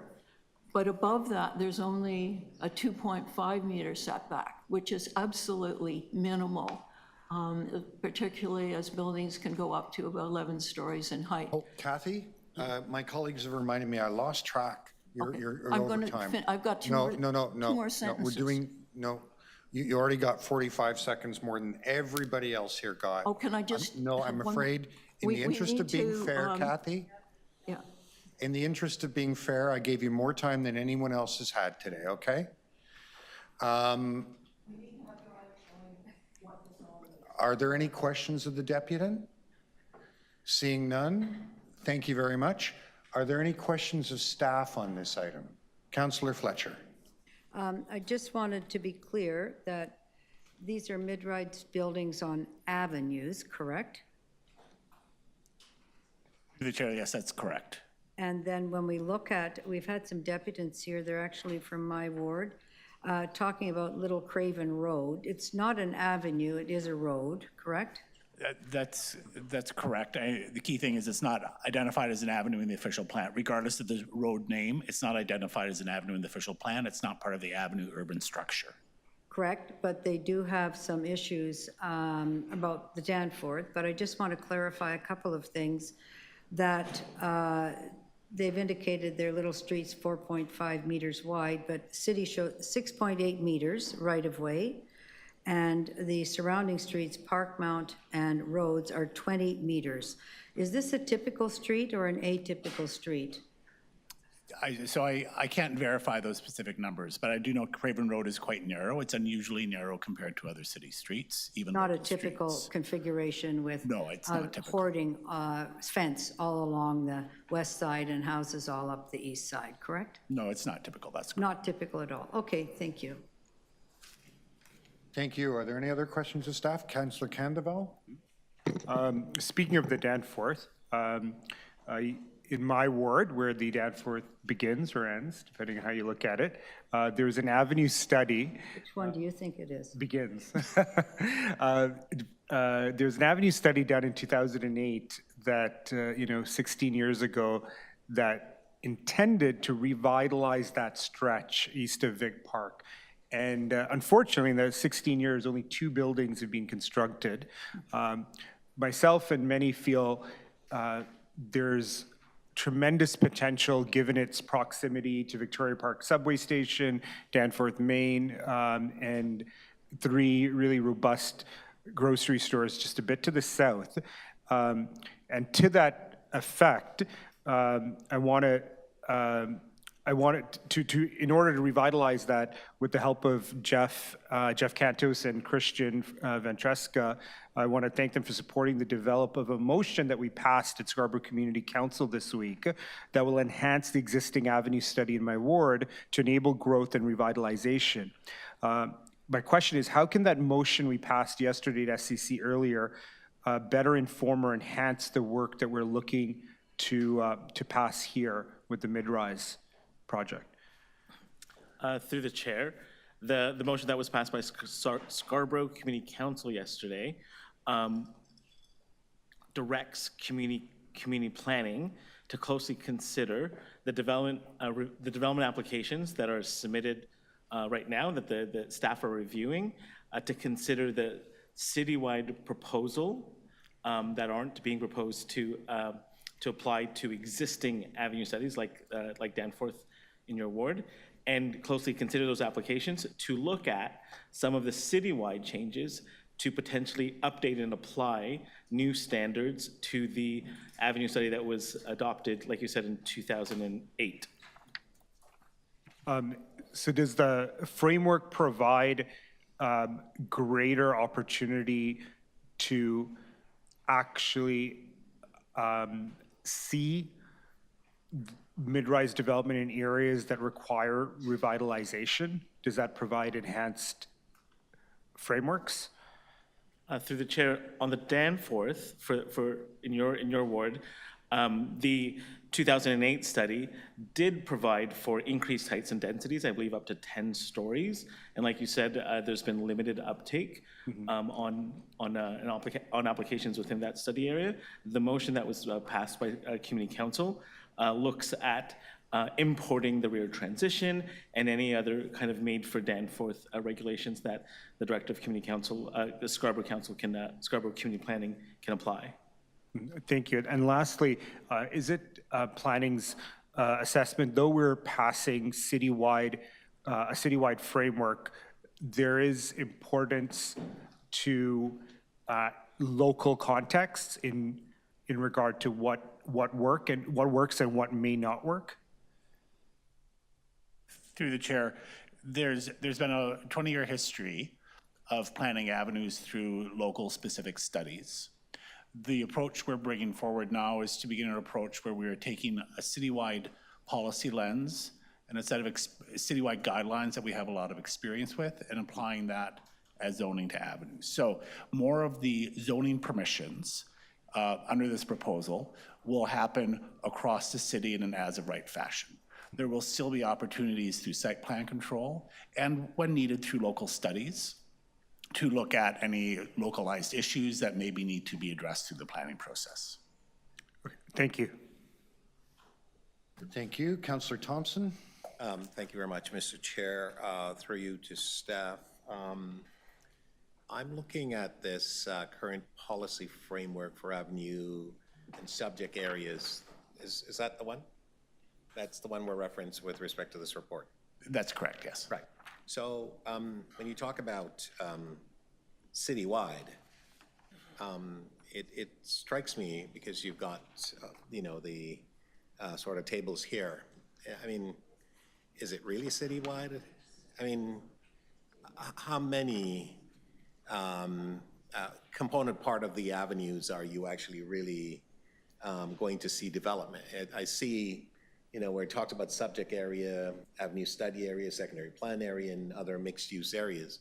It seems that there's a hodgepodge of stuff. So it's not like when you look at an avenue, for example, Victoria Park Avenue or Eglinton Avenue, Lawrence Avenue, it's not widespread, is it? So to give some context to that, the avenues overlay map is quite broad. Right. And under that overlay, there are lots of different land uses, neighborhoods, parks, employment areas, and mixed use areas. And this particular zoning proposal applies to the mixed use areas. So Gotcha. that broad brush overlay map doesn't fully reflect the finer grain of OP designations in zoning categories that we regulate land use with. So the city... This proposal will provide zoning to 48% of avenues that have commercial residential zoning. City's not on fire with respect to development of the whole avenues. No, and as indicated in the report, other work program items will come forward to address other portions of other avenues. Right. Could I then ask, we have a target number in terms of number of housing units that we want to build citywide, correct? Right. That's correct. So with respect to this avenue study and this work that you've done, what is the delta in terms of the number of new built or new development or number of new units or stock to come in place as a result of this change with respect to the zoning? Like, what are we going to achieve? Yeah, through the chair, I mean, obviously, the big question is how readily will the development industry take advantage of these zoning permissions? Our calculation, though, is that if they do take advantage of these permissions, they will achieve 10 to 15% more units than they would have been able to achieve under our existing guidelines. And they will also be able to do that without going through site-specific rezoning processes as often as they currently do. So we have a target goal of 250,000, 10, 15% of that. Basically, it's 25 to 30? I would say our past history is that we've delivered about 60,000 units in mid-rise development along avenues. So I would say we're gonna, if we're ambitious and we can replicate that, we'll achieve another 10%. We'll achieve that 60,000 again and another 10% on top of that. So did I miss that number in the report? Because I don't remember seeing it. We didn't include that analysis in the report because it is somewhat speculative. I hope you can appreciate because it is so dependent on the uptake by the industry. But that's kind of our back of the napkin expectation. So just on a final question through Mr. Chair, what I wanted to kind of ascertain is that if our goal and objective is to achieve a certain number and we're making policy change, zoning changes and so on, should we not at least sort of pencil that out or identify that this is, whether or not it's speculative or what have you, should we not give some comfort to the population as a whole that here's what the body of work is attempting to achieve, and should that not be part of the dialogue and discussion? Because I think it's confusing otherwise. Through the chair, I can appreciate a desire to have some clear numbers around how we're going to achieve that 285,000 target. And there are a number of policy initiatives that are part of achieving that. Some of them are about mid-rise, some of them are about, they are expanding housing options in neighborhoods. Some of them will be about implementing the zoning for protected major transit station areas when we have a provincial approval on that. So we can certainly give some back of the napkin numbers on that, recognizing that there's no one silver bullet to achieving that number. It's going to be a large package of policy initiatives as well as initiatives for my colleagues in the Housing Secretariat. Got you. Thank you, Mr. Connect. Thank you, Mr. Chair. Thank you. Are there other questions of staff? No, I don't see any to speak. I know that Councillor Bradford held the item. He's just... Councillor Candeval, into the breach. Sorry, Councillor Fletcher. Oh, no. I'm sorry. Oh, boy. It's a busy day, guys. It's a busy day. Yes, it's very busy. It's a very exciting day. And I've had to listen to all these brilliant people, and my head is just stuffed. Very exciting day here at Planning and Housing. And I do have a motion that I sent into the clerk, which the chair has agreed. Is it not ready? Oh, it's ready? Okay, to post. It's just got to do with the good people that came from Craven Road and some of the troubles that you'll hear about later at the T-Lab. It is a very funny little street. Not really, sorry to say that about your street, but we know that it's a very atypical road in the city of Toronto. It's 4.5 meters wide and one way. You can imagine how wide that is. One side is complete fence that is up against all the backyards of whatever street it's facing, Parkmount, or south of the tracks, it faces Ashdale. And so this is also compared to the other streets, which are 20 meters right of way, which are very, very generous streets. This is a place that probably should not have garden suites facing it because actually it's not landlocked. So based on everything that's gone on that street, their visit to the T-Lab, which you'll hear about later, Mr. Chair, I'd just like to have that report back about the appropriateness of having that removed from as of right planning for garden suites. That's the first thing I'm going to say. The second thing I'm going to say is that I would certainly agree with this study, the as of right zoning for mid-rise building on avenues. This is not an avenue, it's a tiny road. And looking at some of the planning reports that we've had and neighborhood reports, there are just some times where we've restricted buildings to a certain height, which is even less than the right-of-way. When we brought in mid-rise guidelines, that was to take the right-of-way and give as-of-right planning for what that is. So Queen Street East, 20-meter right-of-way, 20-meter as-of-right planning, which most people have agreed to. They work in that way. I know all across Queen Street that was quite controversial for many years. Everybody is working to create a great street with reasonable and density that fits. Up on Broadview, which was before my time, there was an avenue study that was 3 to 6 stories. Broadview is 27 meters wide. And so that is something that probably this would fix that. So an as of right would be up to 8 stories or more without fussing about it. And I do think that things do have to be updated a little bit. It's very different from when this came out in, I think it was probably 2016.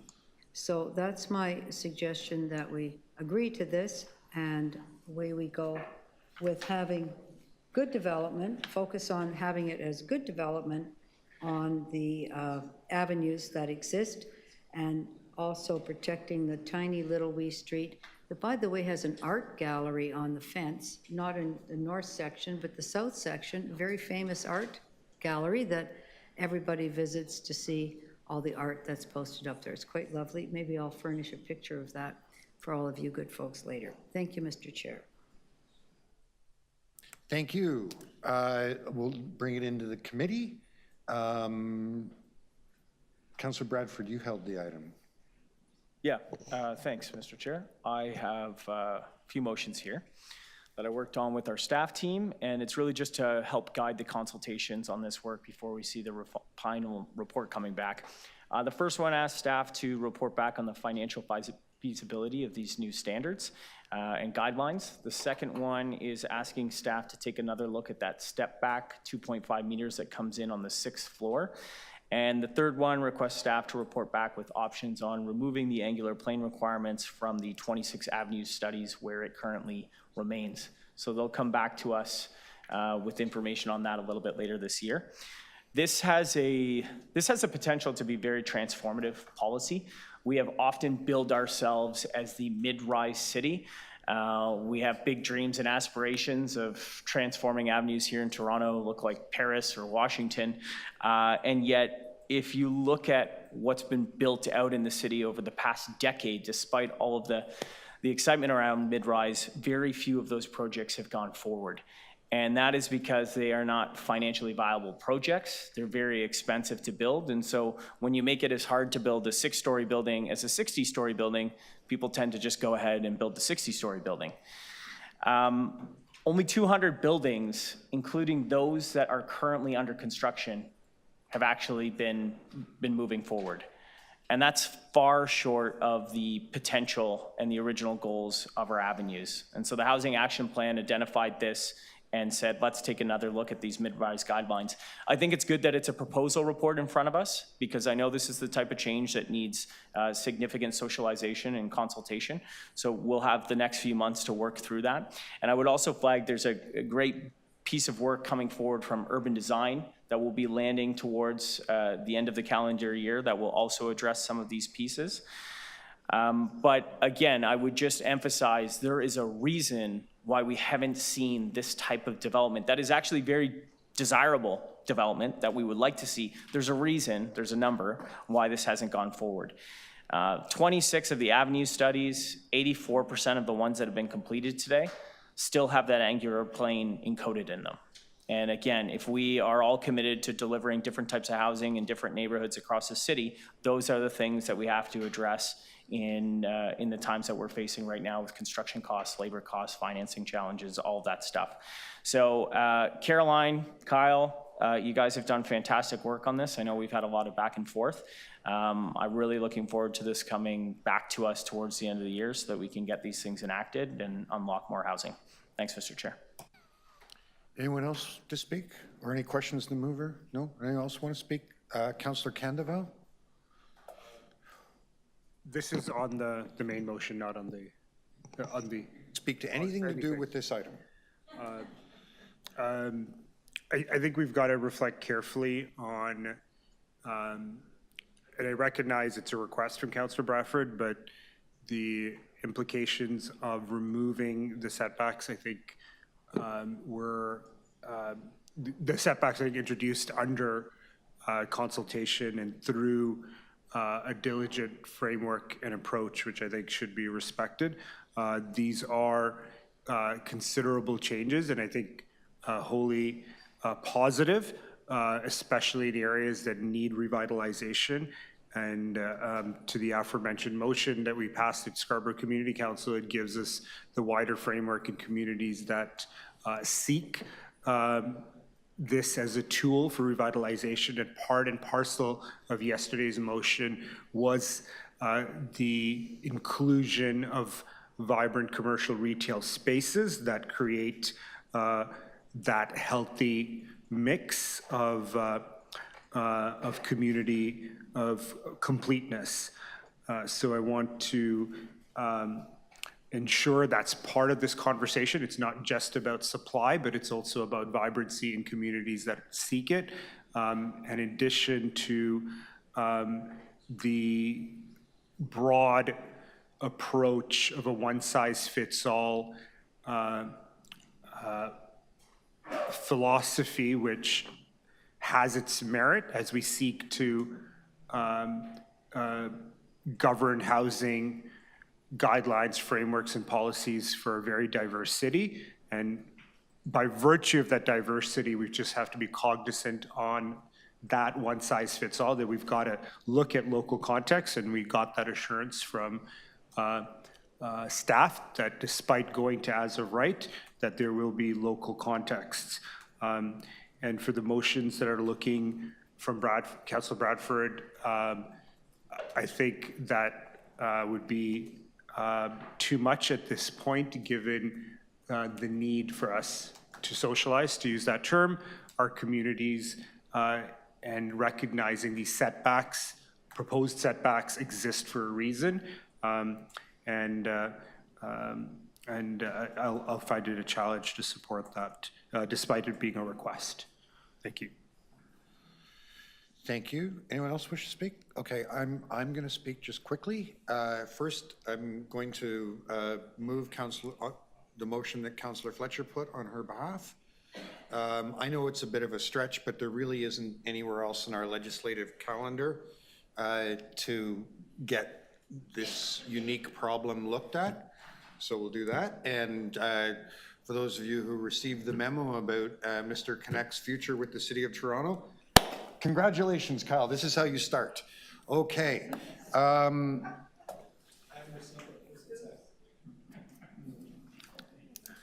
He's going to be the new acting chief planner. Right? Yes. Yes. He's receiving heartfelt congratulations from all the members of the committee. He has big shoes to fill and real style to catch up with. Okay. With that out of the way, I just wanted to comment on the motion from Councillor Bradford. I was listening closely to what Councillor Candeval had to say, and I have to say I agree. We have done a lot of work in a lot of areas on avenues, and each of them has had a slightly different outcome.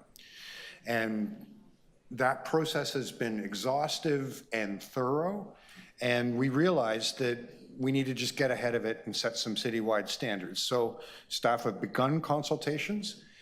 Based on input from Councillor Bradford and others, we said, hang on, it's not perfect yet, go out and do some more consultations. And in that spirit, I think what staff have recommended is the right thing.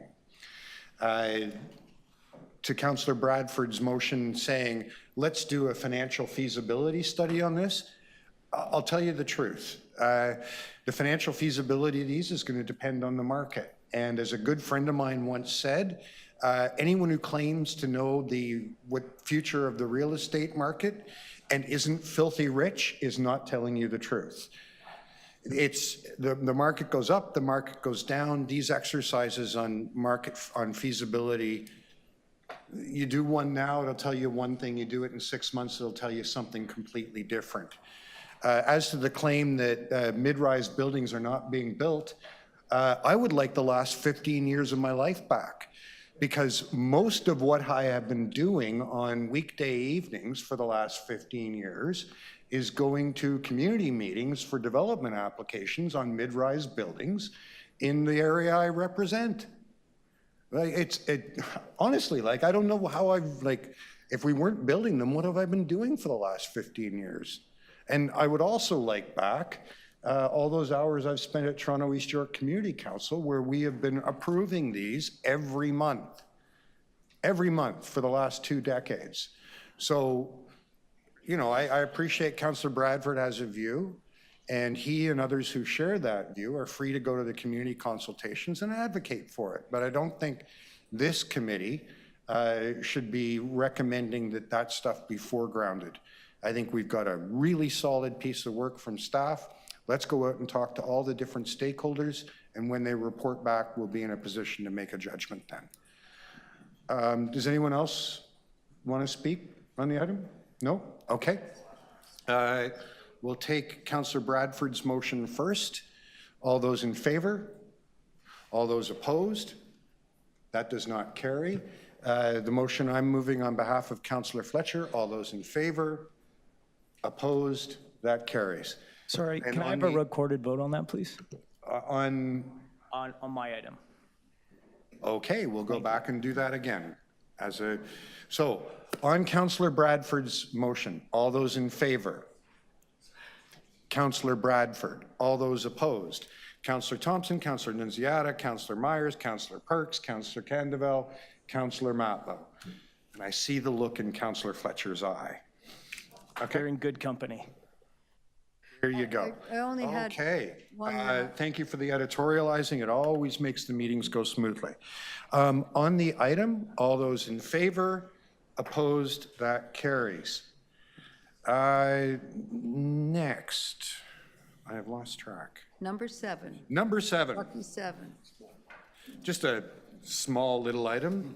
Just take a minute or two, I'm sure. Thank you to the staff on the previous item. If you could leave quietly like mice, that would be great. PH 13.7, Renovictions Policy Implementation, Review of Hamilton Renovation License and Tenant Relocation Bylaw, and Developing a Toronto Renovictions Bylaw. We have deputants. The first deputant is Karen Andrews. Hi, Karen. How are you today?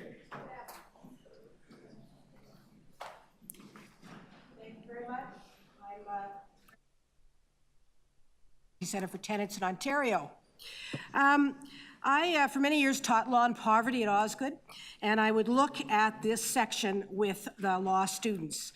Let's look at the Renoviction section of the Residential Tenancies Act, and they would look at it and they would say, well, this is great. The landlord will renovate, and they will invite the tenant back at the same rent. This is clear. What is the problem? And I would make that student write a paper about the problem. What happens when the landlord does not let the student back? What happens when the landlord doesn't even bother to renovate? It is an ongoing problem across the province, an increasing problem. Landlords are relentless. They want vacancies to increase the rent, and Renoviction is part of that playbook. I graduated from law school the month that Mike Harris became the premier, and it has defined my legal practice, trying to help low-income people. What he did, one of the first things he did was he got rid of the Rental Housing Protection Act, and very important for the City of Toronto. Get rid of it, raise rental housing, get developers in there to build expensive housing. City of Toronto, so proud, responded. And they said, wait a minute, we are going to use the Municipal Act. We are going to make developers rehouse, relocate displaced tenants. They can build their complexes. Those tenants get rehoused while it's happening, and they might get a unit in the complex back. Developers did not like it, all the way to the bank. And they went to the OMB, and the OMB said, oh, Toronto, you can't do this. And then they went to court, and the judge said this: the adequate supply of rental housing serves a very important role in the City of Toronto. Approximately 52% of its total housing stock is rental housing. The current vacancy rate in the city is approximately 0.8%. Virtually no affordable housing is being constructed. Judge said, City of Toronto, you go. And nothing has changed, except it's much, much worse. And this bylaw is just asking smaller landlords to do the same thing that you have already been doing for 20 years. And I would use the word rehouse them because they are losing their housing. the cost of this, and it came up at the news conference this morning, the cost. And I understand you're very attentive to cost, and I get it. But what is the cost? Well, actually, you think the program will work and there'll be a lot of renovictions. Well, maybe there won't be when you have an effective bylaw. And what is the cost of not doing this? Landlords are playing us for fools. Committee, council, and city, we have to say no. We're going to maintain our affordable housing stock if we have an effective bylaw, and the human suffering, I cannot tell you in my 30 years of practice. Thank you very much. Thank you. Are there any questions? No? Oh, Councillor Fletcher. Yeah, I just wanted to ask you, I think that you're suggesting that city needs to be bold, probably, and would you consider the city of Hamilton was bold in its Renoviction bylaw? Yes, they were, and I'm a lifelong Torontonian, and there's Hamilton leading the race. And I had to go and say they were doing a great job, and we need to follow suit. Hamilton was bold. It is a terrible problem in Hamilton. We all know in Toronto, housing used to be cheaper. In Hamilton, not so anymore. So it is a provincial problem, a provincial crisis. Hamilton was very bold in its approach, and I really hope Toronto can learn something from this. The template is there. The template included the building permit being the pivot for renovictions, the license. Right. Importantly, to have a license. And the jurisdiction to get the city involved. You know, the Residential Protection Act talks about bylaws all the time, heat bylaw. And nobody says, well, the City of Toronto has a heat bylaw and the landlord's not abiding by it. They care about what the city bylaw is.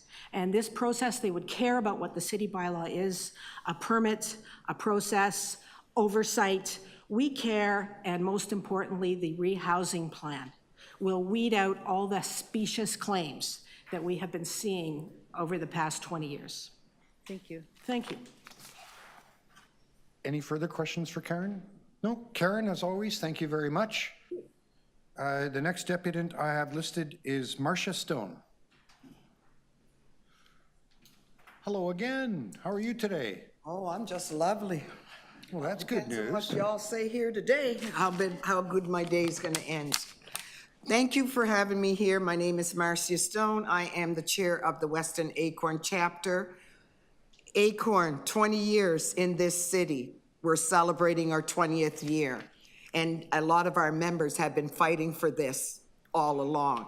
So today I want to urge the City of Toronto to adopt a Hamilton-style anti-renoviction bylaw.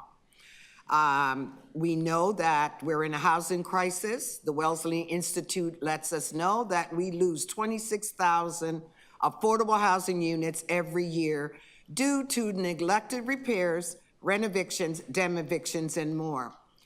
Between 2017 to 2022, there were 950 N13 filings at the Landlord Tenant Board, which are for demolitions and renovations. We don't know how many apartment units this includes because landlords can file multiple units at once. And governments do not do a good job of keeping track of renovictions.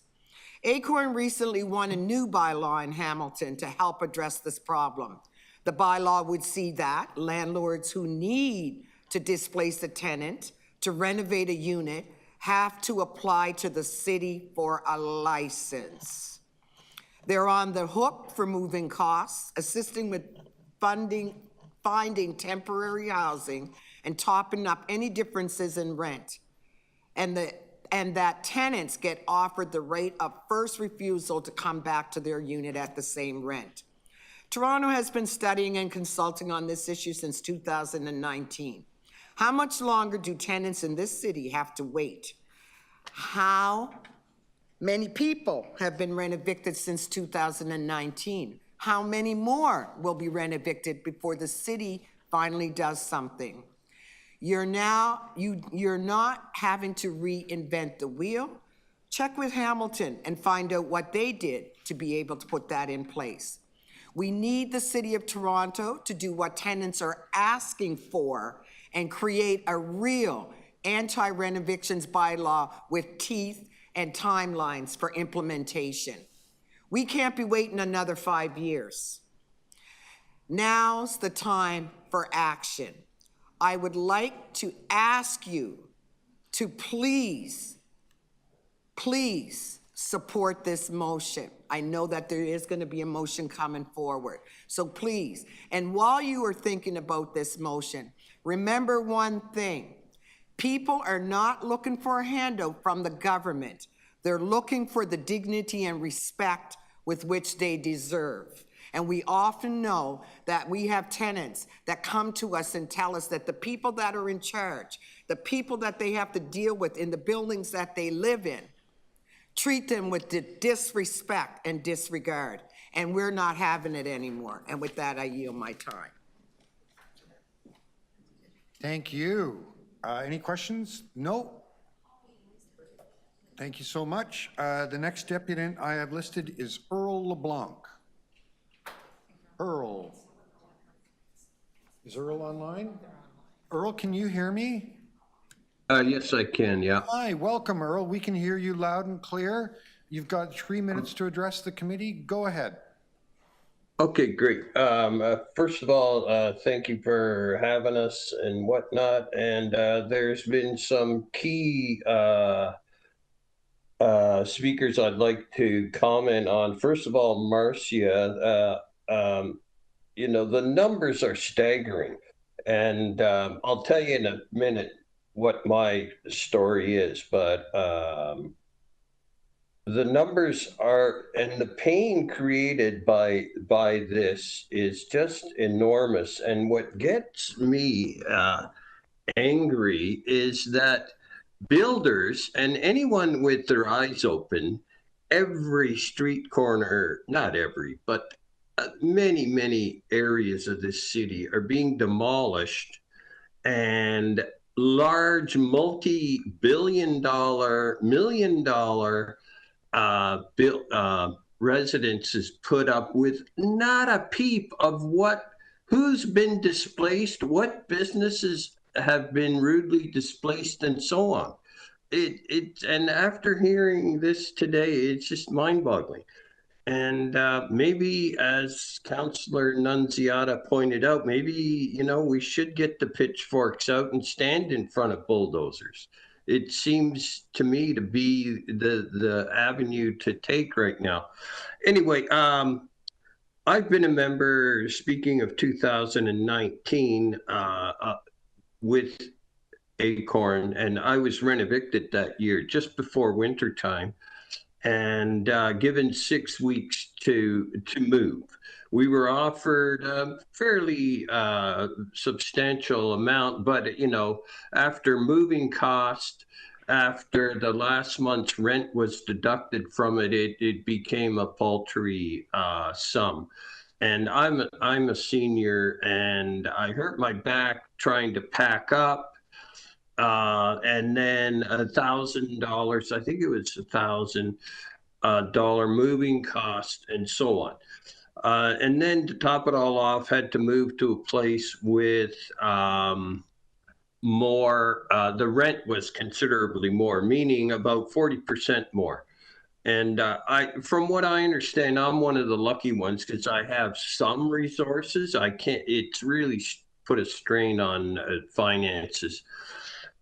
So we really don't need, again, like Marcy was saying, more consultations and so on and so forth. We need action now. Like if I can be renovicted overnight with a surprise like a sloppy note taped to my door, surely to God we can put in place some actions and motion bylaws to prevent landlords from just running roughshod over the city. It's remarkable, a city of Toronto stature. Earl, I want to thank you very much.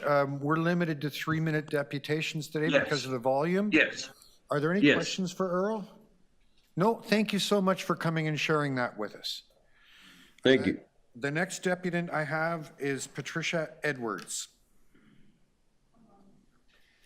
Patricia, I understand you're online. Can you hear me?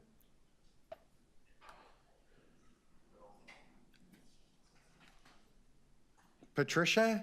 Well, hello. Well, Hi, hello. how are you? I'm very well. You've got Yes, my 3 name- minutes. Go ahead. Yep. All right. Again, my name is Patricia Edwards. I talked to the committee about 2001 when I got renovicted at 25 Leduc Drive from landlord Michael, I forget his last name. And I remember talking to Paula. I'm currently in the Western Acorn chapter. At that point, I was at the Etobicoke chapter of Acorn. My rent increased by $400 by being renovicted, so it's been pretty tight for the last 3 years. We've been trying to at least get someone else than us to rent a new place. I think that definitely Hamilton has the right way of looking at things when it comes to the renovictions. And I think that Toronto needs to really step up for the hundreds of thousands of people who rent and not own. So, and according to me, I think it's what the Google says, like 1.4 or 4 million people are renters in the city of Toronto. And maybe an enforced mandate on leasing in respects to who comes in each year, like the landlord would have to send the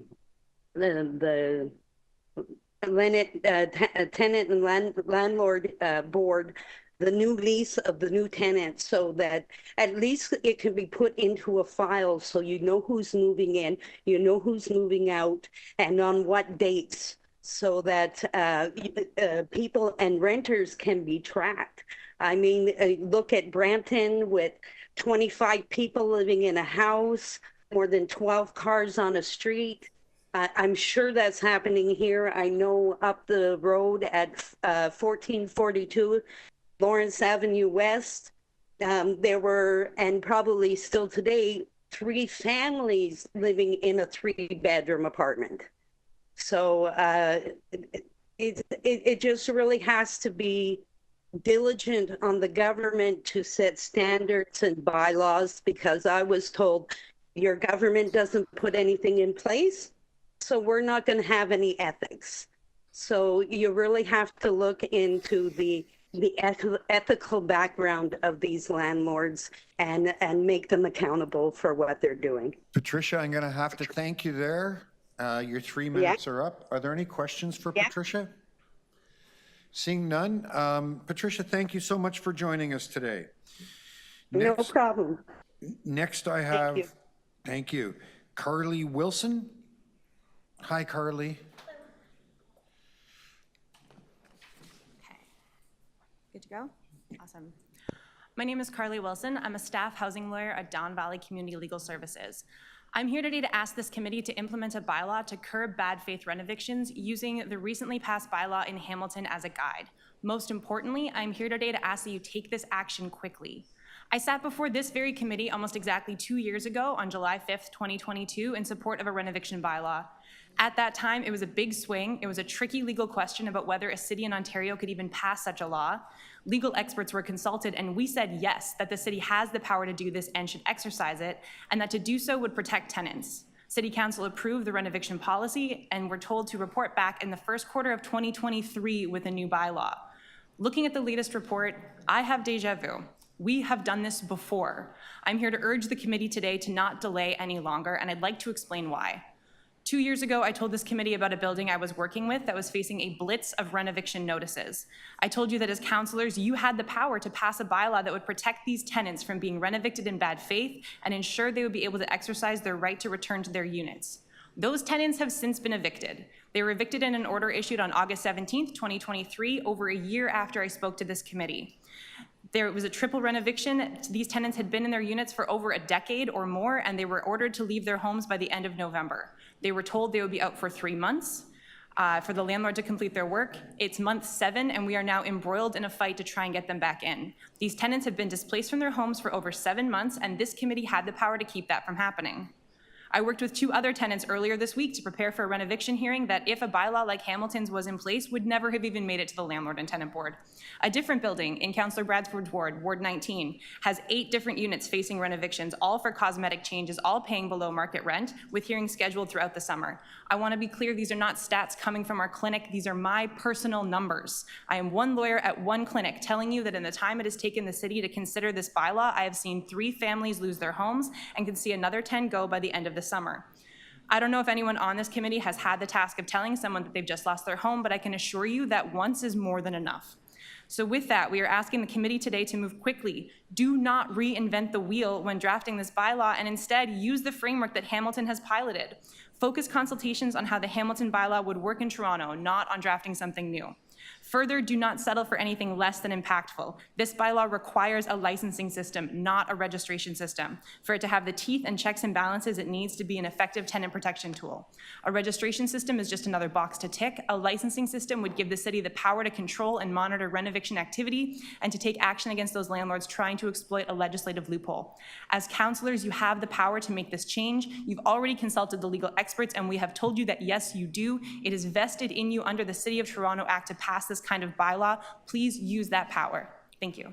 Thank you, Carly. Are there any questions for Carly? Councillor Fletcher. Yeah, you mentioned cosmetic changes. So a building permit would have to be for something more than cosmetic changes, just changing a sink or putting in, I don't know, new cupboards. You're not really requiring a building permit for that. So this bylaw that we're talking about here today, the Hamilton one, would actually require vacant possession, not just go in and fiddle around with a few elements in the Yes, unit. I think the strength of the Hamilton bylaw is its requirement, as my colleague Karen Andrews referred to, that landlords rehouse the tenants that they are displacing. That creates an incentive then for landlords to not remove tenants for projects that they don't need to be removed for.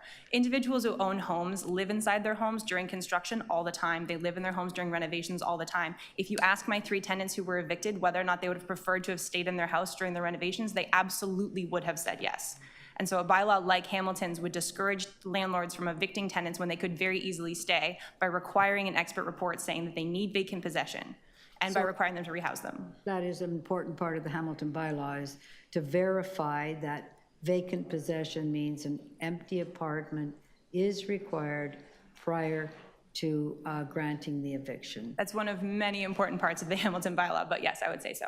Thank you very much. Thank you. Thank you for your work in helping people stay in their homes. Thank you. Anyone else have questions? No?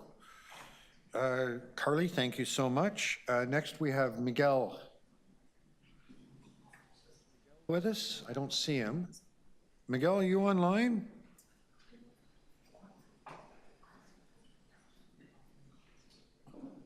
Miguel?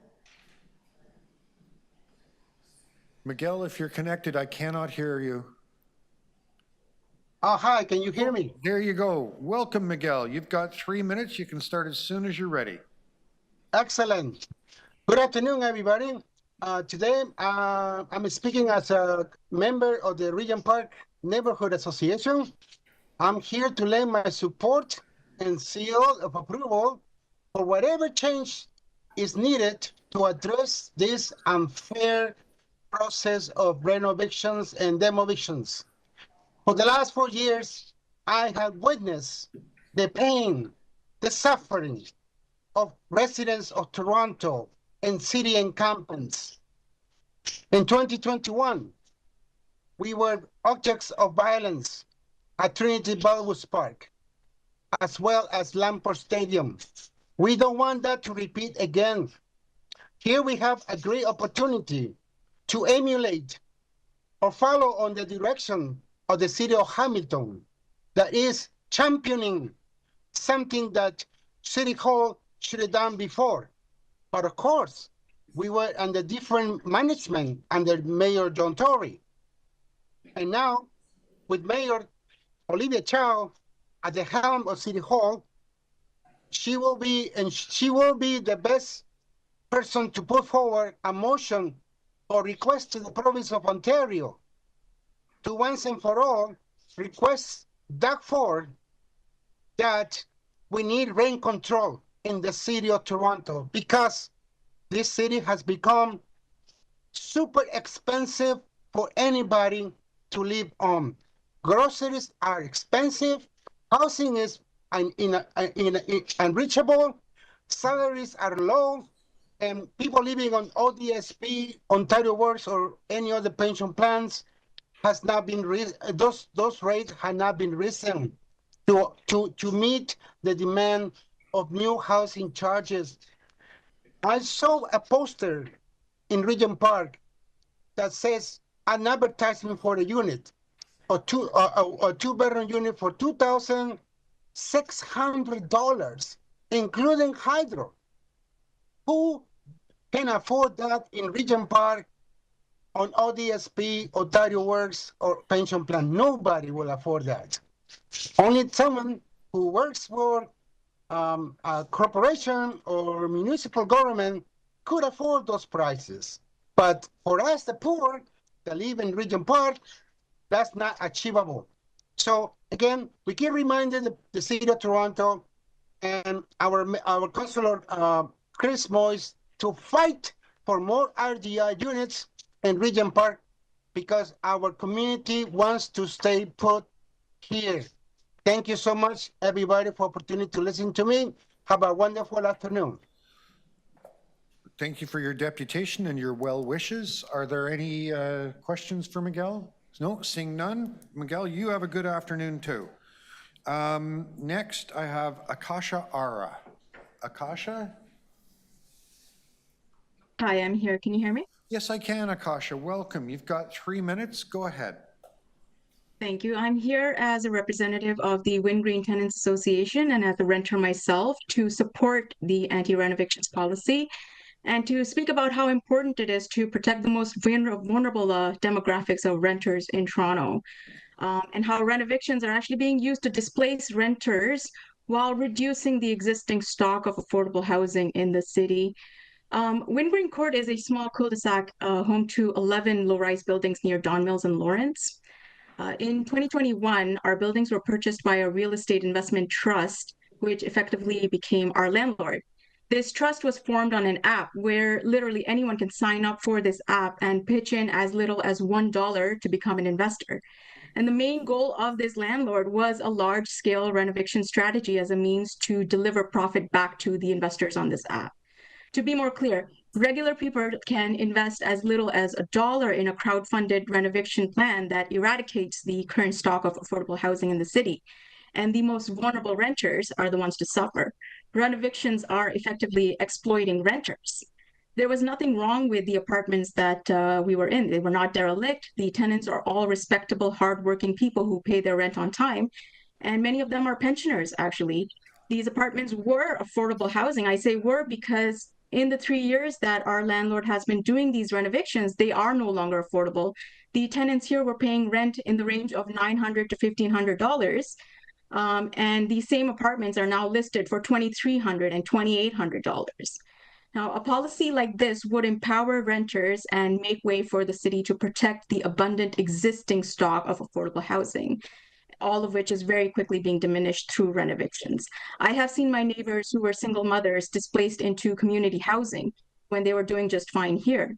Seniors on a fixed pension who cannot afford the $2,000 a month rent be displaced into long-term care instead. Without these protections, we will continue to see the existing stock of affordable housing quickly disappear. Also, the future of all the new affordable housing that is being created will ultimately be unsustainable without policies like this. I want to thank you for your time, and I hope and urge you to consider the necessity of this policy. Thank you. Thank you, Akasha. Are there any questions for Akasha? Seeing none, thank you so much for sharing that with us today. The next deputant I have listed is Guled Arale. Oh. Welcome. You got 3 minutes. You can start as soon as you're ready. Perfect. Thank you, everyone. Hi, everyone. My name is Guled Arale. I'm from the Scarborough Scarborough Civic Action Network, SCAN.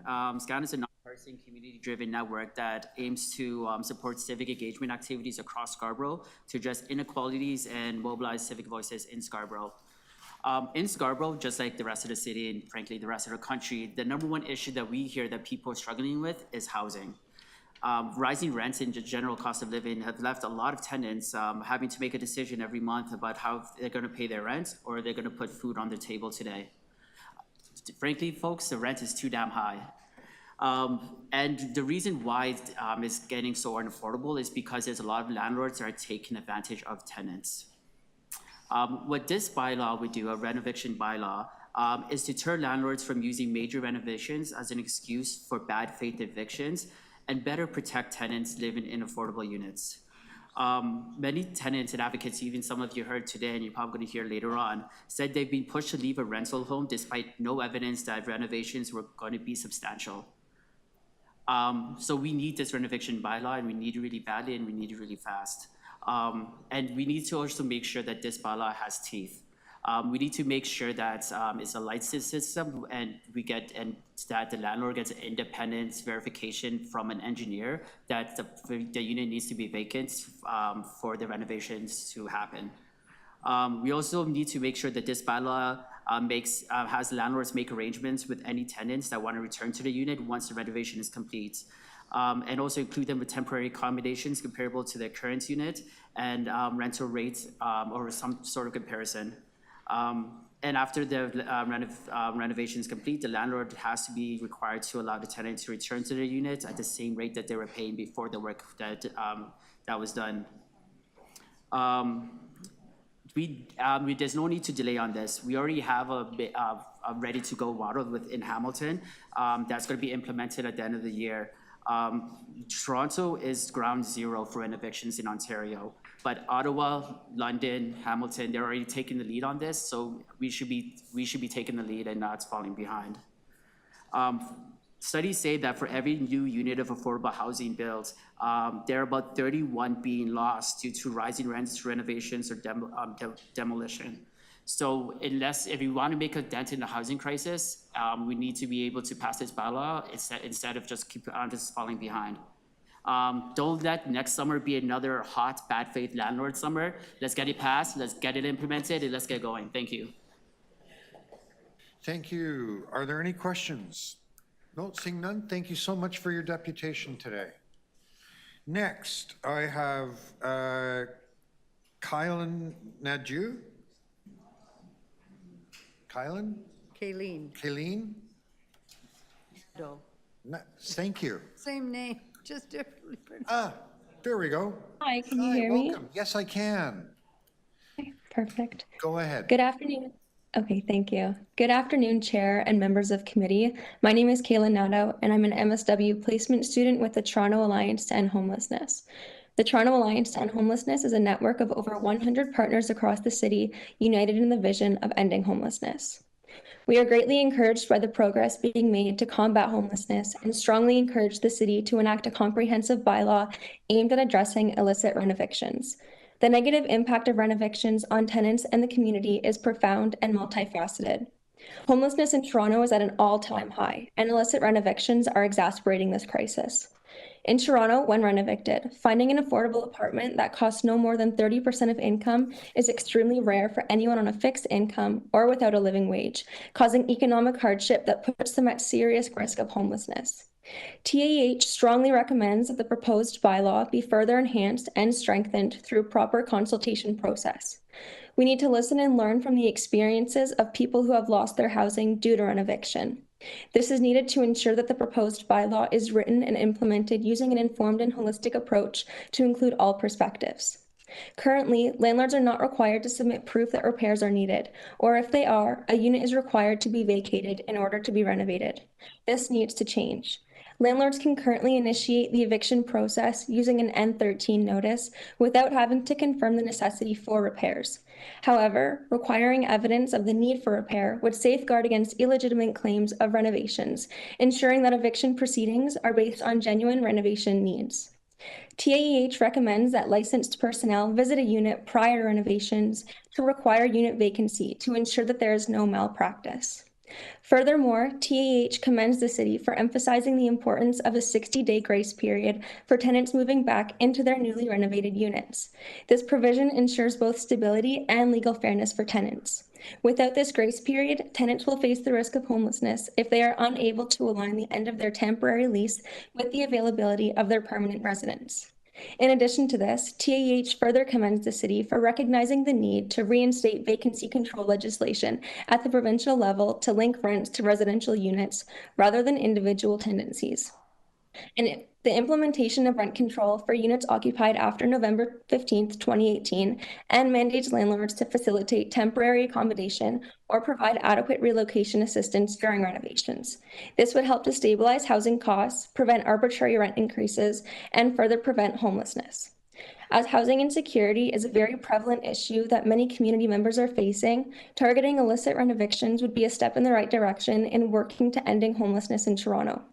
With over 85,000 people on a subsidized housing waitlist, protecting tenants with affordable rents could not be more critical. As housing is a human right, it is imperative that we take every possible measure to ensure that all residents have access to safe, stable, and affordable housing. Thank you, Kylan. Are there any questions for Kylan? No? Thank you so much for your deputation today. Thank you. Next, I have Laura Anonen. Hi, Laura.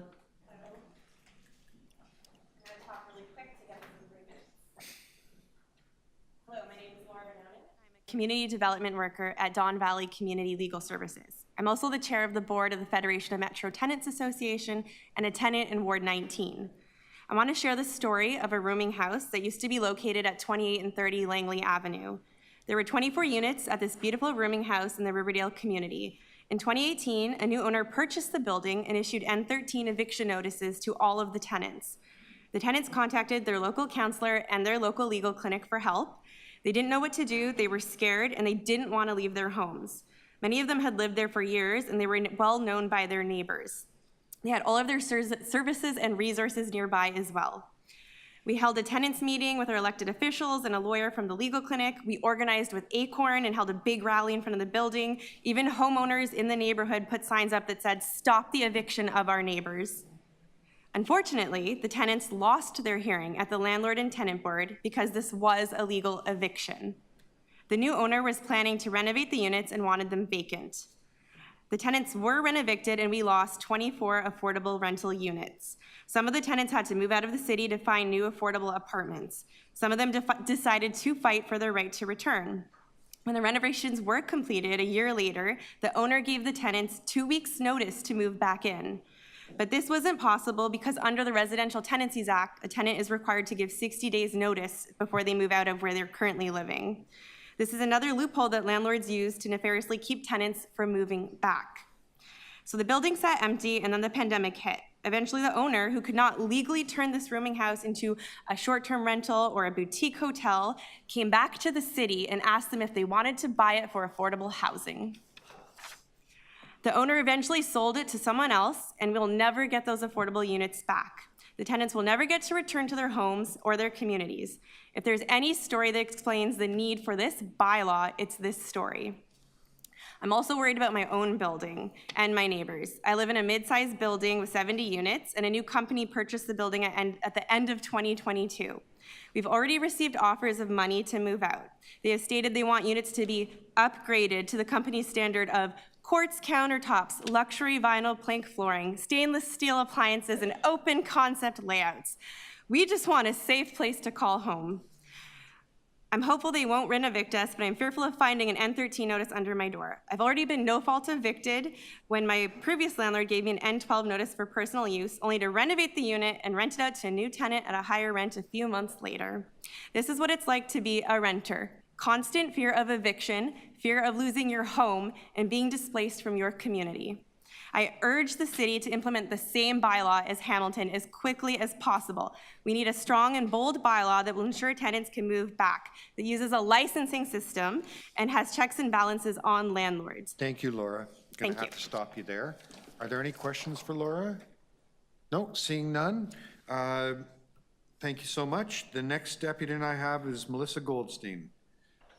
Don't see Melissa in the room. Is she online? Hi, Melissa, can you hear me?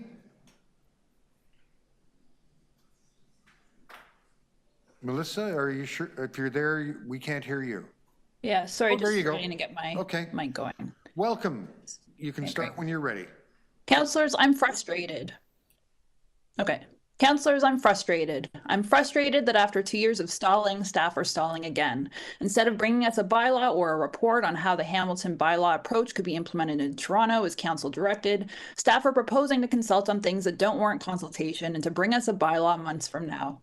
For the record, this is the 4th time staff have changed the deadline council gave them 2 years ago for bringing back a draft Renovictions bylaw.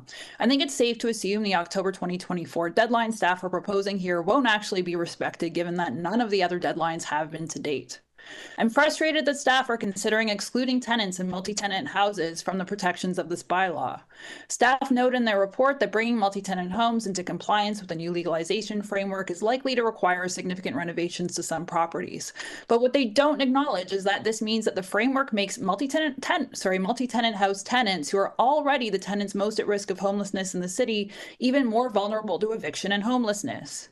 At the time that legalization framework was passed, staff committed to implementing supports to prevent these tenants from eviction and homelessness, but not a single measure has been put into place. A policy similar to Hamilton's would function to protect these vulnerable tenants from eviction and homelessness, yet staff are proposing that these landlords be exempted, rather than proposing a path for these landlords to become compliant that doesn't allow them to evict their tenants into homelessness.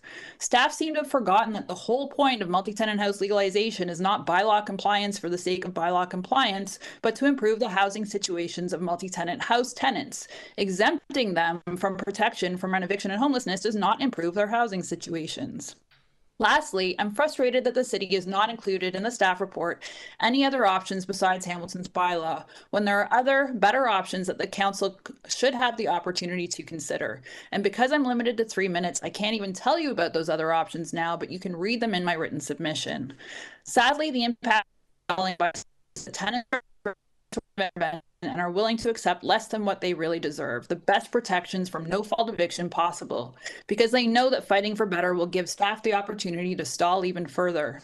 It's in this context that I make these recommendations. 1, direct staff to bring a draft bylaw to the upcoming council meeting using Hamilton's bylaw as a template.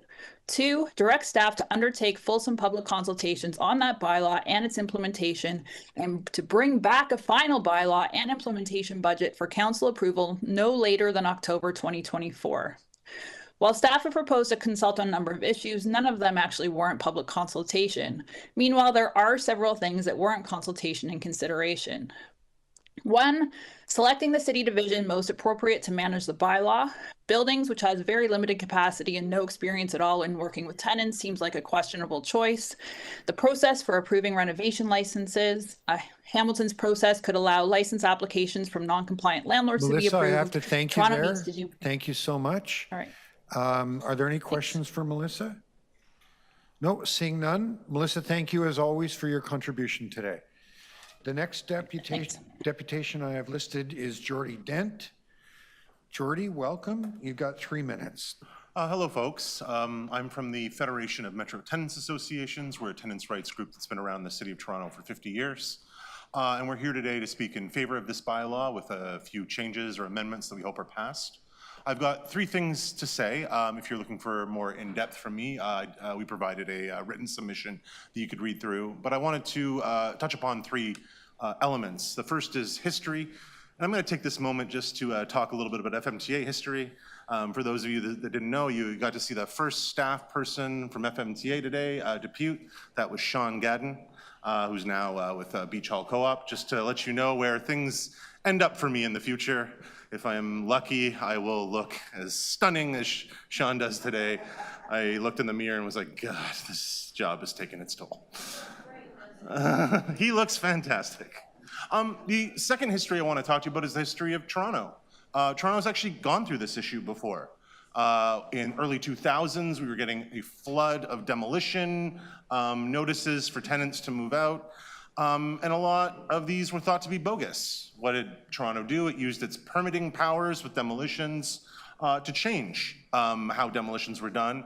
And you know what you saw? You saw a plummeting of demolition applications after that. Why? Because of the second reason I'm here. The issue that we're talking about today isn't actually about renovations. It's not really about money for tenants. What we're actually talking about today is eviction fraud. Landlords illegally, fraudulently evicting tenants and defrauding them of their cheap rent. If you're a tenant who's paying $1,000 and you got to move out today because of this, your rent's now $2,000. You just got defrauded of a $12,000 cheaper rental contract. This is what we're trying to stop. This is what we are trying to prevent. A lot of these evictions are completely bogus. They're nonsense. Tenants should not have to face them. And these new rules that you're strengthening today or considering to strengthen today is exactly what you did 20 years ago. And it's going to have the exact same benefit. Fewer tenants are going to be defrauded of their rental contract. Fewer tenants are going to be evicted, and that's positive. Third thing I want to point out is some improvements we'd like to see. I think you've heard from everyone. This is not our first rodeo. We would really love to see this passed sooner.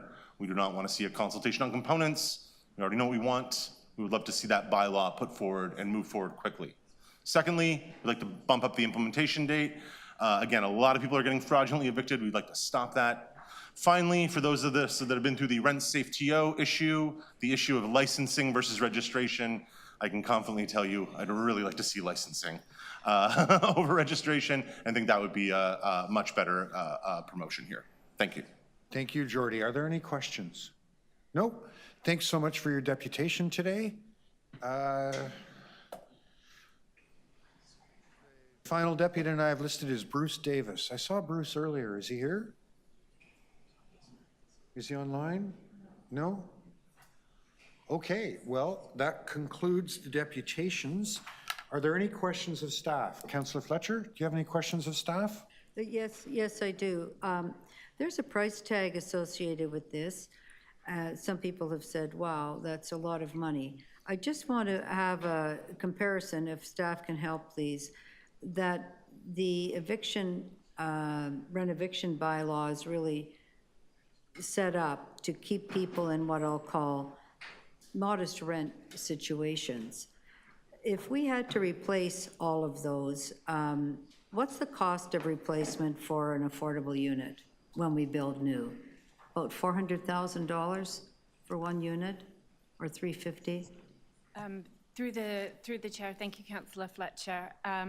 In our generation and transformation report, we identified a minimum cost for that land of $525,000. $525,000 for a new unit. So I'm sure that staff would support keeping people in units, because we could not, that's a lot of money to build a new unit compared to spending some money to keeping people in their existing good rents. Would you agree with that? Through the chair, yes, we do agree with that. Thank you very much. I just wanted to alert everyone with TCHC, if somebody can answer, when there's a revitalization, everybody does get an N13.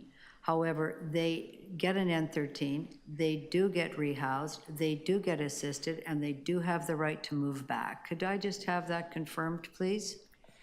Through the chair, yes, we can confirm that that is the package that tenants are offered, yes. So that's basically the city standard, because that's a city housing company? Through the chair, yes, that's correct. And that's a standard that the service manager requires for any rent geared to income unit, correct?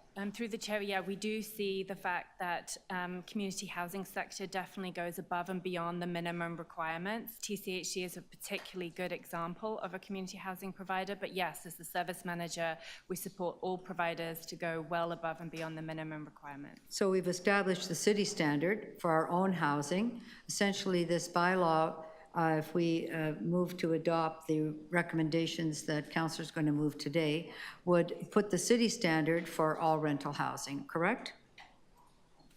Through the chair, yeah, it would definitely improve the situation for tenants. I think there's some work for us to do on the replacement and the returning rents, etc., but we would be using our standard as a guideline for those changes. Well, the Hamilton bylaw does basically mirror the City of Toronto's standard that we've accepted and used since we started revitalization at Regent Park, or sorry, my ward, Donmont Court, 2005.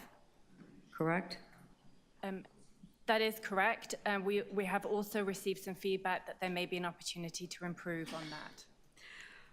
I just want to go and ask our chief building official here, if I can, please, that I'm sure you're familiar with the Hamilton bylaw, which requires a renovation license within a number of days after giving out an N13, which the application requirements for the renovation license must have the confirmation that the landlord has all the building permits, that there's a comprehensive tenant rehousing and compensation plan, that they've received all the required notices, including eviction prevention, in other words, tenant information, and that, very important, there's third-party verification that vacant possession is required. Correct. Because the N13 says vacant possession. Am I correct in that? That is correct. And there's also some fines and some fees associated with an application, or if you don't apply, you can be fined for not living up to the bylaw. Is that right? That's correct, Councillor. And so if these motions today that councillors are going to be moving are approved, then I see that the consultation period on the bylaw would be focused on these elements that we're bringing forward for the Hamilton bylaw. Do you have any problems in implementing what we're calling basically a Toronto version of the Hamilton bylaw? Would you foresee any problems there? None whatsoever, Councillor, through the chair. But for me, today's deputations were really helpful, and what I've heard today, especially on the front of licensing, is that it appears to me, after I've heard the deputations today, that a Toronto version of the bylaw should incorporate a licensing regime as opposed to anything else. And so certainly I have no reservations with respect to implementing a Hamilton-style bylaw and Thank you very consulting much. on that. Thank you. Next, I have Councillor Nunziata, bringing it into committee. Yes, thank you. In the recommendation, recommendation 2 is where it says that in consultation with the Executive Director, Municipal Licensing, to engage with impacted stakeholders on the draft bylaw. So exactly who are you going to engage with? Are these with tenants or are these with landlords? Through the chair, we'll be engaging with the community. So on page 18 of the report, it lists series of community groups that we will be engaging with, including advocacy groups, housing and homeless organizations, landlords and tenant associations, people with lived experiences, and of course, Housing Right Advisory Committee members, just to mention a few. So how would you be doing the consultation then? What would the process be for that? The process will be a public one. It'll be through community meetings, perhaps. It could be the consultation process could be done in multiple ways. Through the chair, I would just add that we will likely do a mixture of online and in-person meetings to make sure that we can get to the voices that we need to hear from. Okay, so my next question is, so the last time this item was on the agenda, it was my understanding, and we made it very clear that we wanted staff to bring forward the bylaw, the Hamilton bylaw, correct? And so what I don't understand is with all these recommendations that you're recommending, that the bylaw doesn't get implemented to 2025, 2026. Because it was very clear that we wanted the bylaw to come forward. I'm gonna pause your time there. There is a flavor to your question which may require us to go in camera. I just want to caution staff to be careful with your answer, and if we need to go and talk to the city solicitor, we can do that too, but we have to do it in camera. And with that, I'll let staff answer. Through the chair, Councillor, you're right that it has taken us a while to come back to Council on this issue. It is a complex one, and one that we wanted to give due consideration for. I think in the report we've tried to outline that it is our intention to move forward in line with what Hamilton is proposing and to learn from them as they begin their implementation actually at the beginning of January 2025. Okay. Are there any other questions? No? Okay. Councillor Candeval. Thank you, Chair. I know there's a lot to be learned from the Hamilton experience, and we are certainly inspired by it. Were there any other jurisdictions that we look to for learning or inspiration? Yes, we've looked at a considerable number of jurisdictions. From 2022 to now, we have monitored the progress of changes in British Columbia, and more recently, we have been in contact with other municipalities in Ontario as well. Were there any aspects incorporated in what's before us that is unique to those and perhaps out of the scope of the Hamilton approach? Through the chair, I think one of the most important aspects to learn from is this idea of validation of the work, that the work that is happening really does require vacant possession. And so it's our intention to really focus, to build on how the provincial government changed the legislation to kind of identify a qualified person. I think it's important for us to go further than that and require a full report and validation that the work does need vacant possession. And that is definitely in line with the focus of other jurisdictions as well. Chair, if I can just add further to Abby's comment, the one additional element of the what Toronto is proposing is a tenant notice, where tenants would be made aware as the moment a building permit application is made. The Hamilton bylaw currently doesn't have that element, but in our instance, the landlord would be required to provide the tenant with not only a notice, but also a letter that they've made an application for a building permit, well in advance of issuing even an N13, for instance. Thank you. And from your analysis from the Hamilton approach and what is before us currently, were there any aspects that you didn't find suitable for the Toronto context? Through the chair.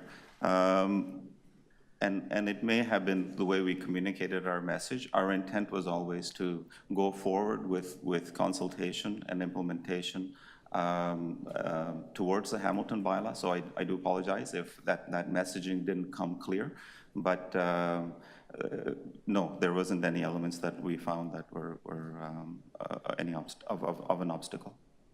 Okay, thank you, Chair. Thank you. Does anyone else have questions?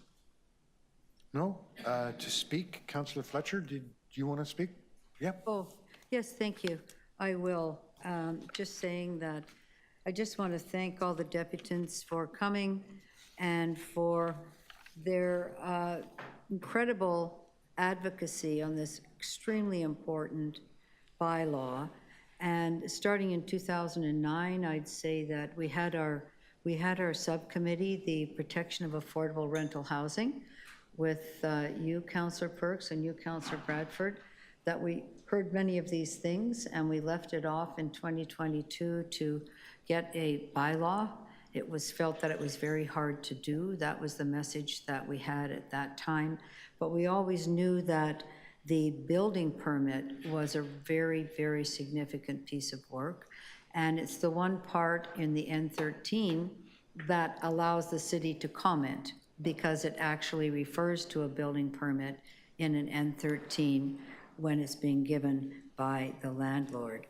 And then thank you to the councillors that worked with me on putting a letter in, maybe 2 months ago. Councillor Candeval, Councillor Cole, Councillor Nunziata, and myself asked to have a Hamilton-style Renovictions bylaw that we could implement in Toronto. I know it's very hard for us to have to follow another city, but it's okay. We can follow Hamilton because, you know, they do good things there. So they have led the way there with the license, as we were talking about earlier, the license, and I'm very happy that to hear Mr. Gogna say that a license is fine. I think registration is for swimming classes and a license is for renovictions and all of the things that would take place in order to save affordable tenancies. That's why we set that committee up in the first place. It was called the Protection of Affordable Rental Properties. Because many properties, particularly if somebody's been evicted, and we've heard that today, it's simply in order to double and sometimes triple the rent. And the eviction fraud that sometimes tenants are now losing out on their rightful place through a process that wasn't actually correct and didn't really have a building permit or didn't need vacant possession. I feel very badly, I think we all do, for everybody who's been subject to that, what happened to them and being put out into other places they can't afford, moving away from the city, when really and truly they did have a right to stay there. So this, oh, I'm going to cry.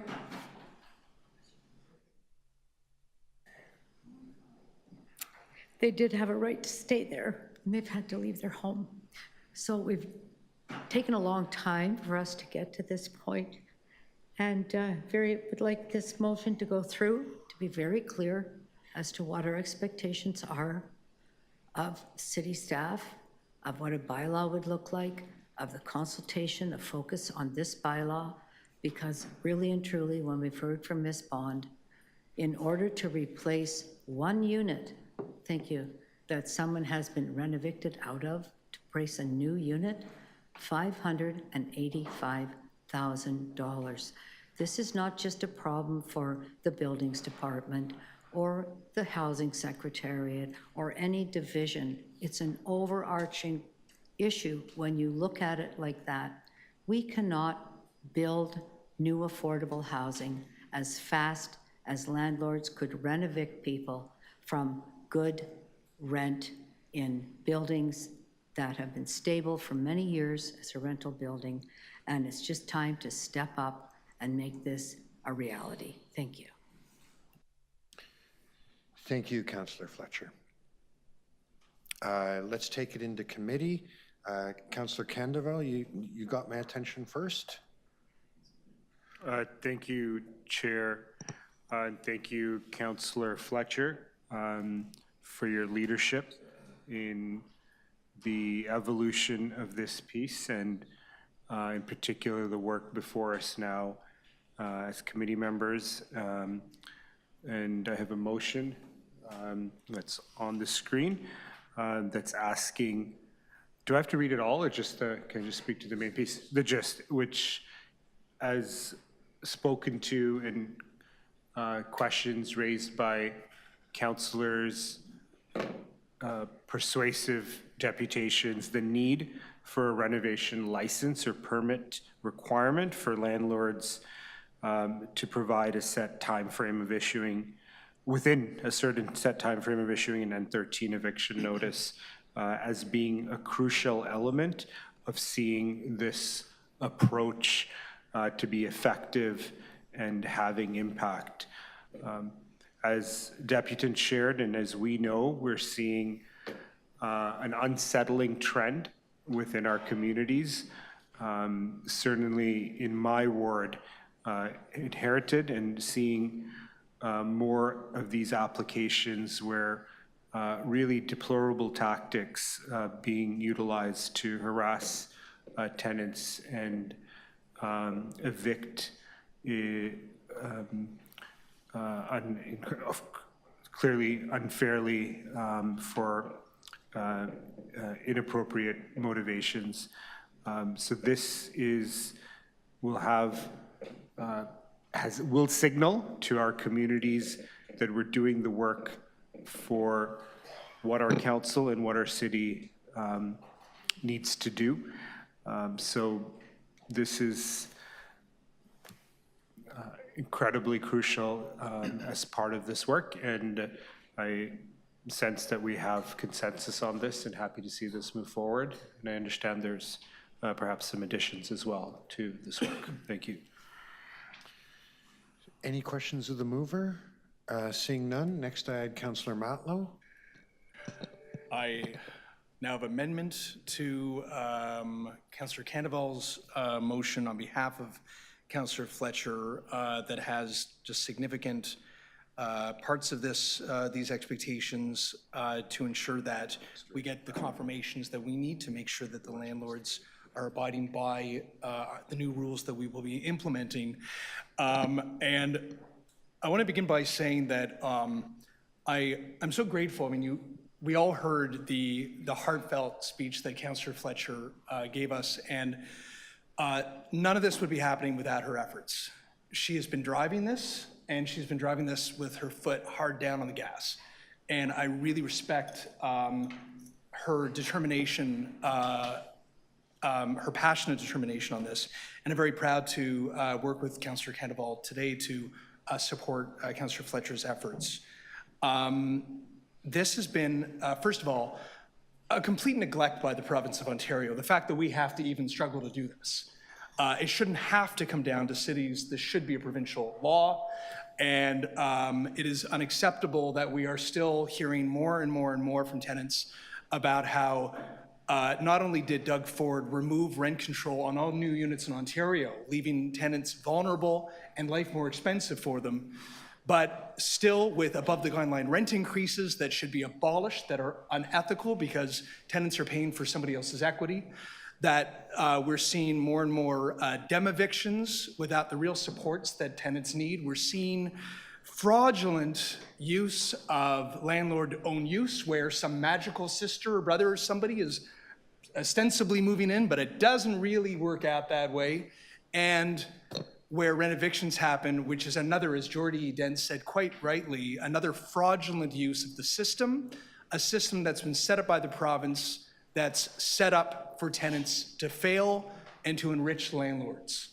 And that's why it's so important for us to learn from models that are working on the ground in cities to be able to do it ourselves here in Toronto if Doug Ford won't do it, won't do it for the rest of Ontario.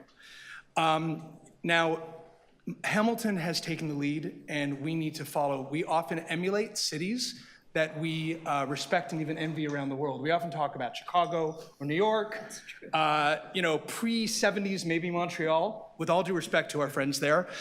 But Hamilton's got it right. Hamilton's got it right. This is the home of the Tiger Cats, right? Of the Canadian football Hall of Fame. It's City of Waterfalls. City of Waterfalls. First Tim Hortons, right?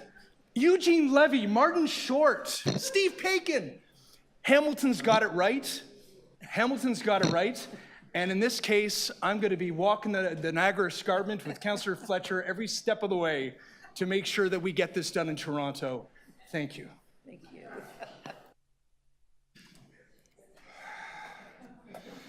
Oski wee wee. Okay. People of a certain age will get that. Okay. Councillor Nunziata.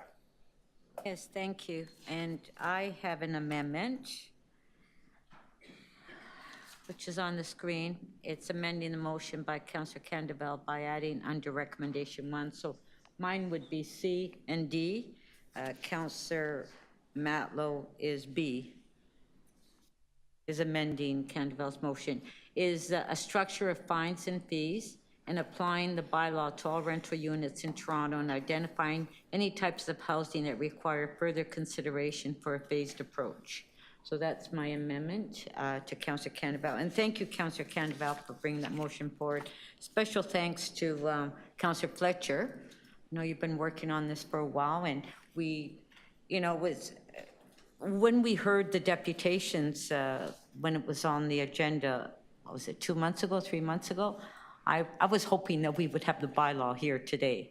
Because, you know, the questions we asked the staff, and I even asked that question to MLS about fines, increasing fines, and, you know, so we have the report before us. And as far as the, Councillor Candaval, your motion about the, bring forward the recommendations to council on the consultation with stakeholders, yeah. And I think that the council should also have input on who the stakeholders are, because we want to make sure that all the stakeholders are involved in the consultation, be it in person or virtual.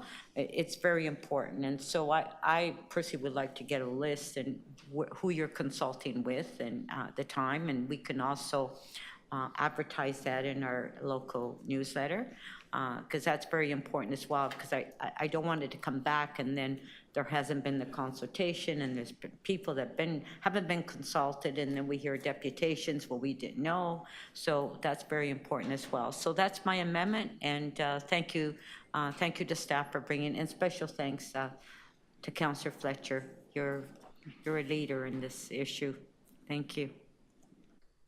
Thank you. I'd ask if there were any questions of the movers, but it sounds like some of the movers have been talking to each other. Does anyone else wish to speak? No? I'll just say a couple of words. It's interesting, you know? When I moved out of my parents' place for the first time, I moved into an apartment. It was rent controlled. You know, there were some hassles occasionally with the landlord, but I could afford it. I could afford it working as a childcare worker, you know, the kind of wages they get paid. Then years later, I started a family and we didn't have the money put aside to buy, so we rented. And while we rented, we eventually were able to put aside the money to get a down payment together and move through the housing system and own. And it doesn't work like that anymore. It just doesn't work like that anymore. And frankly, the reason it doesn't work like that anymore is 30 years of the federal and provincial governments changing the law, tipping the scales in favor of the landlords. 3/4 of all human wealth in the world is tied up in real estate. And the people who own that real estate have been getting richer and richer and richer. And the people who rent from the people who own that real estate live more and more precarious lives and spend a larger and larger percent of their life working to pay that landlord. And it is an utter failure of all governments in Canada that we have allowed things to get so bad that not only do you spend your life working to make the landlord rich, but you're in constant fear of losing what little security of tenure you have. Many people in this room, Mayor Chow, members of council who aren't here today, and many, many tenant activists right across the city have been working for a generation to try to right that balance and get tenants some more rights. Frankly, this is just a step. This is just one step. When we get this bylaw in place and when we start implementing it, there will be screaming and howling. And other municipalities will be challenged to follow suit. And I'm reminded of 20 years ago when we were in a similar thing with the pesticide bylaw. Municipality by municipality, we just started saying, no, the provincial government is not protecting the people who live here. Let's just, as municipalities start passing bylaws. Some bylaws were this way and some were that way. And eventually the pesticide industry started saying, oh my God, I can't deal with it. There's a different bylaw in every municipality. And they went to the province of Ontario and said, we surrender. Let's just have one uniform ban on pesticides right across the province of Ontario. I think we're embarking down that path here. Local people are going to the one level of government where they have voice, where they can come and say something and have a public servant say, I heard you. I'm changing the way I'm doing business. This is the only government that's permeable like that, and it's currently led by some very strong women, I'll be frank, who have been and care a lot about tenants in the City of Toronto, Mayor Chow, Councillor Fletcher, and others. And we are going to make progress on this, and we're going to make progress on other aspects so that the 1% don't control the housing system. Okay, I just had to get that off my chest. And, oh, the clerk is reminding me, I have to move the supplementary report. She should have reminded me at the beginning, but I think she was spellbound by my rhetoric. What? I know, and the clerk didn't even catch it. You didn't catch it until now. Okay, it's just to move the supplementary. It's no surprise to anyone. With that, how do we want to do this? Do we want to vote motion by motion? Do we want to vote, take it as a package? Do we want to record things? What do you want to do? So why don't we take all the amendments as a package? All those in favor, opposed, carried. And now we'll take the item as amended with a recorded vote. Okay? And Councillor Fletcher, you can nod along. Yeah. Okay. So on the item as amended, all those in favor, Councillor Matlow, Councillor Canderville, Councillor Bradford, Councillor Perks, Councillor Myers, Councillor Nunziata, and Councillor Thompson. There you go. Teamwork makes the dream work. Thank you, Councillor Fletcher. Thank you to all the members of the community. Thank you, city staff. Okay, good stuff. Hey, while we're doing this, why don't we launch some social housing? With that, I'll go to PH 13.8, launching the rental housing supply program. We have a number of deputants on this item. I'll just give folks a minute to shuffle chairs. Okay, all righty. We have deputants. The first deputant is David Wilkes. David's online. David, can you hear me? Chair, can you hear me, sir? Yes, I can. Please proceed. Thank you very much, Chair Perks, and good afternoon to you and the members of the Planning and Housing Committee. As the Chair indicated, my name is Dave Wilkes, and I'm the President and CEO of the Building Industry and Land Development Association. I'm joined today by my colleague Danielle Binder, who is our Senior Director of Policy and Advocacy. Thank you for the opportunity to address you today, and as noted, I will be speaking to item PH 13.8, launching the rental housing supply program. There is no dispute that solutions for affordable unit must be brought forward. However, as we have expressed to staff, this proposal allocates capital funding to only 18 affordable rental and rent-geared to income housing projects aimed at accelerating the delivery of roughly 2,600 new affordable rental homes. Unfortunately, that is only a fraction of what is truly needed.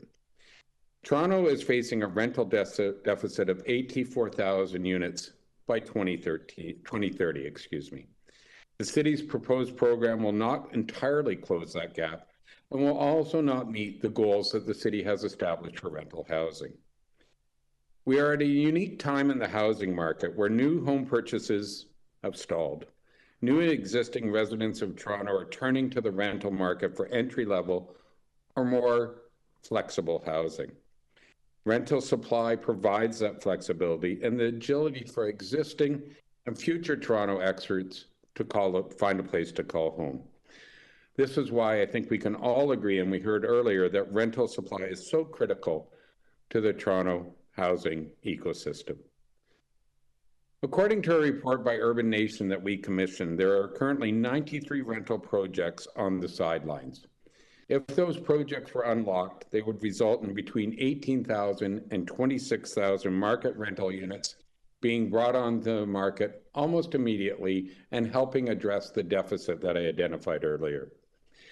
That is why today, Chair, I'm asking you and your committee members to direct staff to take the summer to work with us at Build and the industry members to develop a comprehensive tri-government approach for housing supply, with a particular focus on rental and unlocking the units that I have referenced. And that we would recommend that we create some urgency in this task, given the need that we've expressed, and bring recommendations back to you by the fall in September if possible. Thank you, Chair. I appreciate the opportunity to debut before the committee and look forward to any questions. Thank you. Are there any questions? Excuse me. Go ahead. Thanks. Through you, Mr. Chair. Thanks for the deputation. I know that there's a lot of market-based purpose-built rental, which is important, that's currently stuck in the pipeline. Could you provide any commentary on why that may be the case and what might be helpful to move those projects forward? Through you, Chair, and thank you for the question, Councillor Bradford. Quite frankly, the units that are stuck, they are SPA approved. They're not viable from an economic perspective. And in addition to providing the much needed rental supply that I referenced in my remarks, they also represent quite a number of jobs that would be delivered, as if I can use that word, Councillor Bradford, to the market. By our estimates, 37,000 jobs would be represented through the completion of those 93 projects. And I always like to reference what the activity would be in total. It would represent 4.2 billion in GDP, 8.2 billion in gross output, and 2.5 billion in wages and income from those employed. So if we can address the challenges that those projects have from a viability perspective, I think that we would benefit both in terms of jobs, economic activity, and supply.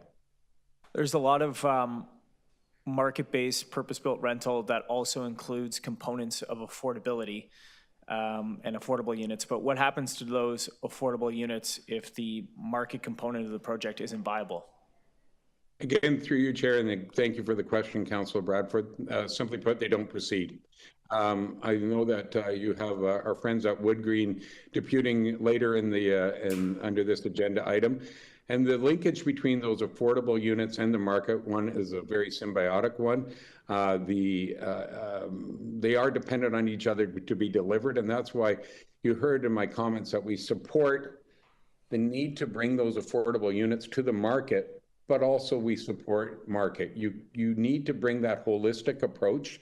That's why we believe that the working with staff to bring that comprehensive approach is the right one.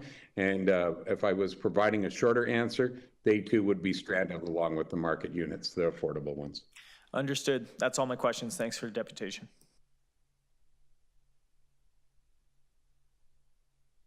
Any other questions? No, seeing none. Thanks, Dave. Next, I have Danielle Binder. Danielle, I understand you're on the World Wide Web. Danielle, can you hear me?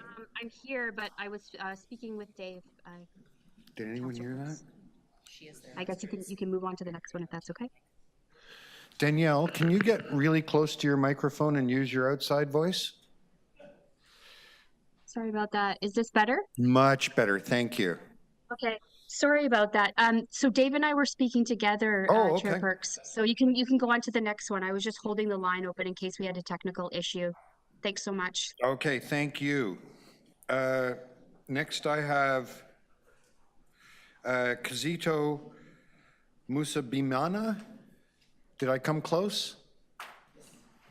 Thank you so much. Welcome.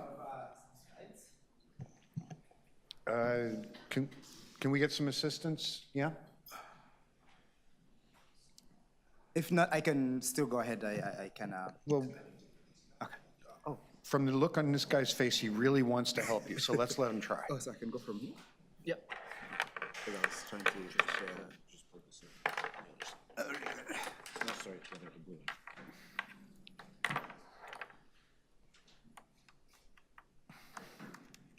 There you go. Okay.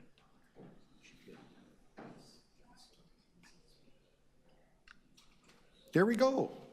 Amazing. You have 3 minutes. Go ahead. So I am the founder and executive director of the Rwandan Canadian Healing Center, but I'm also wearing a different hat today. We lead a project that has been ongoing for about the last 2 years and a half, which is called the African Canadian Affordable Housing Village Model. And we've been developing a model for, especially for newcomers, Black and African Canadians. And we are now in our third year, and we're looking to implement the model. We've also delivered a funding model along with that. I'm saying that to say that I do support wholeheartedly the report in terms of funding groups like the non-for-profits to do affordable housing projects. We support that because through our feasibility study we've done over the last 2 years, we realized that to achieve affordable housing, it's impossible to do that without funding, without the support that comes from not just the municipalities, but the federal government and others. I wanted to kind of share, so our model comes in 2 different concepts. One is more of a mini village, so from 300 to about 1,000 units, and then our ultimate goal is to actually build an entire village. I remember when we launched, Councillor Brad Bradford, you were with us. So right now we have the model ready to share it, and if anybody wants to look at it. And we've just been looking at different sites. This particular piece you see here is actually one of our sites that we're looking at. We haven't signed anything yet, but we're still looking at it. Gives us about 300 units, multi-generational units with the village piece. The village concept is where you have everything, so folks in the building don't have to go anywhere to look for anything except maybe for employment. That is gonna be our pilot project, but as I said, we look to do, down the road, we look to deliver the entire village for the African community. I wanna come back to this, which is our funding model, but what I wanted to share in terms of the model is the pieces of it, which is, we're talking about multi-generational housing, with services like community kitchen, obviously space for healing for members of the community, a community center, space for fostering interconnectedness, access to relevant education and skill development, recreational facilities, and obviously thinking about all of these through energy and environmental friendly focus angle. So why I wanted to focus on this to conclude my presentation is because as much as we want to get, and we've been waiting, by the way, CMHC has actually been waiting for us for the last year because we're looking to lock down a site. We've been working with them, and every time we speak to them, they are waiting for us to lock down the site so they can fund us.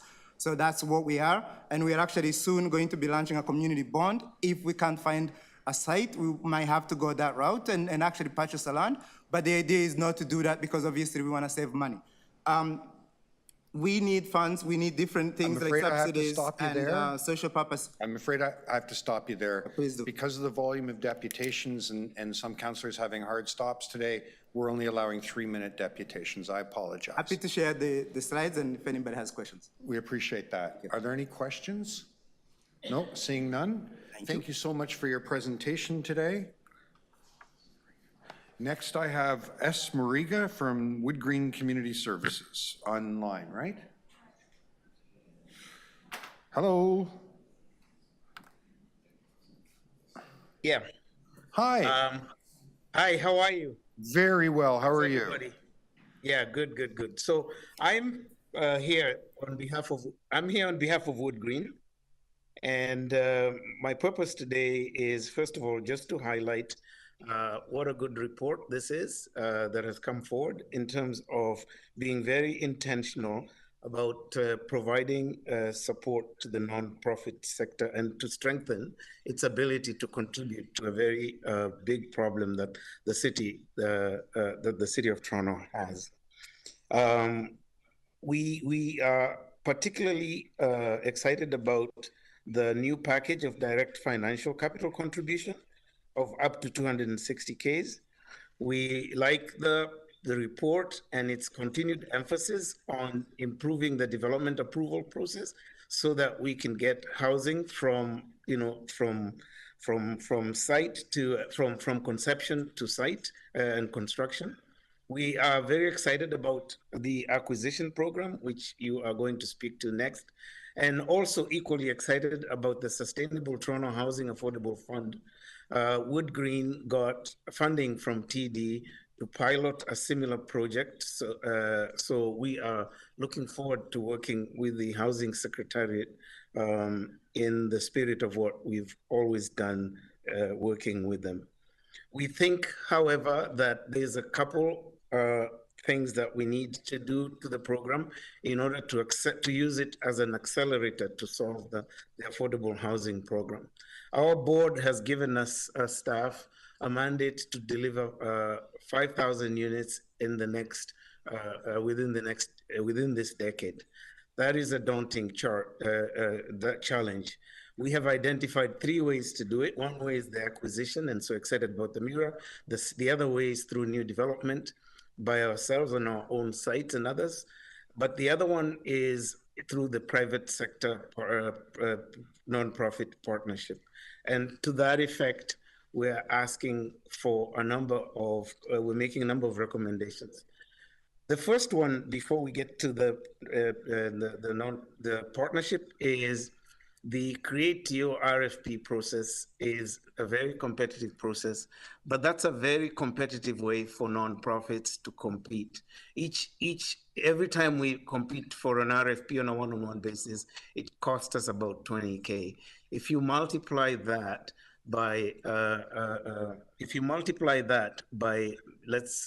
if each opportunity was at 200 units, that would bring the total price, if we competed on each one of them for the 5,000 units, for example, to close to $1.5 million. If there's 10 of us nonprofits, the total loss for the sector in competing in this one-on-one is close to 10 million. So we are asking for a pre-qualified vendor system. Thank you very much. I'm afraid I have to stop you there. We're limiting deputations to 3 minutes. Okay. Are there any questions? No? Thank you so much for your advice today. We're going to go on now to the next deputant, Cheryl Case. I haven't seen Cheryl. Is she online? Yeah? Hey, Cheryl, can you hear me?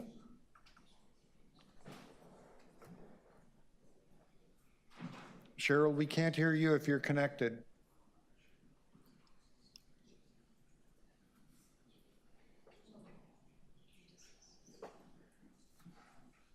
Okay, Cheryl, if you're listening, we're going to continue on and... Hello? Oh, there you are. Oh, just under the wire.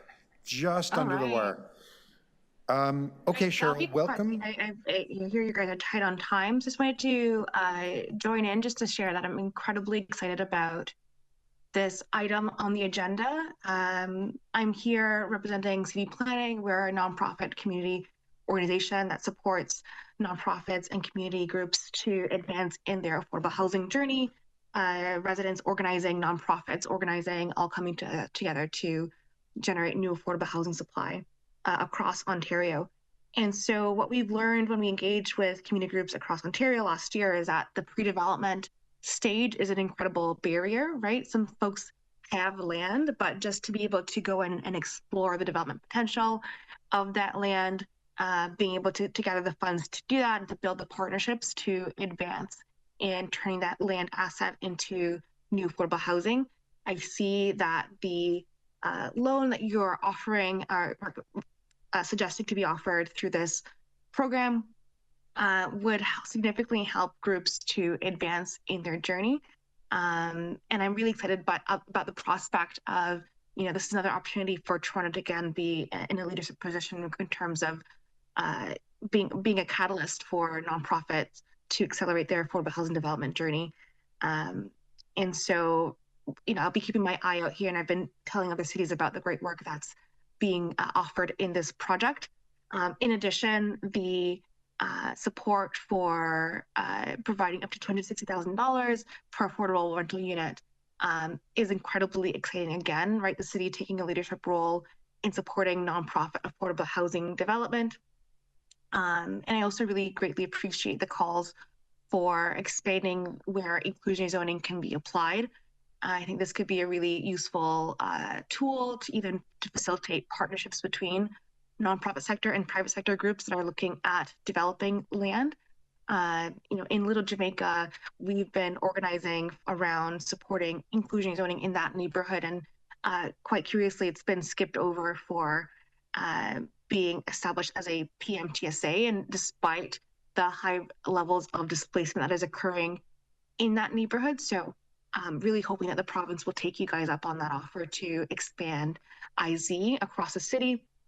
And then further for the calls for that funding support that you've made to the high levels of government. I sincerely appreciate the pressure that you guys are putting on to support this incredible initiative that you've put forward.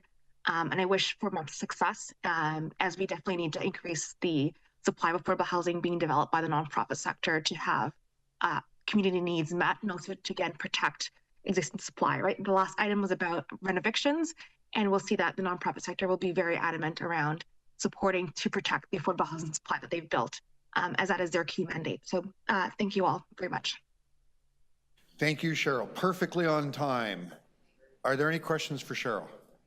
No, seeing none. Members, I'm just noticing we're pretty tight for, oh no, Councillor Nunziata's here, okay. I'm here. I'm okay. always here. I'm not I know you're always here. I never miss. I just couldn't see you. You were standing behind the deputy city manager, and he's a big guy.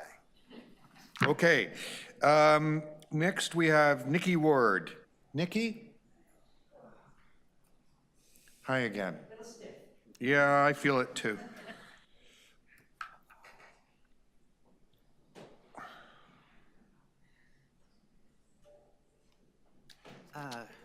Good afternoon, and thank you for staying on and staying awake. It's been a long day, a lot of good news, and a lot of exciting news. Really, this is kind of a continuance of some of the remarks I made earlier today. Once again, my name is Nikki Ward. I am honored to serve as president of City Park Co-op, which is the largest co-op in Canada with a constituent base of 1,000 residents. And it is one of the big differences between any other housing system is that our members are our owners. And in the same way as a city councillor has a constituency of many, in this case, hundreds of thousands, our constituency is 1,000. And if they say jump, we have to say how high. Our mandate is driven by them. And for that reason, I applaud, of course, this growth strategy. But as I mentioned at the equity meeting, co-ops must be considered in a separate category, not just because they are special, cost-effective, and sustainable. I think that's a good enough reason on its own right, but because we are governed by completely different legislation.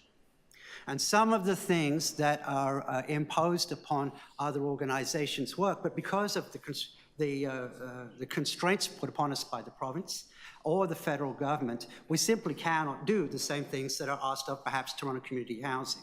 So I'm pleased to see that there is an initiative built into this, this program that appears to look to consultation, not just to my friend and colleague at CHFT on the capital side, but to take a long, hard look at the operating side of things. One of the other things that's mentioned here is that end of mortgage discussions. Most of the subsidy housing that is dealt with in co-ops is based on those co-ops having a mortgage. I'm pleased to say we no longer have a mortgage, which means we no longer have a deal, which means we're very interested in renegotiating with the City of Toronto. And we fully believe, because of the goodwill of the people at this room and elsewhere, that we will arrive at an agreement. But without sounding too sinister about it, that agreement has to be ratified by our membership. I'd also add another component here, that we have 1,000 residents, and that's not just to brag, because it's pretty great achievement. It's 10 times the size of most co-ops, and if we are looking to multiply housing by a factor of 10, surely that's a very good model to have. But also because City Park is something of an ice cutter. We are being larger, tend to be a little bit more sophisticated in how we have to do things, and other co-ops look to us to set the stage for them. Now, this is maybe getting a little bit too much in the weeds here, because I'm sure this very, very excellent proposal here is going to pass. But if I had the authority, and I don't, I would, I would add a friendly amendment to this, that special consideration be provided to the cooperative housing movement. Again, not just because we're good at what we do, but because we are governed by very different rules. It is... okay, I'm going to have to stop you there. Okay, 301, okay. Timing. Yep. Are there any questions? No? And if you want some advice on how you get the authority to be up here, I can talk to you after. Very good. It's this whole process. It's lengthy and complicated. 2026. Okay. Tom Clement.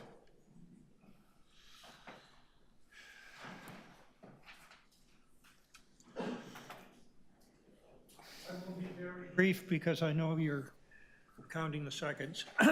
So thank you for this opportunity. We just wanted to say that we absolutely support the pre-development fund. This has been a missing piece that slows down nonprofit housing. With the pre-development fund, we'll be able to have more resources to work on building more affordable housing. And that's it. Thank you. Hey, we're running out of time here. Gets a yes, then stop. I happen to know Tom has chaired a lot of meetings in his life, so, you know, you can see it right there. Short to the point. Any questions for Tom? Nope. Thank you so much, Tom. Next I have Kiara. Come on up. Welcome. Thank you, Councillor. The floor is yours. My name is Chiara Padavani, and I'm the co-chair of the York Southwestern Tenant Union. We represent 3,000 tenants and 13 building associations, 4 of whom have been on rent strike for rent control for over a year. I start my deputation with these buildings because the reason more than 600 tenants have taken such a bold action directly relates to the so-called rent control recommended in this report. They're fighting against above guideline rent increases year after year, year after year, year after year.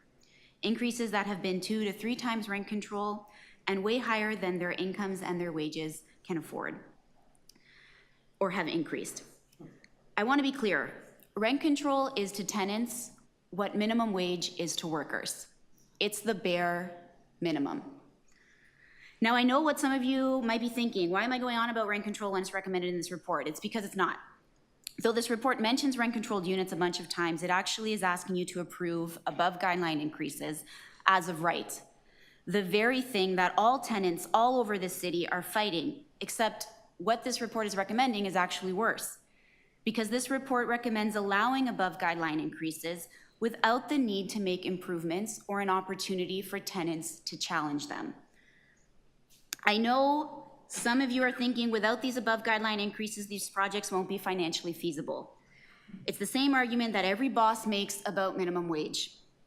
It'll put us out of business. But has the city actually done the math themselves? Everything I've read is that developers are telling us it's not feasible, but have we done the math ourselves? How much public funding and public land is going to pad private profits? What does the math actually say? Here's some math that I have. The report is not recommending vacancy control, which means this feasibility needs to take into the fact that there is no vacancy control. The annual, and in Ontario, that means tenants can move out of a unit and move into a new one, and there's no control over the rent increase from the previous tenant. The turnover rate in Ontario is 11%, and the average rent increase on a turnover unit is 35% in the province, which means landlords are already seeing their revenue increase far above inflation without the need for above guideline increases. But you know whose wages aren't keeping up with inflation? Tenants. Finally, there are 3 councillors on this committee who have already voted in favor of real rent control and against the 2% above guideline increase on public land. Thank you. And every councillor on this committee has already voted in favor of asking the province to implement rent control. Thank you. But now you have the opportunity to actually lead by example on our public land and make the requirement of every home built on our public land to be rent controlled.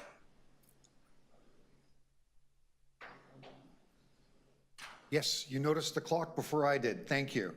Are there any questions for Kara? Josh, or sorry, Councillor Matlow. Thank you. Kira, can you tell us about your experience with rent control at non-for-profits housing? So at the York Southwestern Tenant Union, we've had actually a number of tenants come into our office asking about a massive increase they're receiving from their nonprofit housing provider.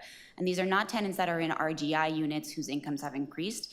These are tenants who found market-listed units on rents, whatever, view it, and have seen their rents increase as high as $800 from one day to the next by their nonprofit housing provider. And they were allowed to do that because the rents that they were charging were based on average market rent. So when the rents went up all around them, It gave that nonprofit the right and opportunity to increase their rents. Multiple tenants had their rents increased from about $1,200, more than $600, $800 from one day to the next. Obviously, they were forced to move. And so this was happening within the nonprofit housing providers, and we see this happen. There's a nonprofit housing provider, Keel and Rogers, that did this. Others have seen back-to-back above guideline increases at Weston and Eglinton, at West Eglinton and Caledonia. This is something that we are seeing all the time, and unfortunately, tenants have no recourse to oppose these above guideline increases. They don't get served in N1, they get served in N2, partially exempt units from rent control, which means there's no protection for them as to how much those rents can go up from one day to the next. So, I mean, even though the Ford government doesn't support rent control, what I'm hearing from you is that even though the City of Toronto doesn't govern the RTA, we do have some say over the lands that we actually control and own. Yeah. And at the very least, we should be exerting that control to protect tenants. And I want to just clarify my previous answer was regarding not units built after 2018. Yep. These are not nonprofits. These aren't examples I'm giving of nonprofits increasing rents up to $600 or $800 from one day to the next because they don't have rent control applied to them. These are pre-2018. These are homes that people have lived in for years that have seen those kinds of increases. So rent control is the bare minimum and needs to be the bare minimum whether you are a nonprofit or for-profit developer or landlord, and whether you were built before or after 2018. It's a pretty arbitrary date, isn't it? Yeah. Thank you. Any other questions? Nope, seeing none. Chiara, thank you so much. Next, I have Peter Frampton. Peter, are you online?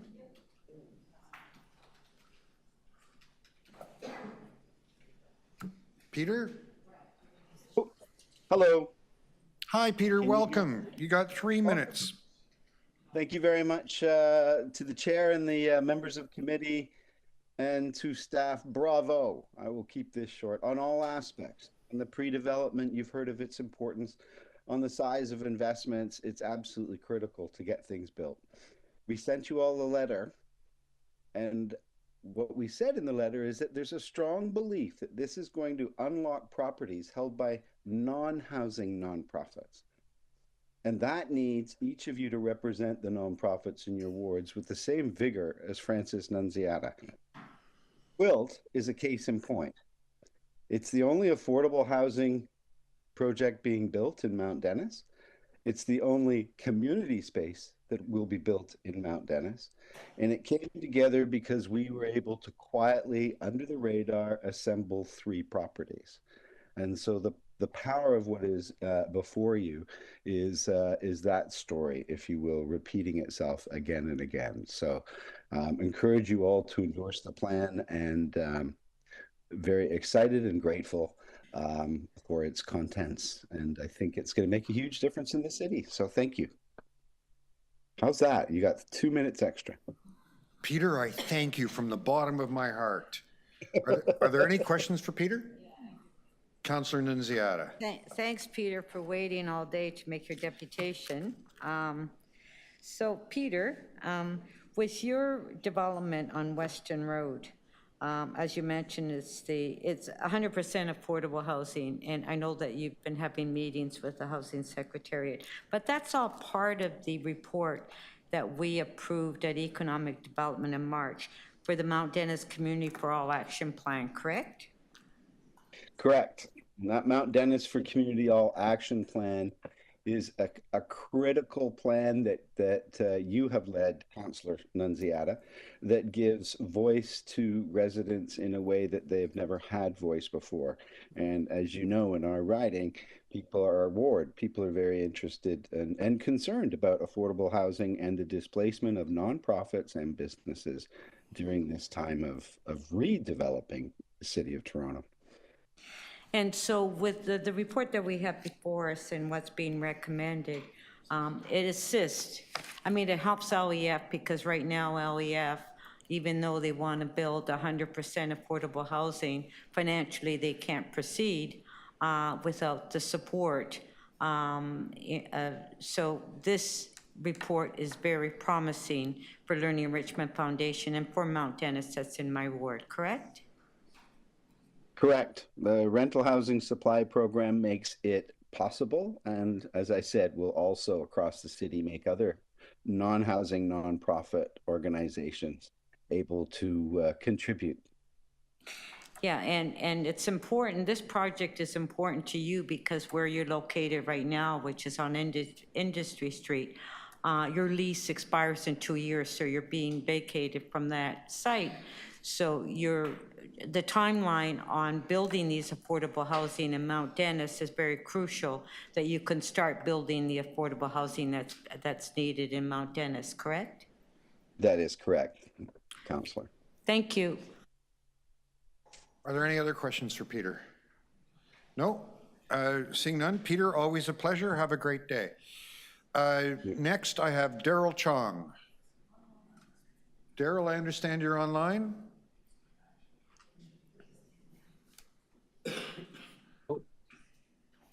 Chairman Perks, can you hear me? Yes, I can. Welcome, Daryl. You've got 3 minutes.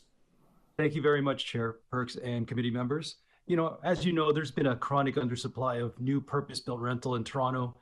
It's 50 years old and running now. Of Toronto's primary rental universe, 230,000 units, which is about more than 80% of the inventory, was built before 1980.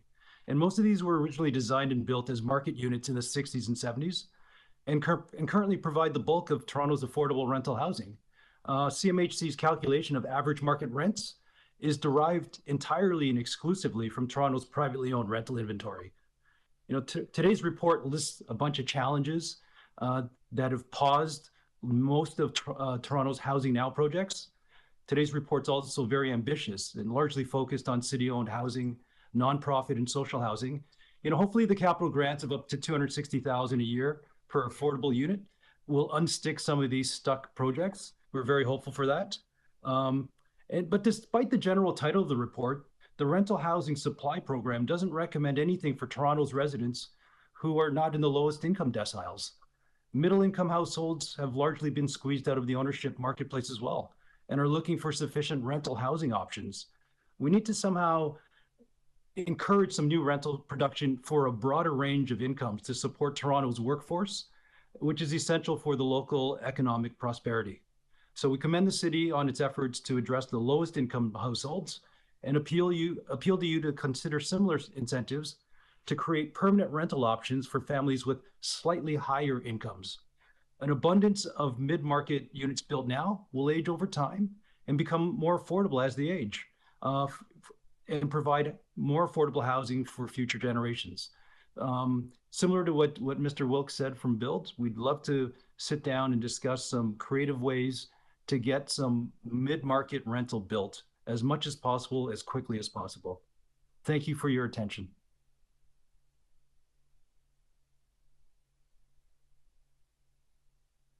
Thank you, Daryl. In the interest of time, we won't have our usual merry-go-round about the Condominium Act. Okay, are there any other questions for Daryl? Nope, seeing none. Daryl, thanks for your advice. Have a great day. Melissa Goldstein is next. Melissa, are you with us? Hi again, Melissa, welcome. Thank you. Sorry, I'm just getting set up here. So we're creating a situation in Toronto, thanks to how we build affordable housing, where we will have a significant number of tenants living in rental housing where the commonly understood provincial rent rules do not apply, and where it's quite possible that a single building will have units subject to different rent rules through different legal mechanisms, several different rent rules, many of which are not regulated by the RTA. This means that it's very important for tenants and for everyone involved in supporting tenants to understand that there are units in the city that are subject to a variety of different rules not governed by the RTA and what those different rules are, and to know which rules apply to specific units in a building and to understand how to ensure those rules are enforced.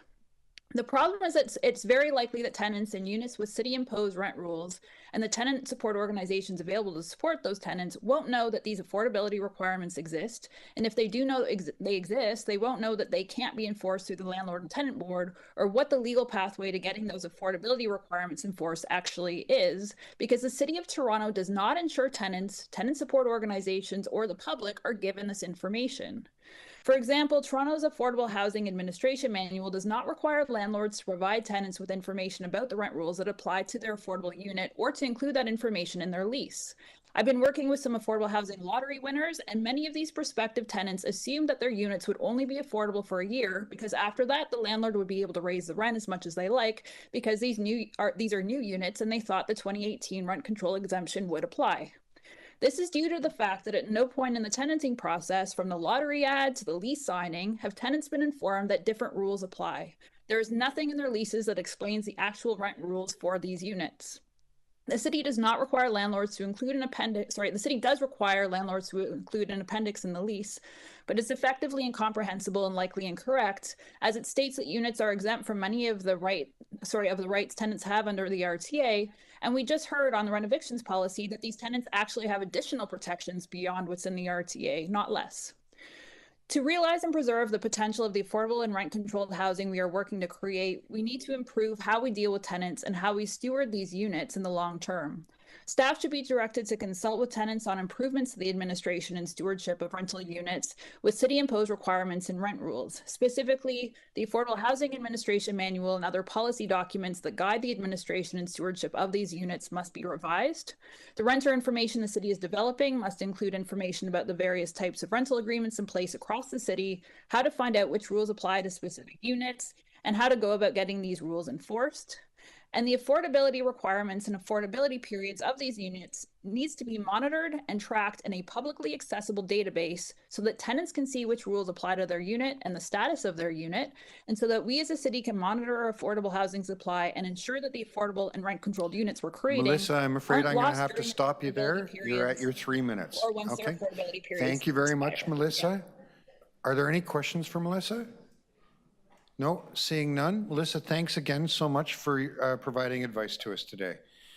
The next deputant I have listed is Peter Martin. Peter? Oh, hi, Peter. Hi, are we on?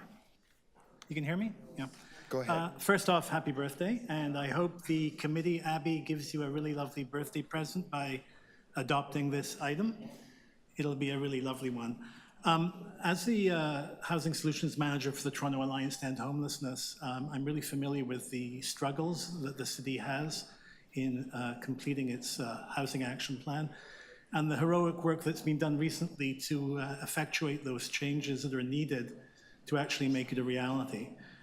We are one of the collaborators along with the Canadian Cooperative Housing Federation of Toronto in collaborating with the Housing Secretariat in identifying potential sites for infill and density. And we really applaud the Community Housing Pre-Development Fund. This is the kind of money that's needed to kickstart projects. My only concern with it is the requirement that it be that applicants who are successful also be applying for the seed grant fund from CMHC. This year, the window was 8 weeks. So there has to be some clarity there as to whether it's a prerequisite, a co-requisite, or how that relationship builds. Otherwise, you're not going to be able to actually use this fund effectively. As far as the affordability stack changes, it's really great to see that for affordable and RGI housing, we're looking at up to $260,000 per unit of capital funding. That's going to make a big difference. Also, even more significantly, is changing the potential affordability stack by allowing housing developments with up to 150% AMR for rent-controlled buildings. This will allow for projects to actually become financially feasible, and it's going to be a game changer in the sector, and I'm really excited about that. And I echo some of the comments made earlier today by other people. As far as the Development Review Department goes in reviewing these projects for priority, My concern is that that's another layer of delay, and I'm suggesting perhaps that be part of the assessment process for approval, or that by definition, if you are approved under this rental housing supply program, you're automatically, as a not-for-profit, going to be prioritized with the Development Review Department. I think that would be useful. Finally, just addressing something that David Wilkes from Build mentioned earlier. In his written submissions or deputation, he mentioned that there are 93 stalled projects. The $1/3 billion that's going to be given to us in the sector for the 18 projects will create 6,000 units, and that's 1/20 of those 93. The Build deputation suggests that all of those projects will build between 18,000 and 26,000. So from a value for money perspective, this $351 million is an amazingly good value for money for the city. And if you're a construction worker, you don't care. Peter, I'm afraid you've gone over Your time. building. You and I could sit and talk about the wonders of social housing for the rest of the afternoon, and everyone would leave. Thank you very much. Are there any questions? Seeing none, thank you again. Mark Richardson.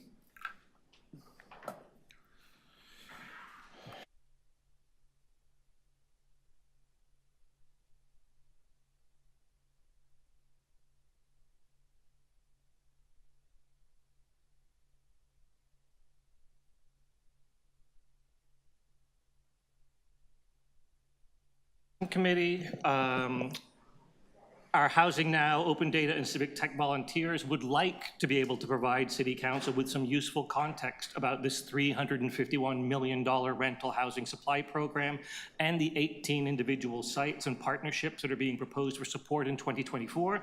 But as is far too often the case at Toronto City Hall, even the most rudimentary baseline information about this $1/3 billion program is currently locked away behind a black box called a confidential attachment.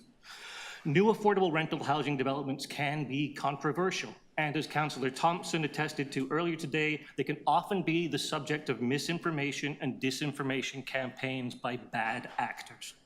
We have currently seen this on the Kennedy Station site for Housing Now that Councillor Thompson talked about this morning, and on the Willowdale Modular site. There is no viable nor appropriate reason that simple baseline target information about these 18 sites and partnerships should not be fully on the public record at this committee meeting today. The site addresses, the site partners and owners, which can be described as tentative, as well as the target total housing units and the target affordable rental units, as described as tentative. I don't need to know the dollar values. I need to know what, when, where, and how much needs to be on the public record. As the requested information above is not a list of nuclear launch codes. It should not be treated as such by our clerk or by the city legal team, and we would encourage City Council to put those target details into the public record before this item goes to Council in a few weeks. In the interim, we can speak to some of the things that are on the public record today in the public-facing portions of the report. It establishes a framework for prioritizing and recommending capital funding for affordable and rent-geared-to-income homes up to a maximum of $260,000 per unit. It would be useful to understand the specific conditions you need to meet to qualify for the full $260,000. The report also proposes a definition for rent-controlled homes in which the monthly rents are at or below 150% of average market rent. That chart is up here. You know, we're talking about a studio that could top out at $2,100. Finally, it's unclear at this time how the collaboration between private sector and market developers would work under this plan. Right now, Daniels Corporation, in joint partnership with the TCHC, has an offer on the street to purchase at cost a portion of mixed use within a condo building.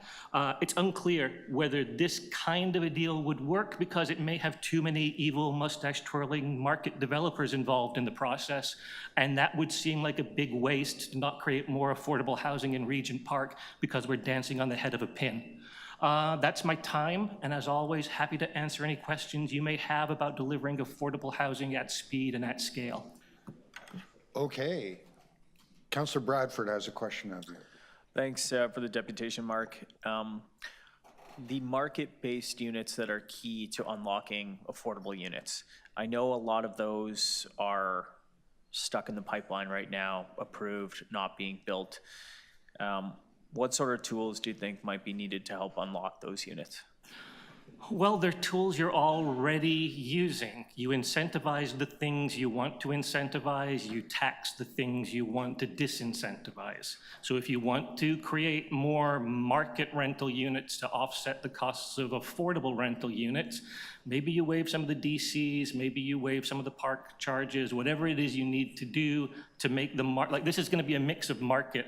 This Daniels building with TCHC is going to be a mix of market and non-market. It's not going to proceed unless both parts of the building make financial sense with 2024 numbers. So maybe incentivize those parts of it as well. Right, so really what you're saying, to unlock the affordable units, you might need to have an incentive to make the market units go because they're both contingent on each other. Particularly in these co-build sites, Right. exactly. Okay, can you talk about how the rates that we're looking at approving under the rental housing supply program compared to the market rates that we're seeing here in Toronto today? Do you mean the rates that we're charging for units or the rents that are being charged? Rents. So, I mean, if we go back to this chart that's a little bit further up here in my submission, which you may not have received a copy of yet, you know, a new build market unit right now in Toronto is renting for between $4.50 and $6 a square foot, depending on where that is. So that's a 500 square foot unit renting at almost $3,000 a month. So you're trying to create units that rent far below that, even if you're at 150% of AMR. You're trying to do things at, you know, $2 a square foot per month. You know, Councillor Perks would like to create a lot of RGI, which rents below $1 a square foot. And there's no way to do that without huge subsidy. We just need to figure out where those subsidies need to come from, because construction costs are construction costs, land costs are land costs. These are considerably cheaper than market units, even at 100%, 150% of AMR.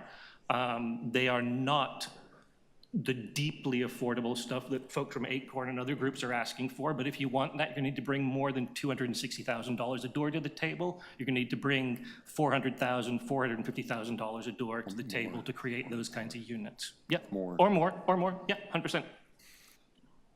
Thanks very much. Those are my questions. Thanks. Mark, I've got, okay, I'll go first. Okay. So I heard you say a couple things. One is subsidize things you want, tax things you don't want. Correct. Okay. Another adage that I've heard is don't spend public money in opposing directions. I would agree with that. Okay. So if, I think we can also agree that the City of Toronto has been building faster than anyone else in North America for most of the last 2 decades. I don't have enough data from around North America to attest to that at 100% at this time. You know I'm broadly correct in that. You're accurate, correct. Okay, there we go, accurate. That's even better than I was hoping for. Okay, so we know we're building. I think, you know, from the news we're seeing, we're probably building some of the wrong stuff because you're seeing condo units just going vacant. Should we, if we're considering a program of incentives and incenting the things we want and taxing the things we don't want, be careful if we apply incentives. So for example, maybe bring back all the development charges the province lifted off condo units and use that to help us afford to build rental units. Would that be not spending public money, but rather spending public money in the same direction? It assumes a level of throughput and competency that we haven't seen at City Hall in quite some time. And I'm sorry, what do you mean by that? Well, if we give you a large amount of money and you have to process that going through that, like we've seen the Housing Now sites that you're trying to deliver all sorts of things, they've been challenged. So I think if we are looking at your example of a condo that is now currently unsold, maybe there's I'm saying future applications. Or future applications. Yeah. Your ability, like in this Daniels site, to pre-purchase a large block of housing within a market building is probably not a bad way to spend your dollars. No, I was saying you had made a suggestion about providing subsidy, okay, to the rental, private rental market. I would disagree that it's a subsidy so much as it's a waiver for the things you want to incentivize. We didn't always charge development charges at the rate we charge them now. Okay, potato and potato, right? Let's call the whole thing off. Yes, I wish we could. But if we're concerned that the shape of the housing market in the city of Toronto is producing too many condo investor units and not enough rental, giving a potato to both of them is probably not the right way to go. I would agree that giving a potato to both of them is not the right way to go. But in some cases, in order to execute on land opportunities, you're occasionally going to have to deal with a guy who's got a private potato. We were talking about private condo and private rental. Yeah. So you would agree with me that giving a potato to both halves of that market is counterproductive? You may not need to give a whole potato to both sides of that. Oh you may need to give part of a potato. Okay, so a couple of French fries. A couple of French fries. All right, there you go. Nobody has a clue what we were talking about then. All right. Councillor Myers, did you have some questions? I should warn you, he's not going to help you. Just had some questions. You had sort of mentioned that this information should not be confidential. I'm just curious. Not all of this information should be confidential. So if there are specific terms and conditions, that's fine.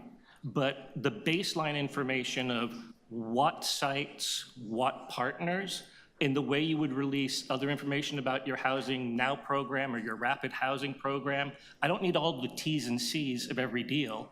But we can't give you good advice if everything's behind a black box. You had a confidential attachment this morning on a site on Merton Street. It's totally confidential about who is developing it, even though it's been broadly reported to the media that it's Jennifer Keesmaat's company. And as Councillor Thompson can attest to, if you don't put the quality information into the public domain for a month or more before it gets passed by council, bad actors in the communities fill that void on Facebook with the information that they make up. A year or more ago, we talked to Councillor Bradford about a site that had a confidential attachment in Etobicoke. Even though 6 months earlier, the province had released a full press release about it, the same site that the city was acquiring from the province. It's an institutional problem within, there may be 2 or 3 things in this report that need to be confidential in this attachment, 2 or 3 columns or rows, and instead you've made the entire grid of information a confidential attachment. Figure out what is really sensitive and what's not sensitive, but who, what, and what your targets are should not be deemed as sensitive information, because then you're just opening yourself up to bad actors. Thank you.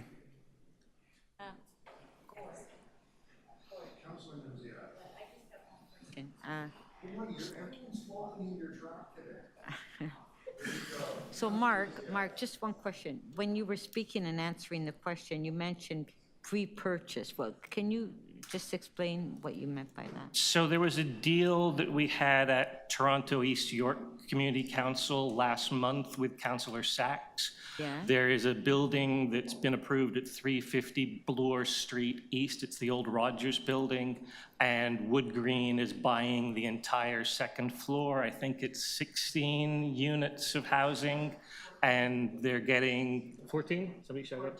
14 units of housing plus some community space. So, you know, we've got condo units that are not selling right now. We've got buildings that aren't closing. If you've got money to spend, there may be a way to acquire blocks of units within under construction or near completed units that you can get units faster in that context. No, I understand that, but then who would have ownership? In that case, it was Wood Green. So Wood Green, the not-for-profit, owns the entire second floor of that building as a strata piece. But if there was city funding in that, wouldn't the city own it? No, I don't believe so. Rogers is giving. Okay. Yeah, so it's the city wouldn't own it. The city doesn't necessarily own things it funds. You're funding the co-op housing that we were talking about this morning. You're not going to own any of that co-op housing building. That's going to be owned by the folks of the Co-op Federation. Yeah, no, I understand that. That's not how co-ops work.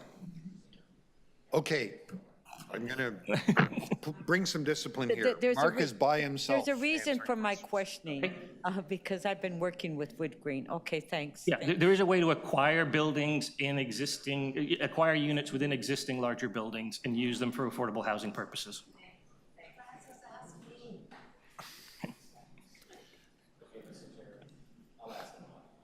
Good. I might have been interested in your question. Yes, your question. There we go.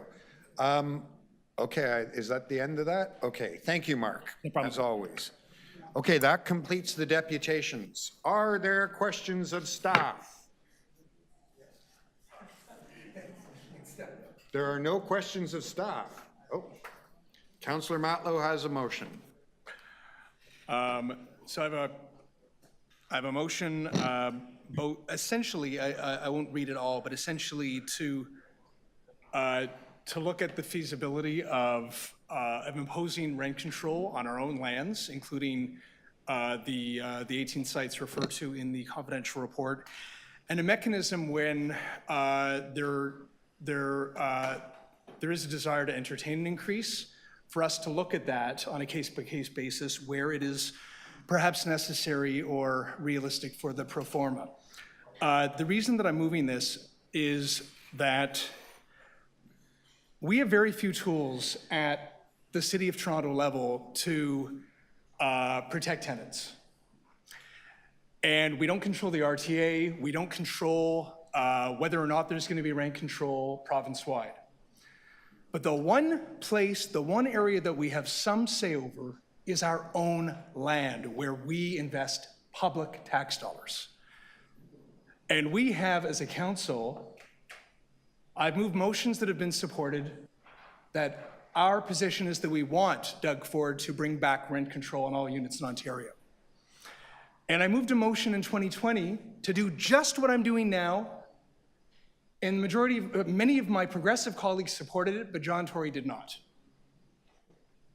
But I believe that's what we should be doing if we are serious about our position that rent control is important, as Chiara Padavani said earlier, as the just baseline for what tenants should be expecting to be able to live in this city affordably.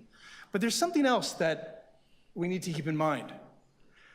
When we don't have rent control, when a tenant doesn't have rent control, the RTA is out the window. There's often a fear that if they ask their landlord for too much, if they're asking for something that might be difficult for the landlord, that the landlord might want to get rid of them and increase the rent. It leaves the tenant vulnerable. It leaves them living unaffordably. And we have an opportunity to do the right thing on our own lands. We're looking at the remnants of housing now. That's what this is. And I believe that in the next few weeks, we can start moving in earnest on the public builder model that we should have always done from the first place. And we're going to get there soon, and I believe in it. But meanwhile, with these sites, I initially wanted to bring a motion just to go and do it. There are some here who have said, well, that will just destroy everything and nothing will happen. I think in all honesty, there's no models to actually determine who's right.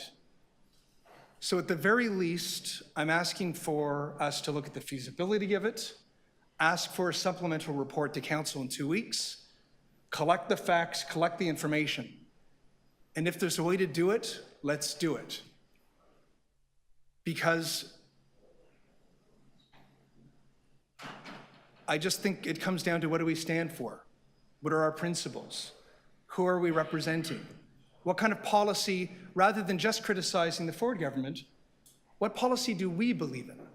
What do we want to do? Which is the way forward for us? And everywhere from 22 John and Weston to Thorncliffe Park and everywhere in between, we've seen tenants left vulnerable, and we have an opportunity to do the right thing today. So what I'm asking for today, just to be clear, is not just go do it, because I recognize that there are concerns by some of my colleagues that I need to reflect in what I'm writing. But what I am asking for your support for is to ask staff to look at the feasibility. What can we do? What is realistic? What can be offered? And then within the next 2 weeks, we'll have an opportunity to collect that information and make a pragmatic decision about how to do what I believe we all want to do. It's just a matter of how to do it well. Thank you. Thank you. Questions of the mover?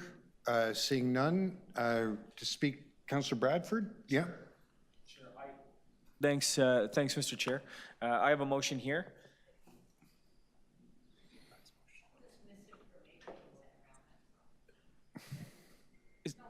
I don't know what you're, okay. Okay, all right, that's fine.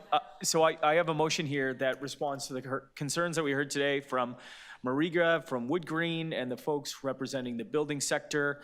And it's really just asking staff to report back this fall with what steps we could take to make sure that purpose-built rental projects can actually move forward.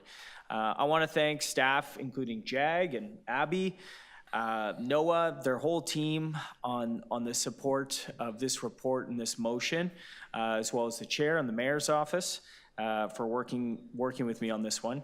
I want to go back to some of the numbers that Dave Wilkes brought forward and laid out off the top, because I think that's important to contextualize the magnitude of the challenge here in Toronto. There are 93 purpose-built rental projects that are stalled, that are ready to go, that are not moving forward. That is at least 18,000 units, but it could be as many as 26,000 units, homes that are desperately needed, and they're not moving forward because the math on the project doesn't work. If we could get those moving forward, we'd have a lot more housing. We would have a lot more supply. And all additional housing is additional housing that helps address the housing crisis here in the city. We create 37,000 jobs in the process. We put people to work. That's a good thing. I think the report in front of us is helpful. I think that we need to move these affordable projects forward that are stuck in the pipeline. I know that there's been a lot of work to crunch the numbers and make sure that these things are going to move forward. But we also need to pull back and look at the larger picture, the bigger housing ecosystem here in Toronto, because we do have a supply challenge. What we're talking about today unlocks 6,000 units, and that's at a mix of market rate and affordable homes.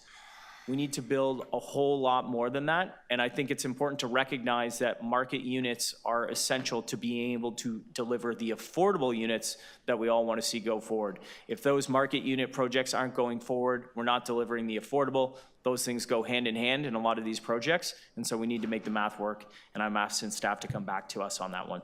Thanks, Mr. Chair. Thank you. Are there any questions of the mover? To speak? Questions of the mover? Councillor Myers? Thank you. Through you, Chair. Just to clarify, so is the purpose of your motion, because you said it's 93 projects that are stalled, most of them are stalled due to funding issues, is the purpose of your motion to look at ways that the city can increase the funding to these projects to get them unstalled? Governance?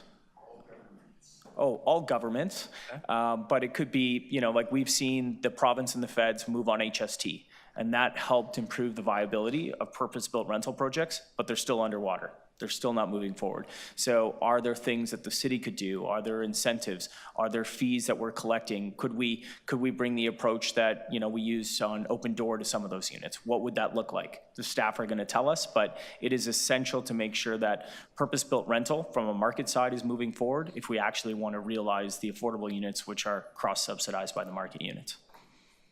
Okay, thank you. Thank you. I guess I'll speak, and then, or do you want to speak ahead of me, Councillor? It's up to you. I'm wanting to speak for a minute. Okay, You speak Councillor last. Nunziata, As the you chair- go ahead. As the chair, you should speak last.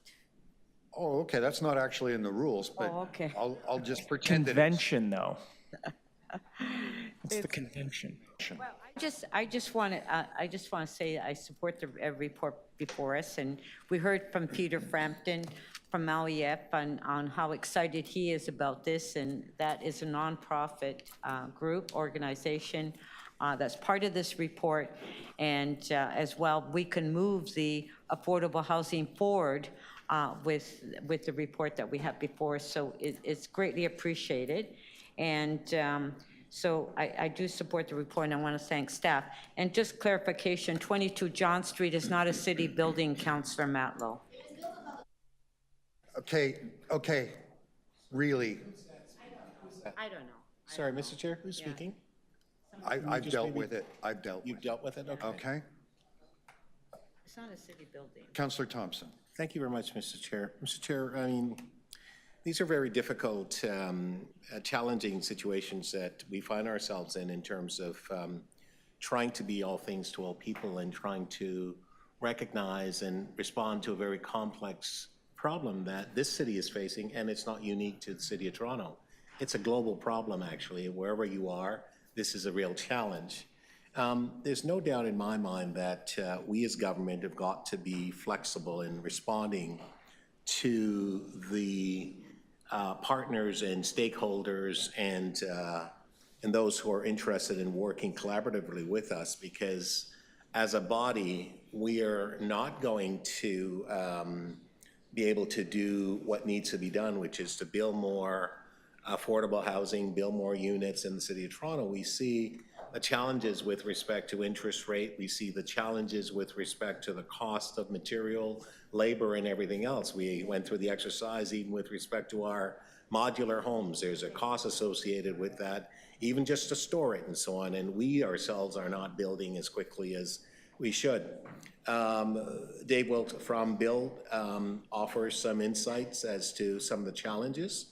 We know we talk about DCs, we talk about parkland dedication, we talk about community benefits, we talk about planning fees, we talk about all of these opportunities in which we have as a municipal government the ability to, to respond to the marketplace and seeing how we could collaboratively work with them in order to get more housing built, because it's a collaboration that has to take place.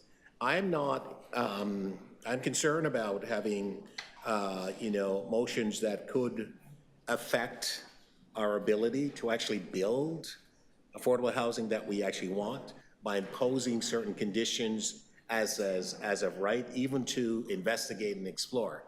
I'll be supporting two motions, basically. I'm supporting, motion from Councillor Bradford, and then I'm supporting the item as such. The other motion that's been proposed, I will not be supporting it. Thank you. Thank you. Okay, I think that's everybody. All right. So members, I'm going to speak. I have two motions. If I could have the first one up. Okay, this is to report directly to council to request any additional funding or financing to complement the 351 million that's in there, referenced in Part 9. So that's, hey, federal government, wake up. I have a second motion, and I'm proposing this as an alternative to what Councillor Matlow moved. I'll speak to Councillor Matlow's motion in a moment. What this does is ask staff to give us an analysis. Why are we limiting rent increases? Is it possible to limit rent increases to just the guideline rent? It's an analysis of the affordability of mid-range, moderate rent units over time in the not-for-profit sector relative to the private housing market, and a jurisdictional scan. How are other governments managing this issue? Okay. Before I speak to Councillor I should start my time. Fairness for all. Before I speak to Councillor Matlow's motion, I want to speak to actually the main meat of what's in front of us here. This is a sea change in the housing market in the City of Toronto. It is this report that's in front of us. It is something that has not been seen in a generation. It is government working together to fill in housing need for people who are not simply land speculators and people who buy up market units and then re-rent them. It is a return to what is happening in many European cities and happened all along. But if you look at the Toronto housing market, it ticks along quite nicely. People with low, middle, and high incomes could all participate until the mid-90s, and then it falls off a cliff. Why did it fall off a cliff? Because the federal and provincial and municipal governments stopped building social housing. And here we are, we're about to do it. And contrary to what Councillor Matlow said, much of what is in the 18 projects being proposed here is the public builder model.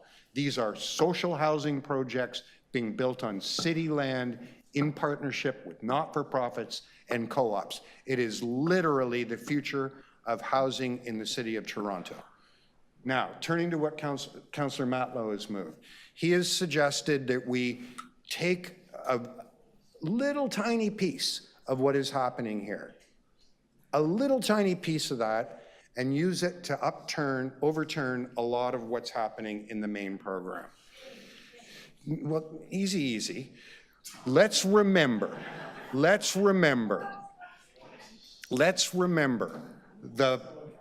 the basic thing we're doing here is, for the first time, we are saying we are building rent geared to income units on city land with social housing partners.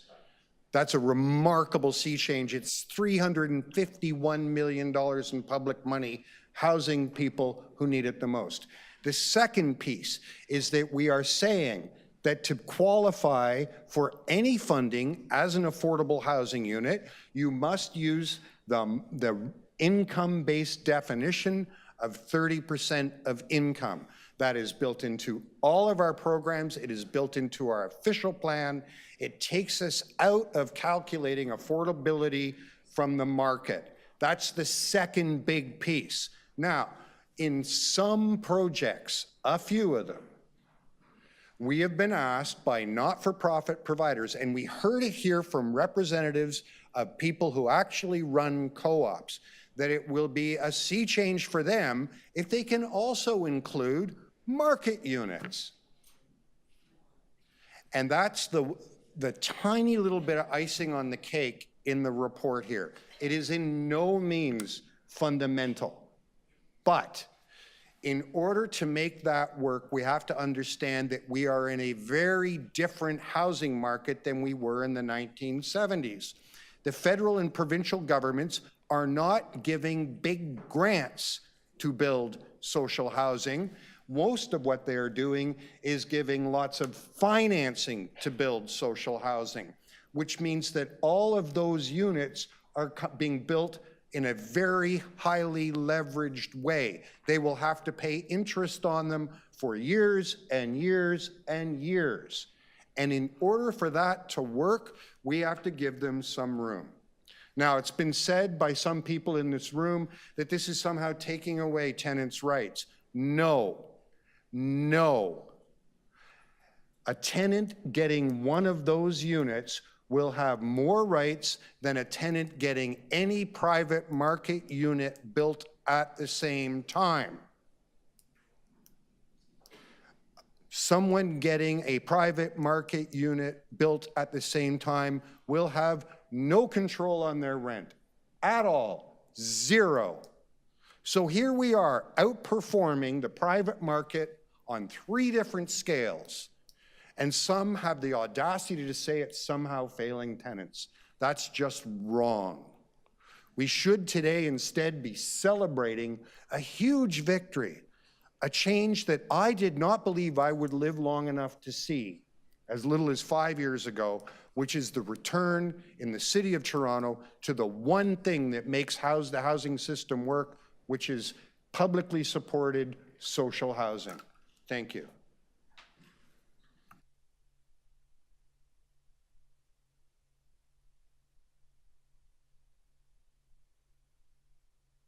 Next up is Councillor Matlow's motion. I'd like a recorded vote. We'd like a recorded vote on that. Okay.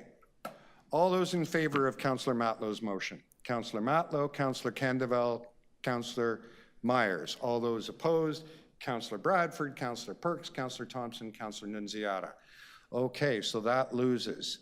Next, we have Councillor Bradford's motion. If we could have it up. All those in favor, opposed, carried. Next, my motions. There were 2 of them. This is the one saying, hey, federal government, why not actually get involved more? All those in favor, opposed, carried. And then the second one, which is to get some more information about how the city subsidies really do work on a variety of different things and looking at other jurisdictions for how nonprofit and co-op works. Can we have a recorded vote on that one? Okay, all those in favor? Councillor Matlow, Councillor Candeville, Councillor Bradford, Councillor Perks, Councillor Myers, Councillor Nunziata, Councillor Thompson. That's unanimous. Okay, on the item as amended, all those in favor, opposed, carried. Next. Yeah, that's right. We're building social housing again. Okay. Yeah, we're building more social housing. That's a victory today.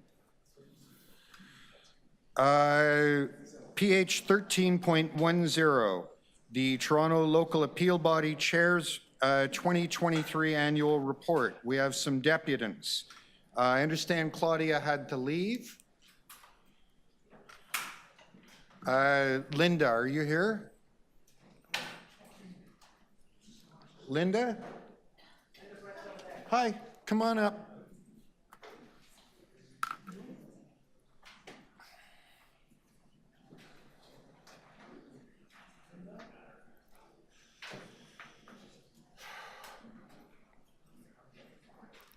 Hi, Linda.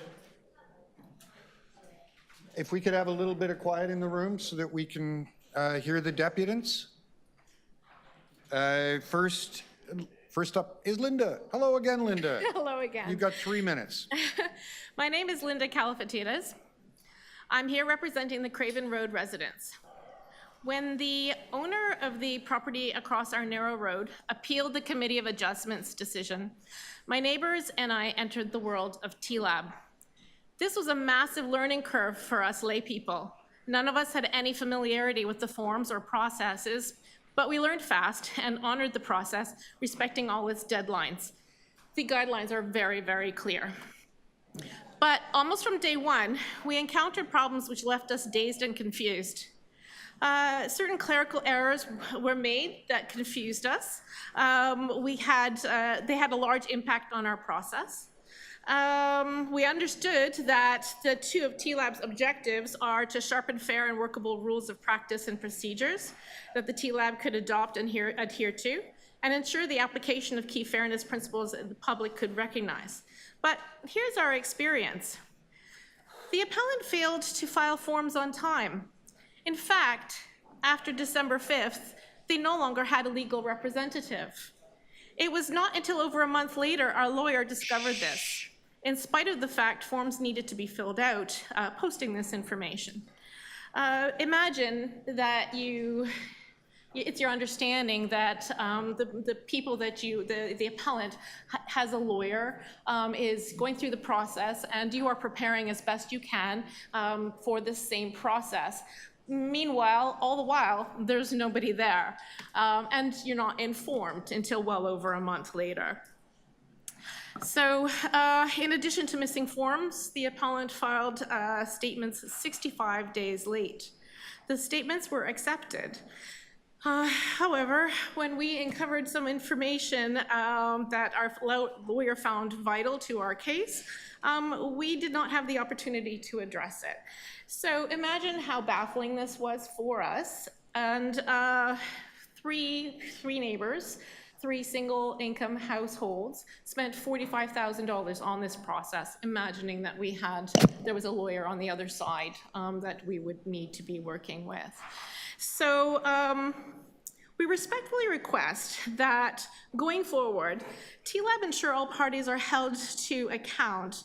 When a party flouts procedures, it results in a massive outlay of costs. And it's our hope that this does not happen again to lay people who attempt to engage with the TLAB in good faith.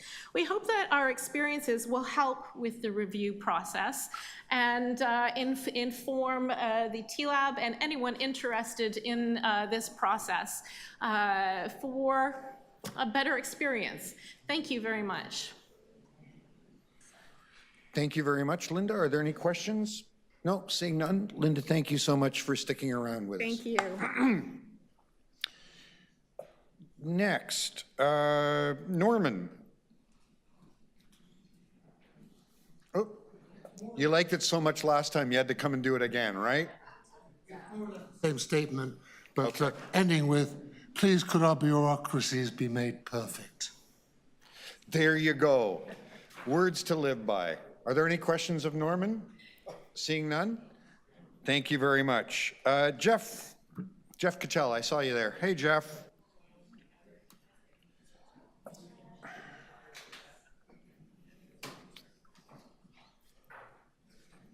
Go ahead.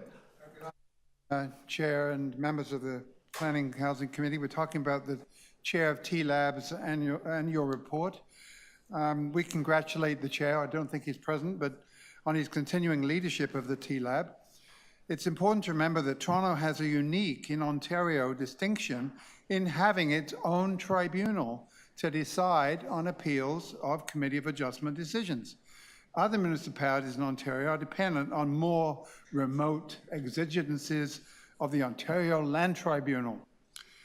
2023 was a milestone in the life of the T-Lab, as it was the first full year following provincial elimination of third-party appeals, mostly by residents and resident associations, as a result of the passage of infamous Bill 23.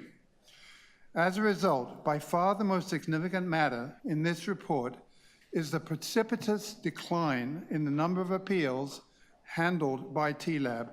To quote from the Chair's report, in 2023, the T-Lab received and processed only 116 appeal files, representing a significant decrease of 55% from the previous year. This sizable reduction in the number of appeals received from the Committee of Adjustment can be explained quite simply by understanding the impact on the tribunal of the elimination of third-party appeals resulting from Bill 23. So the Chair's recommendation to address this is the Director of Court Services, in consultation with the Chair, will continue to assess the impact of recently passed provincial legislation on the operation of T-Lab and review the business structure of the tribunal to determine the complement, the terms of reference, the roles and responsibilities, the employment terms for members, and any other structural changes that would benefit the performance of the T-Lab. Well, we feel that while this recommendation is appropriate, it's perhaps more low-key than is necessary given the perilous situation imposed on T-Lab and the city by the province. We take this opportunity to reflect on the consequences of the province's decision to eliminate third-party appeals applied to Committee of Adjustment and the differential loss of democracy that it implies. How can it be fair to remove the right of appeal from one interest while maintaining it for the other? And further, this unfair action has now been extended to planning appeals, official plan amendments, zoning bylaw amendments, much bigger ones, to the Ontario Land Tribunal as a result Jeff, I'm of going the to have to passage of thank Bill you there. 185 on June 6th, 2024. Thank you very much, Serious Jeff. loss of democracy. I'm trying to be fair to everyone, so I'm keeping everyone to 3 minutes, okay? Yeah. Are there any questions? Seeing none, thank you so much for coming and sharing that with us today. Okay, that completes the deputations on PH 13.10. Are there any questions of staff? Seeing none, I'm here. Oh, okay, I'm sorry, I didn't see you there. Okay, you were Yep. looking over there. Thank you. And I should read this whole thing, I'm really looking at it, but how is the T-Lab recruited? And who's here to answer those questions? Through the chair, it's Diane Cassius. T-Lab is appointed by council, the T-Lab members. No, I understand we're appointed by council, and if you could let me know which division you work for, please, I don't know you. Are you with legal? Are you with court services? Oh, I'm sorry, court services, director for court services. So who recruits the T-Lab members, not who approves of them?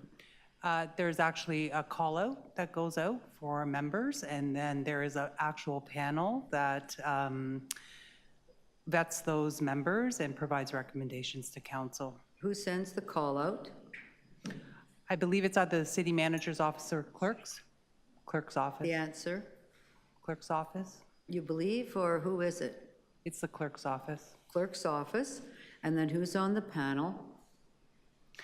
Is anyone from the clerk's office here to speak to that? Councillor Fletcher, there's no one here who can answer that. Can I make a suggestion? Sure. Why we have had conversations about recruitment on different things on civic appointments, on which I also sit. So why don't you and I have a conversation offline to pursue this question of how the recruiting for this works? It's a little bit different than the chair's report. Yes, but the chair's report, chair and members were recruited somehow. And I think Yes, I it's understand fair that. to understand how that happened, okay? I can work with the civic appointments staff who support civic appointments to get you those answers, okay? Well, I may have more questions when I get the answers. How can I do that? Right, but what I'm saying is that the recruitment process for members is dealt with at the Civic Appointments Committee, not at the Planning and Housing Committee. Oh, I see. The recruitment for members here is dealt with at Civic. This committee has nothing to do with the recruit. I hear you. Okay. I'm just interested in how people got their positions, and I've heard that from the court services. And court services oversees this. Are there, this report, this would be filed with you and filed here.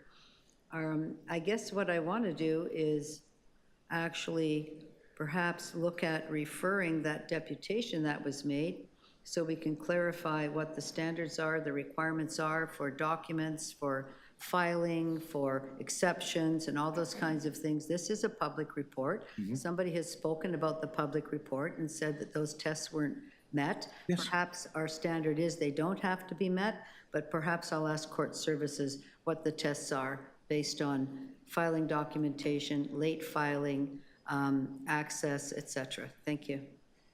Through the chair of TLAB is online and prepared to answer those questions. They are an independent body, so they do develop their own rules of procedure. If you would like, I could have him come on. Well, I certainly would like to know if you develop your own rules of procedure, what the rules are, because this is a city-appointed tribunal.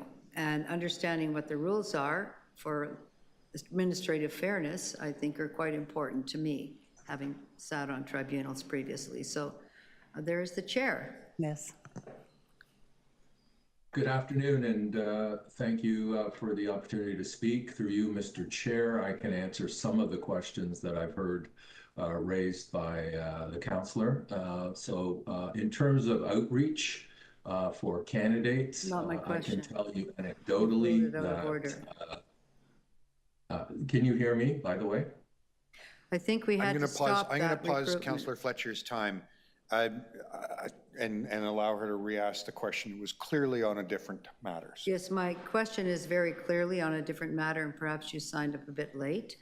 The question is, I'm sure you heard the deputation, and my question has to do, for your tribunal, what are your processes, what are your requirements for late filing, what are your abilities to be flexible, and who oversees your having set your own rules? I think that's a good question. And that you're following them. Sure, thank you for that question. Yeah, no, I was going to answer the first question as to, you asked about outreach, but I'll answer the question you just raised. So I will answer it generally because the matter that the deputant raised is an ongoing hearing currently. So I think it would be inappropriate to speak directly about that hearing matter. But what I can tell you is that the TLAB has its own rules of practice and procedure, and those rules are at times revised and amended as the membership sees fit. I can tell you that there are specific due dates for the disclosure of documents. One of the founding principles of the TLAB is having disclosure prior to a hearing so that those parties and participants who have elected status at a hearing do not come to the hearing and, to use a legal term, are blinded by not knowing the issues. So trial by ambush, let's say. So we do have rules of practice and procedure. We do have, when we issue a notice of hearing for a hearing matter, that notice does include due dates for the filing of various types of documents.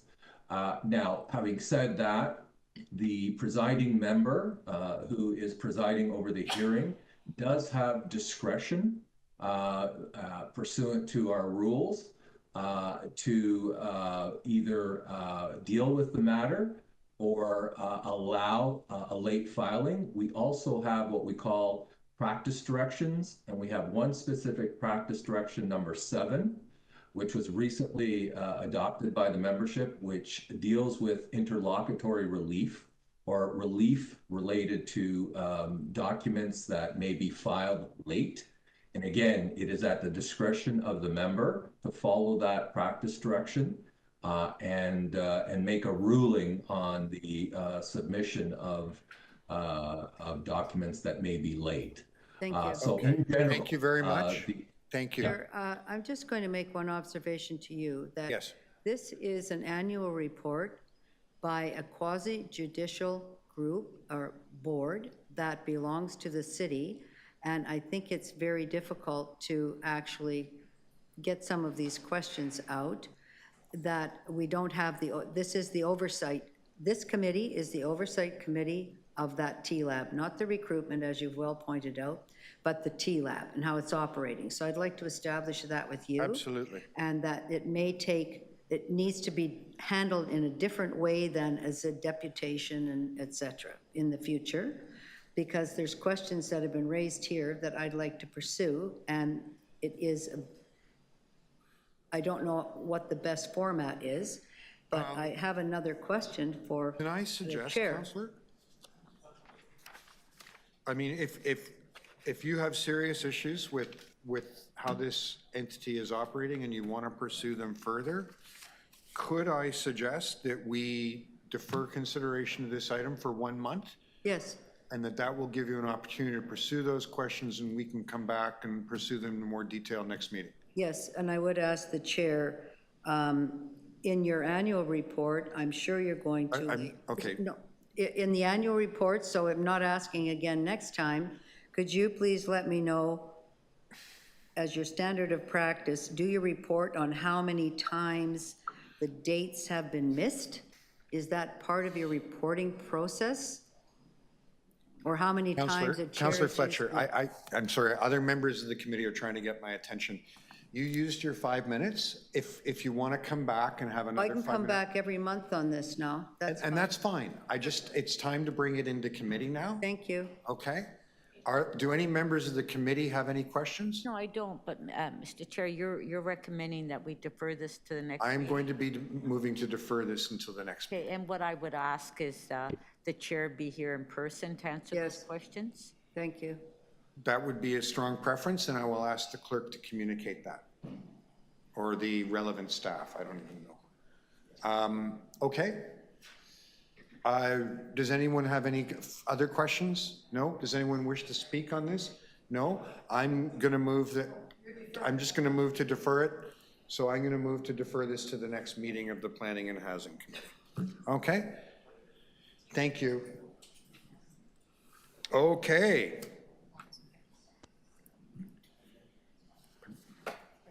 Oh yeah, I got to let these guys vote. All those in favor? Opposed, if any, that carries. Okay. The road of democracy is full of bumps. That takes us to item PH 1313. We have one deputant, John Bossons. Hi, John, come on up. Sorry. John, I got to warn you, we're all getting a little raggedy here. I'm sure you are. I think we are too, that's good. Go ahead. Thank you. I'm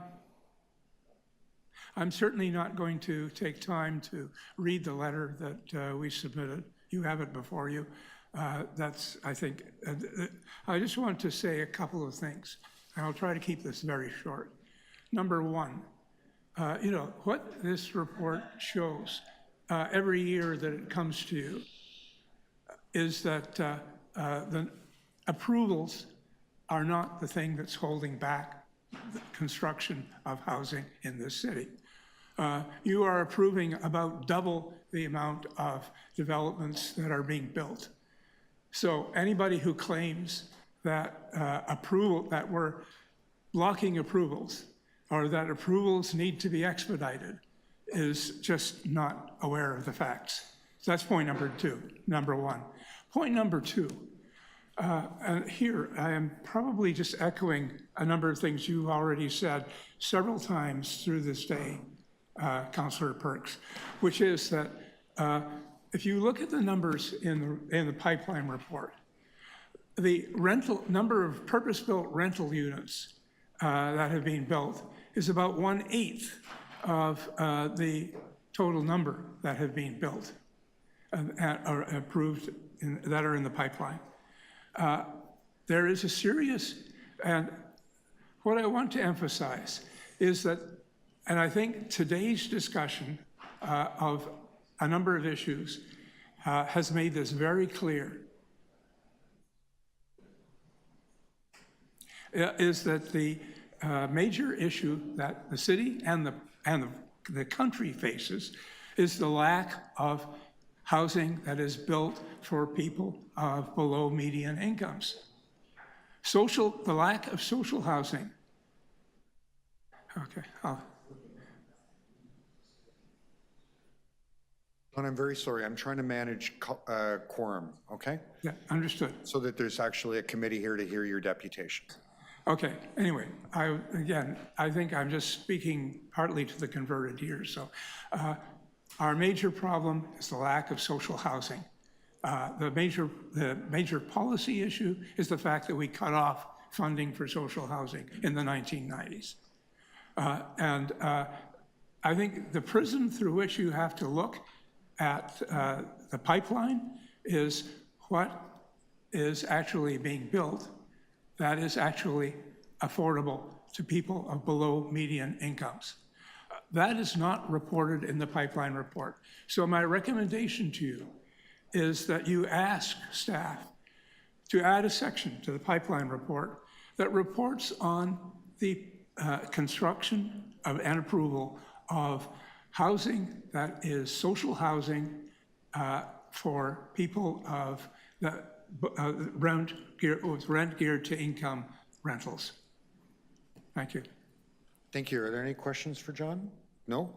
Are there any, does anyone wish to ask questions of staff? No? Does anyone want to move any motions? No? I'll just speak very quickly. John, I bring good news. The mayor has asked staff to develop a dashboard which will not just annually, but permanently have, you can just go on a website and see what's in the pipeline, how much of it is social housing, how the funding's working, all of that. So we're with you on that one. That's great progress. And also, I wanted to alert members of the public, I did a little bit of math. So I looked at the development pipeline. I took the number of units that have been approved and gone through and gotten built in the last 5 years. I multiplied it by the average value of a condominium, and then I multiplied it by 15 to 18%, which is the amount of profit that a developer makes on a typical condominium unit. And do you know the number I got for how much profit the development industry has taken out of the city of Toronto building condominium units in the last 5 years? It's between $15 and $20 billion. We should be reporting that in the development pipeline. Okay, that's my speech. With that on the item, all those in favor, all those opposed, carried. Thank you. Next item is PH 13.14, the future of visitor parking. Yes, it is. Yes, it is. I'm your last person standing. Linda, knock our socks off. Pardon me? Away you go. Oh, sorry, I'm not organized here.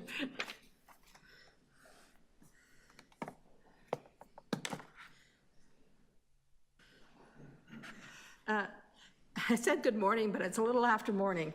My name is Linda Brett, and I'm president of the Bloor Street East Neighborhood Association. I won't tell you where our footprint is. We're downtown. And I sent ahead the deputation. I was only going to read that, but I got it finished at noon yesterday. So you have what I was going to say. I'm saying something different, but there's extract from it I want to address to you. We participated in the first go-around on parking in general and know that the direction was to reduce building costs and provide the absolute minimum guest parking that perhaps address the first inhabitants and maybe, but not all of the first few years of a building. Building cost, keeping building costs low was the trump card versus the use of us that live in these buildings.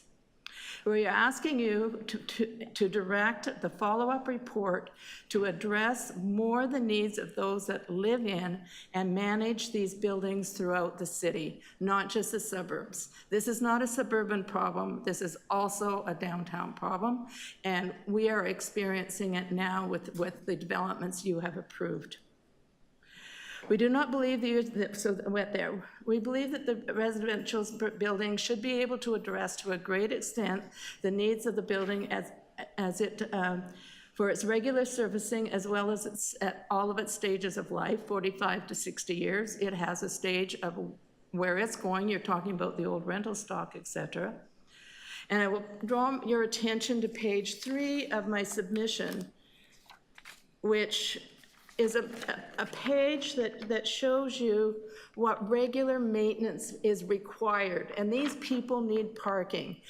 They are not people that can come by transportation. They have tools, they have equipment, they're moving from building to building. They have an absolute must for parking, and the minimums I argued for and got 2 spaces for them.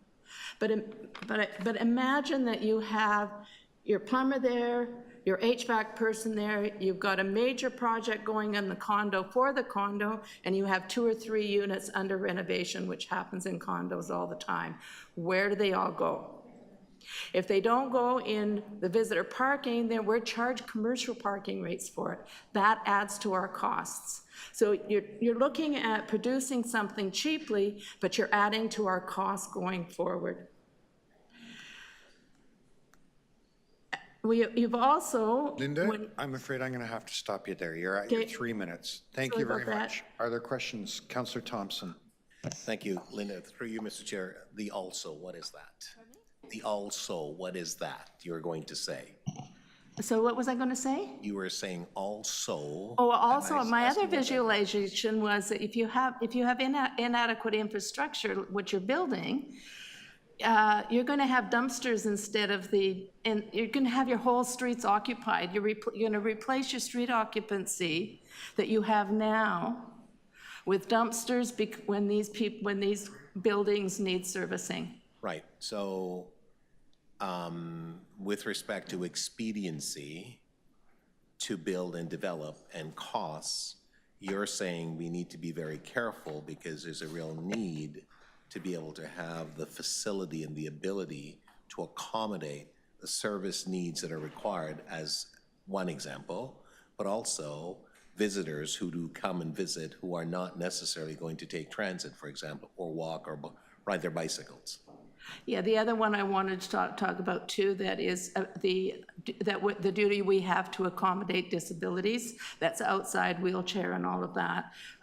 We've had somebody who broke his leg, was in the hospital, he needed to accommodate. All of that is in my submission.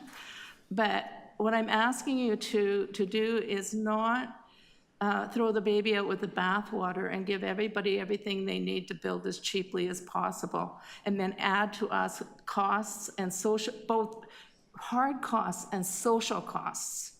because there's social isolation involved here. There's the ability to have caregivers. I lost my husband. He was home for palliative care. So all of those are things that we have looked at as an association. We brainstormed. We have a lot of buildings that have limited visitor parking, and we brainstormed through what you have there, which is just the tip of the iceberg of the issues. So I'm hoping you will think about and consider what I had to say today. Right, so you're hoping that the staff will take your information along with the concerns that we as councillors have. I have presented this to staff before. I have had meetings with staff, and they have really told me that the building costs is the driver, and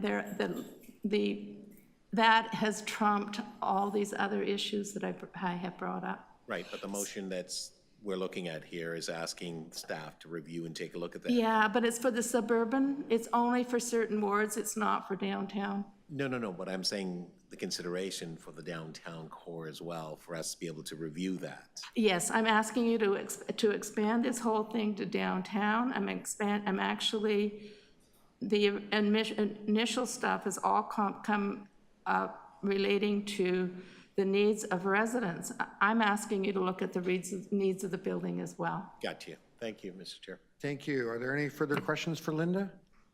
Linda, thank you for holding on so bravely and fiercely and being our final deputant of the day. Well, I really tried to get some movement on this, and I have not. We appreciate it very much. Before everybody leaves, I just have a quick question of staff on this item. So my memory is we were going to do an investigation of how the parking implementation was working anyway. Is that happening? That is correct. And that is citywide? That is definitely Okay, did you hear that, Linda? They're going to do it. Okay. Does anyone else have questions of staff? No, I have a motion. Just to explain what it does, originally this was brought as a member's motion to City Council, and it said City Council should direct the staff to do this. As the committee, we can direct the staff to look at this question without going back to City Council. So I'm just replacing City Council with the Planning and Housing Committee to direct them to look, while they're doing their already planned review of the impacts of the changes to the parking bylaw, to take a special deep dive on this particular question in the suburbs where the on-street parking conditions are very different than they are downtown. And sure, Ms. Vumbakis is nodding, but she's nodding full well, knowing that she's not going to have to do that work. I'm going to check up on them. Okay, so anyone else need to speak on this one? Okay, all those in favor, opposed, carried. I think that replaced it, so we don't need the motion as amended. We don't have any bills, so we've completed the agenda. Go home.